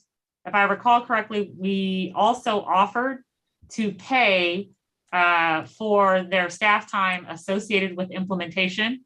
And that also was not something that they were willing to consider. So it does necessitate that we set up additional protocols and processes to manage this process. And so when Ms. Velasco returns, I will obtain a status update and we'll send an email to the city council and work on putting together the information that the council would like to see. I do believe that I do recall previously that that unfortunately with the staff transitions, this probably could have been handled more effectively. And so it is something that we need to work on. Okay, do we have public speakers? No, we do not. Okay, let's vote on the motion. Councilmember Bates? Really quickly, can Madam Clerk please restate the motion, please? Okay, as I understand it, the motion is to provide an update on the ordinance implementation of the fair housing ordinance. And also for staff to draft a new ordinance according to the recommended action. And Is that I correct? also is, can I read it as I put it? So I add, is to Go ahead. require the city manager's office to return with a report on the implementation results of the city's current fair chance housing ordinance, and to work with the Safe Return Project and its coalition to improve and modify the city's current fair chance housing ordinance, and direct a city staff to work in a new ordinance that removes barriers for unhoused community to access housing and prohibits illegal discrimination, overzealous tenant screening application, and promotes housing and real property availability and access to everyone. Thank you. You might want to email that to the clerk. Right. Please I email that to did. the clerk's office. Thank you. That sounds like a McLaughlin motion. Just to be clear about what we are voting on. Thank you. Okay, let's have a roll call vote, Madam Clerk. Councilmember Bates, Yeah. Councilmember Jimenez, Yes. Councilmember Johnson, Yeah. Vice Mayor Martinez, Yes. Councilmember McLaughlin, Yes. Councilmember Willis, Or hilarious, Councilmember Johnson, yes. and Mayor Butt. Yes. The vote is unanimous. So, Madam Clerk, I'm going to take up item U2B, continued use of teleconferencing for the meetings of all city legislative body. I'm going to take that up next. Okay. So, would you read that, please? Yes, item U2B is to adopt a resolution requiring the continued use of teleconferencing for the meetings of all city legislative bodies pursuant to provisions of Assembly Bill 361. This was requested to be removed by a public speaker. So that's your item. Do you want to say anything else about it? No. Not really.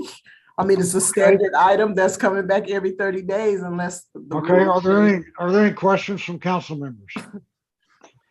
Well, go ahead, Councilmember Willis. I just said, okay, go ahead. Go ahead, Willis, and then Bates. Yeah, I mean, I guess, I'm seeing transition in other bodies where they're switching to like hybrid models and everything like that. But what would be staff's like capacity to be able to start conducting in-person meetings whenever that happened, or can there be chance? Yeah, like what would be the capacity and impact to switch back to in-person meetings, and how much time would staff need if that decision were to come up in the future? Sue Hartman should have some information on that because equipment would be required. I don't know. If I may, Councilmember Willis, can you give us a chance to confer internally and get back to you, to the council with that information? I certainly think with the existing capacity for staff, it will be a difficult undertaking to do a hybrid, but I'm sure we could figure it out. But I want to be thoughtful about the myriad of other things IT has on their plate, like Measure U implementation and all of that. And so if you could please let us confer, and then we can basically do essentially like a SWOT analysis and really give you all accurate information so no one's just pulling something out the hat. Yeah, yes, absolutely. That was the purpose of my question, because I didn't want to be like, oh, well, we should just go back to in-person meetings and not consider what that actually takes to make that happen again. I just have I'm generally flexible about doing in-person again. So if the other colleagues actually starts to fall in line, I'd rather have that conversation on the front end rather than wait till last minute. And so just putting that out there, and yeah, I'd appreciate an answer either in background or over email to all the council members and staff, what that looks like and what it will take. So thank you. Well, you know, there are basically three models that people are looking at and some are doing. One is you go back to full in-person meetings, just like the old days. The second one is you do the hybrid, which requires a fair amount of technology and staff support. Right. And the third one is you continue doing it like we're doing now. And I mean, those are the three models, but I think for now, we need to just pass this and kick the can down the road. We also have received new guidance, Mayor Butt, from Contra Costa Health Services. So we are anticipating, at least I personally am anticipating that we are likely leading into another surge. Hence my KN95 mask right now. And so we can also share with you all via email, and happy to post on the city's website the most recent guidance we received from Contra Costa Health Services. Okay, we have public speakers. Mr. Mayor, let me ask the question. Go ahead, yeah. This is a mandate by the governor's office and the state legislature. This is not an option. So why are we even discussing it? This is not only applied to Richmond, it's applied to every city and every public agency in the state of California. Well, actually, I don't think it does. I think we have options. And Contra Costa County has started doing hybrid in-person meetings, which is the only reason I brought it up, because I was just at their meeting last week. So they're doing it now. So just was taking it under consideration because that's what our Board of Supervisors is doing. so anyway, I think we do have one or more public speakers, right? Yes, we do. Okay, go ahead and call them. Okay, I have Lisa Johnson. Lisa, you'll have 2 minutes to speak. You can go ahead and start. Hey, good evening. I'm not going to repeat what I said earlier, and Mayor Butt walked through the three options that I have been requesting feedback on for the past several months. And Councilmember Bates, in response to your earlier question, AB 361 was adopted on September 30th, 2021, and it allows legislative bodies of local government to meet remotely via teleconferencing so long as, one, all other provisions of the Brown Act are filed, which this city is not doing. Two, the policy body makes certain findings at least once every 30 days. And three, the policy body has considered the current state of health guidance and finds it necessary to continue with remote meetings for the next 30 days. This council nor any commission, board, or task force has publicly discussed any findings necessitating the need for them to not keep their cameras on, to at a minimum adopt a hybrid Zoom format, or to return to full in-person meetings. Not once until just 5 minutes ago. Not once. The community deserves the respect of our elected officials and appointed representatives to be present and attentive during public meetings. This is not happening across the board. It's extremely disrespectful. Contra Costa, there are boards that are meeting in public, and while surges are increasing in various places across the country, multiple places have reported that that does not correlate with increases in hospitalizations. So you should be not just approving this on a consent calendar every 30 days, but describing your findings to the public as to why you're continuing to do this. It's respectful, and we deserve better from our public officials and representatives on our boards, commissions, and task force. Thank you. Thank you. So, Mr. City Attorney, are we in compliance with the law or not?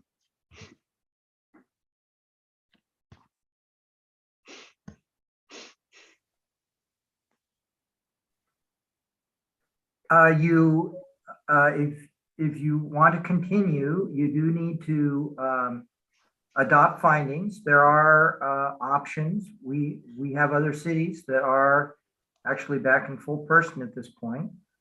There's a policy choice that the council is making to continue with this. And you do need to adopt the appropriate findings. Okay, any other questions from the city council? Do we have a motion?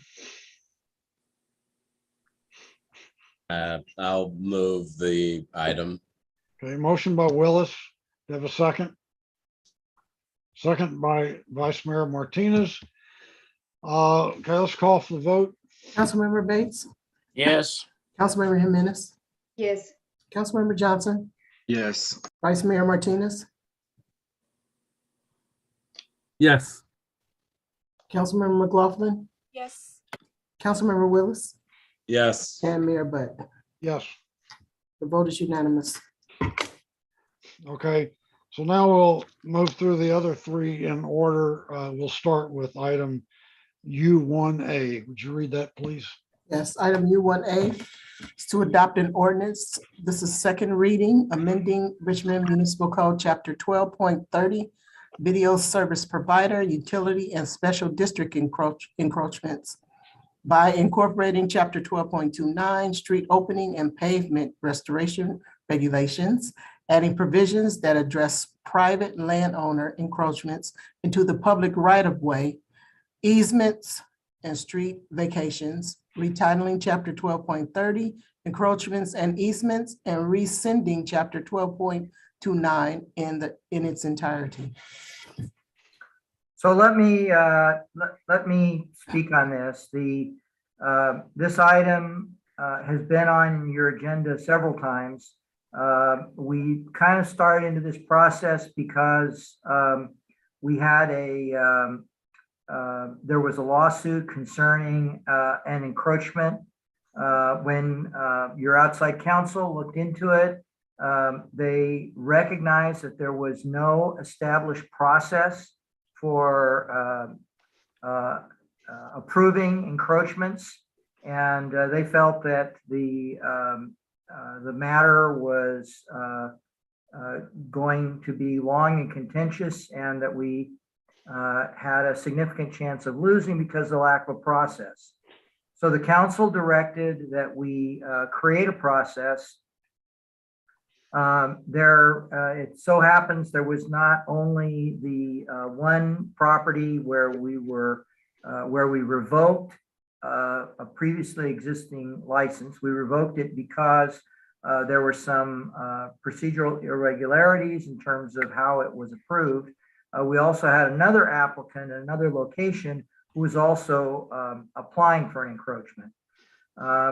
After some discussion, looking at the code, we had basically two other sections of the code that dealt with encroachments, and we had the need to create an encroachment process to deal with creating encroachment easement agreements to deal with encroachments on private that were desired by private property owners. So that section was put together. The discussion, that section came to the council a couple times, that new chapter. We went through a number of revisions, improving it. We actually came forward. The idea was to create a process for encroachments. And we came forward and asked the council if the approving body on the encroachments should be an administrative body, the planning commission, or the city council. And the council directed that the approving body should be the city council. So now over about sort of a 3-month process, this ordinance has been refined. It came to you at your last meeting for introduction, and the mayor proposed some changes. The changes were in two areas. One area had to do with noticing, which just improved a little bit the noticing on the property, and there was no issue with that. The mayor also proposed some specific requirements in terms of if you had an encroachment, the encroachment had to permit a 9-foot wide, 1-lane roadway with a 4-foot sidewalk, or if it was a 2-way roadway, it needed to be 18 feet with a 4-foot sidewalk. So that would make 22 feet in that instance. At the time that was proposed, at the last meeting, I made a statement that we didn't know precisely the effect of this, whether it might create issues with regards to the 2 applications that we knew of or other future applications, and that Tentatively, we understood that the mayor was proposing this for safety purposes, and it could be a really good idea, but we thought we needed to look at whether there might be some unanticipated effect.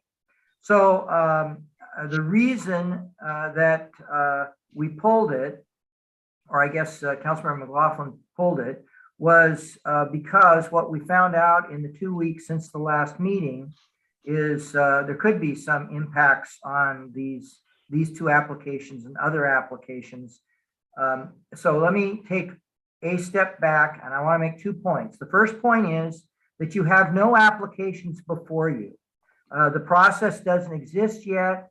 So if you had an application in front of you, we would have a lot of information about the applicant, about the surrounding properties. There would have been a notice posted on the property. You'd have a hearing process where the other applicants could be there.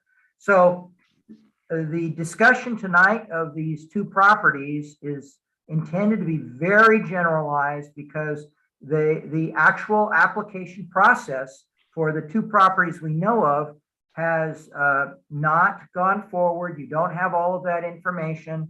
We're only referring to them from the standpoint that we know something about these properties, and they're kind of illustrative. I think you have some properties, particularly around Point Richmond, where you have some small, narrow streets, and you don't have any sidewalks in the area.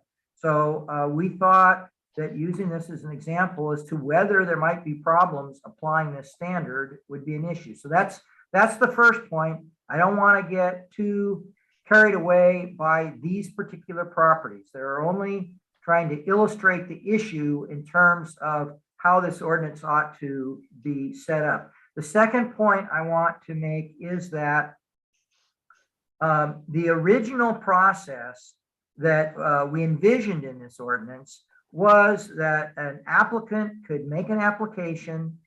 There was not a specific street minimum requirement. The idea was it could come before the approving body, which would be the city council, on an ad hoc basis. And you could have this application and make a judgment call as to what the proper dimensions ought to be. There wasn't a given, it can't be less than something. It allowed you on an ad hoc basis, case by case, to look at it. I did have a conversation with the mayor about this. He makes the point that a 9-foot roadway is kind of a minimum to get through, and he thinks, and I know he'll speak to this, he thinks that that and having the sidewalk dimension is protecting safety. So we're not really trying to argue about that. The question is, do you put that in the ordinance so that it always has to apply, or do you deal with that issue on an ad hoc basis? Now, I wanted the city engineer has actually developed some photographs and so forth to illustrate some of the situations that we're looking at. And I repeat that you're not deciding these particular 2 properties tonight. Just look at this in terms of an illustration of what sorts of issues you might have with people who are seeking these encroachment permits. So Joe, do you want to? So before he starts, we need to have a vote on whether we want to extend this meeting. It's 11 o'clock now. Okay, sorry. So is there a motion to extend the meeting? Yeah, I can make the motion. To extend it to when? Till we finish the agenda items. The entire agenda? Yeah. Okay, well, that's, I'll second it. okay, well, A question, because we always run into this. Come 11:30, will we have to vote again? yes. All right. Unless you want to take a vote now and get five votes. So the motion probably should be to extend the agenda past 11:30 if necessary. and that'll take 5 votes. With only 4 votes, you can extend the agenda to 11:30. So, And I think, by the way, that the 2 other items that you tentatively were talking about dealing with was the adjusting the boundaries of council districts and also the military equipment funding. So what's your motion, Councilmember Jimenez, to extend it past 11:30 if necessary, or just to 11:30? Hello? Hello, my motion? Yeah. Can you, I'm sorry, my connection is not stable. Well, my motion is to finish all the items. And if we don't get the 5 votes, then we go until 11:30. Excuse me, Mayor, but Yeah. can we include that we suspend the rules? Suspend the Right. rules. And, okay. That would be the motion, yeah. Yeah. Okay, so the motion by Jimenez, I think McLaughlin seconded it. So let's call the roll. I got a substitute motion All right, go ahead. that we suspend the rule to 11:30. That what?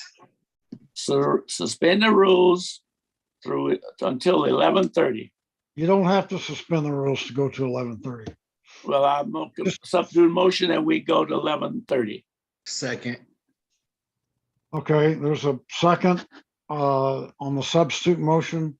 Let's vote on the substitute motion. Councilmember Bates, Yes. Councilmember Jimenez, No. Councilmember Johnson, Yes.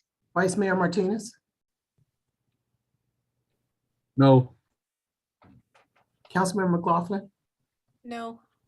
Councilmember Willis, Nope. and Mayor Butt. No. The motion fails with Councilmembers Bates and Johnson voting yes. So the main motion will take us to 11:30, but also past then if it takes that to get it done. So Yes. let's call the roll on that. Councilmember Bates? Just 11:30 and then we vote again? No, this is to suspend the rules and No, I complete the vote no. agenda. Okay. No. Councilmember Jimenez, Yes. Councilmember Johnson, No. Vice Mayor Martinez, Yes. Councilmember McLaughlin, Yes. Councilmember Willis, No. and Mayor Butt. No. The So motion fails. we don't have a motion to extend the meeting at all now. So I think we're, Right, I will make a motion that we, let's see, can we make another motion to state that we go just till 11:30? that was Bates' motion and it didn't pass. Right, and I I think- was part of it's a reconsideration of that. I was part of the prevailing side, the no side, so I can ask for a reconsideration. Isn't that correct? Okay. You want to extend the meeting? So until you're asking for a reconsideration of the motion to go back to the 11:30. Yes, Right. because I would like us to get as much done as possible. Okay, who's the second? I said, Okay, Martinez seconded, I think. Okay. Okay, let's call the roll on that one. Councilmember Bates, Yes. Councilmember Jimenez, yes. Councilmember Johnson, Yes. Vice Mayor Martinez, Yes. Councilmember McLaughlin, Yes, Councilmember Willis, No. and Mayor Butt. No.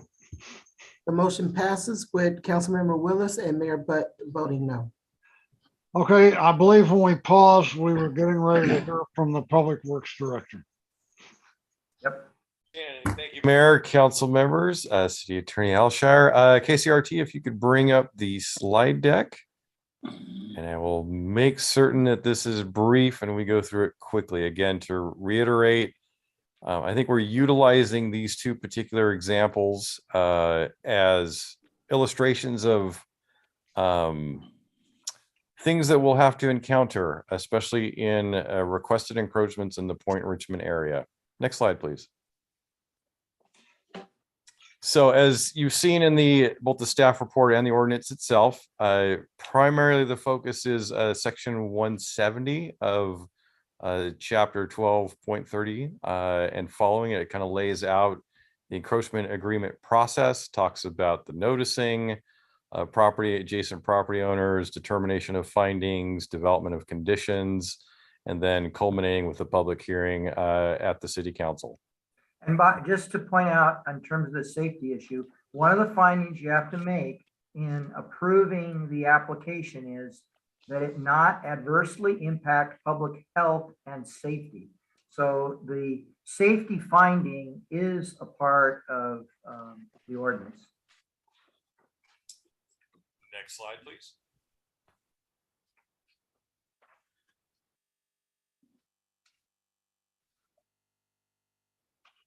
Next slide, please. There we go.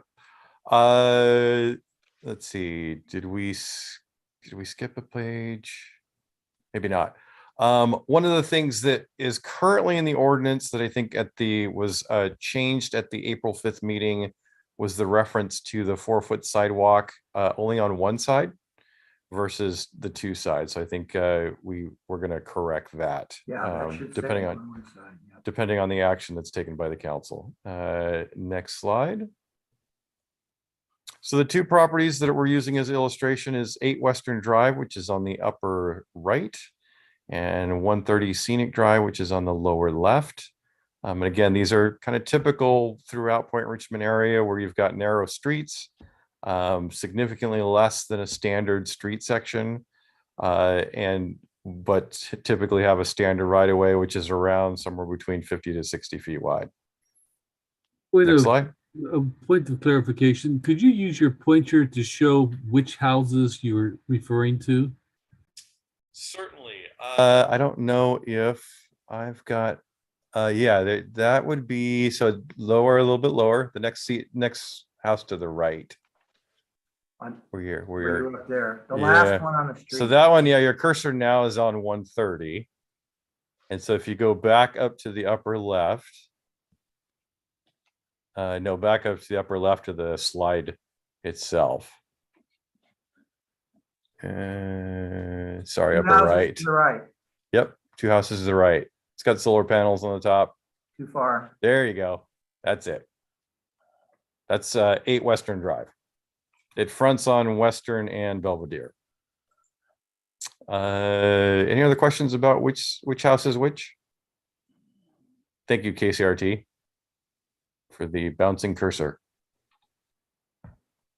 Next slide, please. Some of the details of what's being proposed at East Scenic Drive. Again, they're seeking an encroachment agreement. They're proposing a new, I think what we would consider a retaining fence, no closer than 2 feet from the existing edge of the pavement on a one-way street. The configuration has been modified to address sight distance around the very sharp curve. So the applicant has worked with engineering staff to make sure that sight distance issues are addressed. The encroachment agreement is going to document all applicable existing encroachments because there's, again, with a steep hillside, large right-of-way, there's improvements, no structures, but improvements, fences and things along those lines that are within the public right-of-way. We may need to modify the proposed location slightly in order to accommodate the 9 feet travel way with a 4-foot constraint. But again, the idea is that the fence, as close as the new fence is going to be, is 2 feet from the existing edge. And in most areas, it's going to be actually wider than that. I think the applicant will have opportunity to speak if you give him that opportunity, but I think his desires to make this a safer area. And I think with the construction of this fence and an adjacent pedestrian refuge area, I think pedestrians will find that it'll be a little bit safer than it is right now because they will actually be able to get off of the pavement versus now they can't because of the narrowness of the pavement and the steep slope that goes down into his property. Next slide, please. And Joe, the point on that is that the encroachment is not going to narrow the roadway in any respect from what the existing condition. Correct. 8 Western Drive. I think the council's fairly well versed, as this has been a subject of a lawsuit. It was constructed offset from an existing pavement. The encroachment agreement was issued last year and now subject to a neighborhood lawsuit. The new owners who purchased the property, I believe in the fall of last year, are seeking resolution. And I went out there yesterday and measured that there is 22 feet from, it ranges between 22 feet to 24 feet from the guardrail that's on the south side of the road to the edge of pavement adjacent to the fence. And then between the edge of pavement and their fence line, it ranges between 4 and 6 feet. And then on the backside, which is Belvedere, which functions really as a one-way alley, it's non-conforming. So that would be one of those things that they would have to, that hasn't been the subject of an encroachment agreement yet. But we believe it's imperative that it become part of a process. And next slide, please. And with that, I do have a whole bevy of other slides. I don't want to bore you and get in the weeds or the details. And again, but just to reiterate, both applicants are present to field any questions. Okay, questions from city council members. Councilmember, I had a question. go ahead. I've witnessed some dedication of property to property owners that was sort of unusable by the city, and it wasn't impeding. And I've witnessed sharing a property between two property owners of city property that was not of value to the city. But tell me, how do we justify the giving away a property without selling it, I guess, to anyone when there is contested viewpoints from the two parties in question?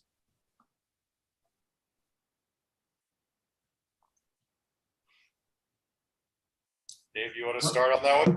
Well, we have not surveyed, but we believe there are in fact many encroachments.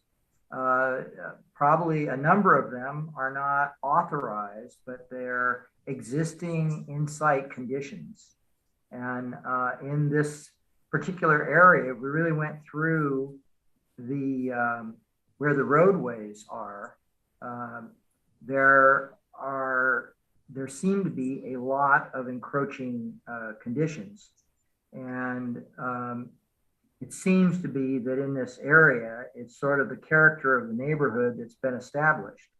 So the question is, as you said in your question, there's a question about whether that ultimate width, when you go out and you build a new street, a new subdivision, there's a dimension that's required. Generally, the city standard is you have sidewalks. You don't have sidewalks in these areas. And the city, in essence, is their long-time established areas. The city council has not, and the city has not insisted that it's in effect allow these encroachments over time and has not cleaned them all up. So if you actually went out into these neighborhoods and you took every encroaching situation and eliminated it, you probably have quite a few unhappy property owners. And I think too, Dave, just to dovetail on that, I think it's important to state that the encroachment agreement isn't gifting property to anyone. The city is retaining all rights to the right of way. The city can come in with a 90-day notice and tell the property owner to remove any improvements that are within that area for any reason or for no reason. Which we did with Ortiz. Correct. So, and they're required to renew annual insurance, indemnify the city. So it's a legal contract that affords them the opportunity to use land that the city's not using, but it's not a gifting of public lands. Because we retain, because actually the agreement is what is known as a license agreement. It's not an actual easement. When you grant an easement, that is a property right that runs with the land. The license does not do that. A license is a revocable agreement, revocable at any time. And so by utilizing this agreement and by recording it, we record it so that future owners are aware that all they have is a license that could be rescinded by the city. Now, in theory, we would rescind it if we're ever going to go in and widen the street. In these neighborhoods, it's probably extremely unlikely we would ever go in and do that because it'd be a pretty significant. Okay, let me follow up. So does that mean that there's a restriction of what they can build on property that is city's domain, yet we're allowing them to control it? Can they build a home on it? Do they have to just use a sidewalk? What are the restrictions in terms of what they can construct on property that is a right of way? In the ordinance, there's a whole set of conditions that the approving body can apply. The agreement itself, when you grant it, the agreement would limit what they could build. Does the council have the discretion to make it just in the case, one of these cases here, it's putting up a fence that's not on the existing road surface, but it's off the road surface, but it's within our right of way. So it's a fence. In the other case, you're talking about a parking pad. Could it be like the edge of a house? It would be, I think it would be unlikely you would approve it for something that is a permanent improvement. Obviously, you can remove a fence, you can remove a parking pad. If you put the corner of the house there, that'd be extremely expensive to remove. So I wouldn't recommend putting such an improvement, but the ordinance as written just has a bunch of conditions, and the approving body has to look at it, and it's the judgment call of, it's actually the city council. You guys didn't trust any other body to be the approving body, so it's you, the city council, that would have to make that judgment.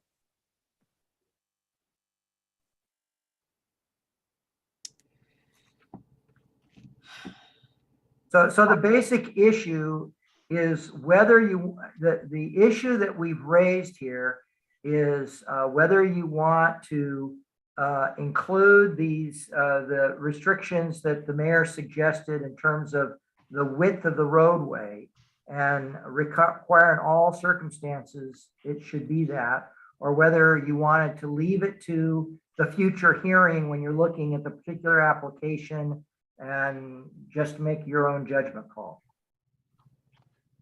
Go ahead, Councilmember McLaughlin. Two things. First of all, I want us to make a motion. I want to make a motion and make this happen. I don't know if there's speakers, but we have limited time. And I do want to say that I believe we have to pass the maps, and maybe the city clerk can confirm that, because there is a deadline. So that item needs to be addressed as well. So maybe a quick response from the city clerk before I continue this. At the April 5th meeting, we adopted resolution 49-22, and that satisfied our requirement to adopt a map before April 17th.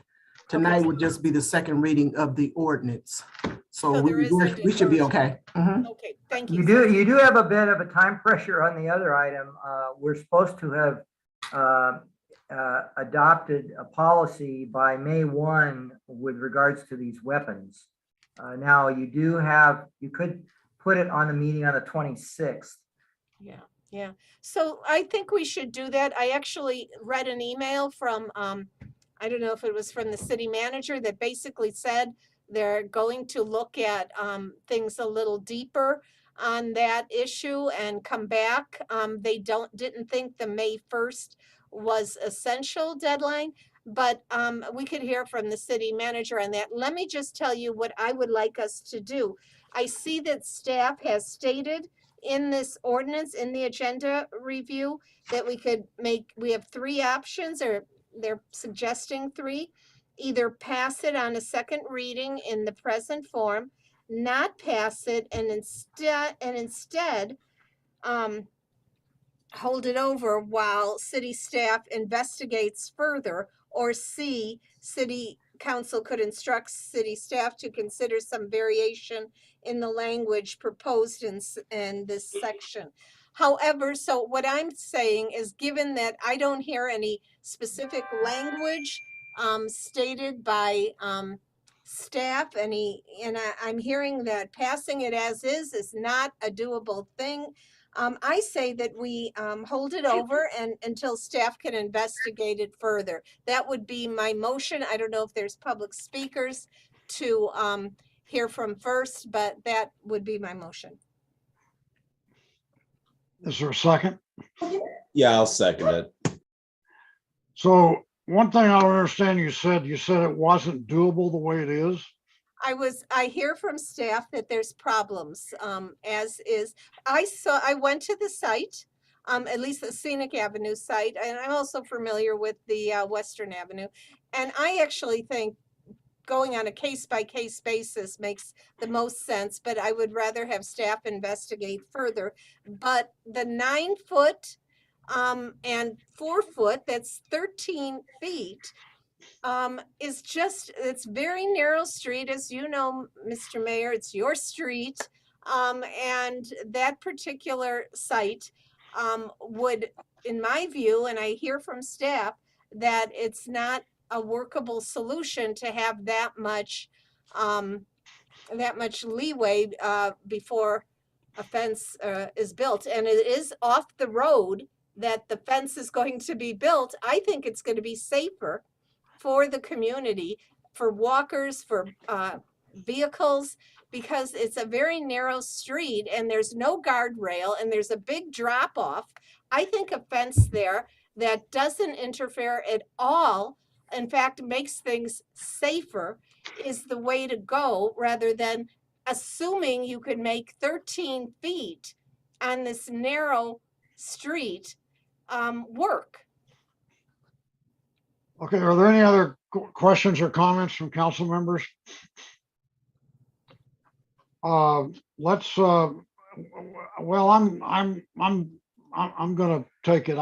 I'm not gonna talk about the Scenic Avenue thing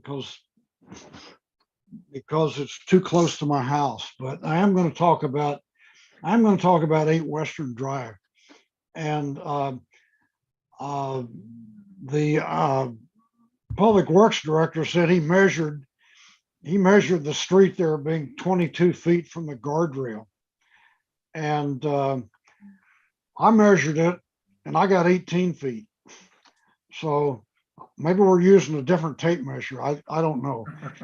But there's another part of that, and that is that a part of that street is actually not on city right of way. It's on Park District right of way, Park District property. And the existing encroachment that started this whole thing actually takes up 78% of the city's right of way. So there's no way you could have an 18-foot traveled way, much less a 4-foot sidewalk, and still have that existing encroachment. And I think the reason this is important is, if you look at it, a couple of things. One is that fire trucks and garbage trucks are almost 9 feet wide. So they take up, they take up a whole travel lane. And if you've got a couple of big trucks or even a truck and a car passing there, there's nowhere for a pedestrian to go. And I looked up our general plan. Our general plan has it has 8 policies in it that have to do with streets. And it talks about the city will strive to create complete streets for people who are walking and so on and so forth. And each one of these talks about and each one of those policies talks about creating complete streets, creating environments where people are encouraged to walk and can walk safely. And I just thought that if you're gonna adopt an encroachment ordinance, there ought to be a minimum in it. You know, it ought not to be a thing where somebody comes in and says, I'm going to take up 78% of the right of way and make that sort of the starting point for a discussion about it. People deserve to have a place to walk, and they shouldn't have to walk in the street, and they shouldn't have to back up against a fence when they're walking down the street and a couple of cars are coming. And that's what happens at 8 Western. Well, think about it. Don't think about not just a pedestrian. Think about a person in a wheelchair. Think about somebody pushing a stroller with a baby in it. Think about a person walking a couple of dogs. You know, we need to make our streets walkable. And frankly, I really resent the city attorney and the city and the public works director talking about, well, that's the way it is in Point Richmond. Those are narrow streets, always been narrow, a lot of problems. You know, I mean, we're trying to make Richmond a better place. We're not trying to find out what the lowest common denominator is and perpetuate it. So, and that's why the general plan's written that way, is to try to encourage a street to encourage a city that has complete streets and has walkable streets. So I don't know why you guys are going to want to go there. I originally proposed a 4-foot sidewalk each side, and the city, the public works director said, well, that's too much, you know. And I said, well, how about one side? And he said, okay. Now he's coming back and saying, no, we don't want sidewalks. We want people to have to walk in the street. I mean, that's bullshit. Give me a break. Okay, so Mr. Mayor, just a quick, we're not going to be able to hear from all the speakers here because we only have 3 minutes left. So I mean, maybe we could hear from some, but I would like staff to come back with this item with maybe some new ideas, at least, to give us a chance. well, look, we have a motion on the floor. We got to hear the speakers. They're going to go past 11:30, and we're not going to have a vote on it tonight. So it'll come back. It'll have to come back. Okay. Okay. So let's call the public speakers. Okay, I have 4 speakers: Richard Katz, Anna Sophia Ortiz, and Ellie B. Richard Katz, you'll have 2 minutes to speak. You can go ahead and start. Okay, this is all about the encroachment agreement that the city manager signed with Ben Zickerman about 8 Western Drive. The city gave Ben a piece of city land that made Ben's front yard 37 feet longer, 1,500 square feet bigger. That's huge, for free, in perpetuity, like forever. So Ben fenced it in so the kids can't play there anymore. You know, it's right across the street from Keller Beach, right? So the neighbors sued the city to get the judge to tell the city that they were out of line, giving away public land like that. So the city said, okay, we'll welsh on the agreement, we'll rip it up. That was a few months ago. Your attorney just told you about that. Now the city is changing their tune. You're changing your tune, and tonight you're planning on making it a law that the city can give away all the land you want to sharp lawyers like Ben or anybody else. Well, let me tell you something. The reason we sued the city was because it's unconstitutional for you to make an agreement like that to give away public land in exchange for nothing. In fact, we're creating a public safety hazard. The public gets nothing. Don't do it. And I got 35 seconds left, and I'm going to tell you something else. This constitutionality of it, it's not constitutional, is a serious thing for us Americans. In our federal constitution, we take it real seriously when you try and take away our constitutional rights. Well, our state rights under the California Constitution to be free from you giving away the store as a gift is just as serious. And I'm going to repeat, don't do it. Thanks. Thank you. Okay, it's 11:30. We're gonna have to end this meeting unless somebody Mr. Mayor, can get 5 votes to continue it. I'd like to suspend the rules and make a motion to continue the meeting until the end of the public speakers. I'll second that. Okay, I have a motion and a second. Call the roll, Madam Clerk. Councilmember Bates, Yes. Councilmember Jimenez, Yes. Councilmember Johnson, Yes. Vice Mayor Martinez, Yes. Councilmember McLaughlin, Yes. Councilmember Willis, Only public speakers, no discussion, right? I'm just double checking. Okay. Yep, only public speakers. Okay, yes. and Mayor Butt. No. The motion passes with Mayor Butt voting no. Okay, call the next speaker. Our next speaker is Anna. Anna, you'll have 2 minutes to speak. You can go ahead and start. Hello, can you hear me? Yes. Thank you, everybody, for staying on. Hello, council members, Mr. Vice Mayor, Mr. Mayor, and staff. My name is Anna, and our home is one of the current encroachments that may not meet the newly proposed ordinance conditions. As you are aware, our home's encroachment was already approved 10 months ago by the city. It was then revoked, and we were told we must reapply under this new ordinance instead. We have been working with the city in good faith to accomplish this and hope to continue to do so. We are concerned by some of the current proposed language and respectfully request the city consider some variance to this, which would not exclude our previously approved encroachment that we must now reapply for. We feel city engineers or public works experts who knew these infrastructures work on the roads should have the latitude to different streets, roads, alleys, backgrounds, and their actual uses, and take those into account when making recommendations to City Council. We all know nothing is completely black or white in every situation, and there are many different shades of brown in between.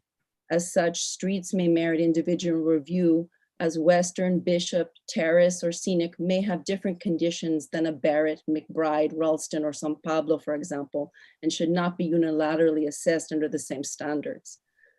I would also like to know if there will be an appeal process for private landowners if their encroachment agreement application is denied by the City Council.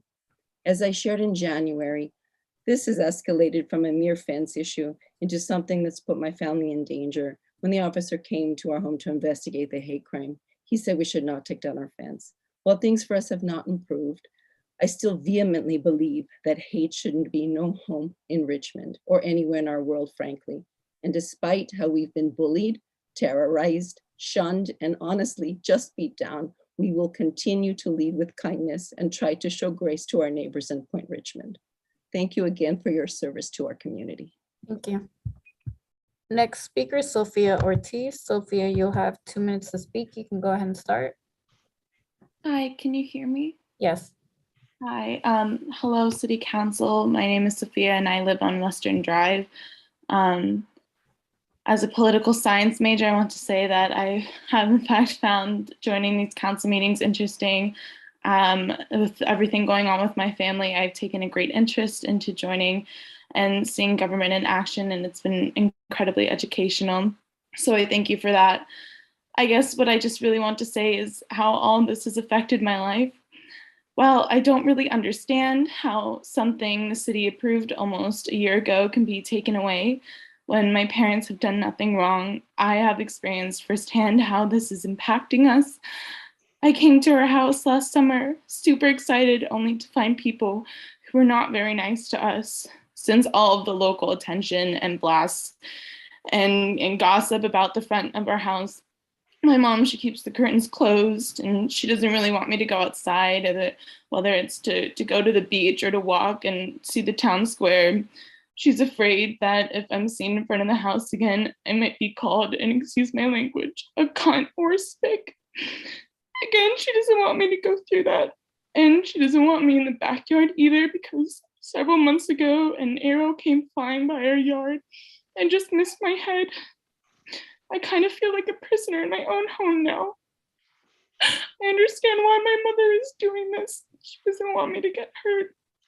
I'm not sure if you're aware, but there's an archery range, and now people throw axes behind the space. And while I don't doubt our neighbors have a great shot, it just takes one accident to really hurt me or my family. Our fence is our shield from these potential accidents, and I implore you guys to remember that there's a family behind the fence. I just keep hearing about safety, but I'm hoping someone is also concerned about the safety of my family. Thank you for listening to me. Thank you. Next speaker is Ellie B. You'll have 2 minutes to speak. You can go ahead and start. Ellie B. Hi, Zeli. I live at 130 East Scenic. Thank you, council members and Mr. Mayor and everybody else for staying so late. I really appreciate the opportunity to chime in here. Yes, the saga has been going on for a little while. It's a bit of a reality check to hear what's going on over at 8 Western Drive. So I have to acknowledge that.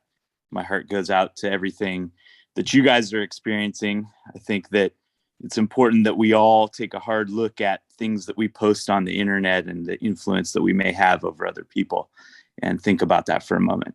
In any event, I wanted to really focus on something, Mr. Mayor, that you had mentioned about keeping pedestrians safe. That is the goal of our project at my house, in front of my house in the city right of way. We want to put up a fence that creates a safe refuge for people that does not exist now. If we go ahead with the mayor's recommendations of having a 9-foot plus 4-foot sidewalk, our project would not be possible to complete, hence not having a safe refuge at all, which is the current situation.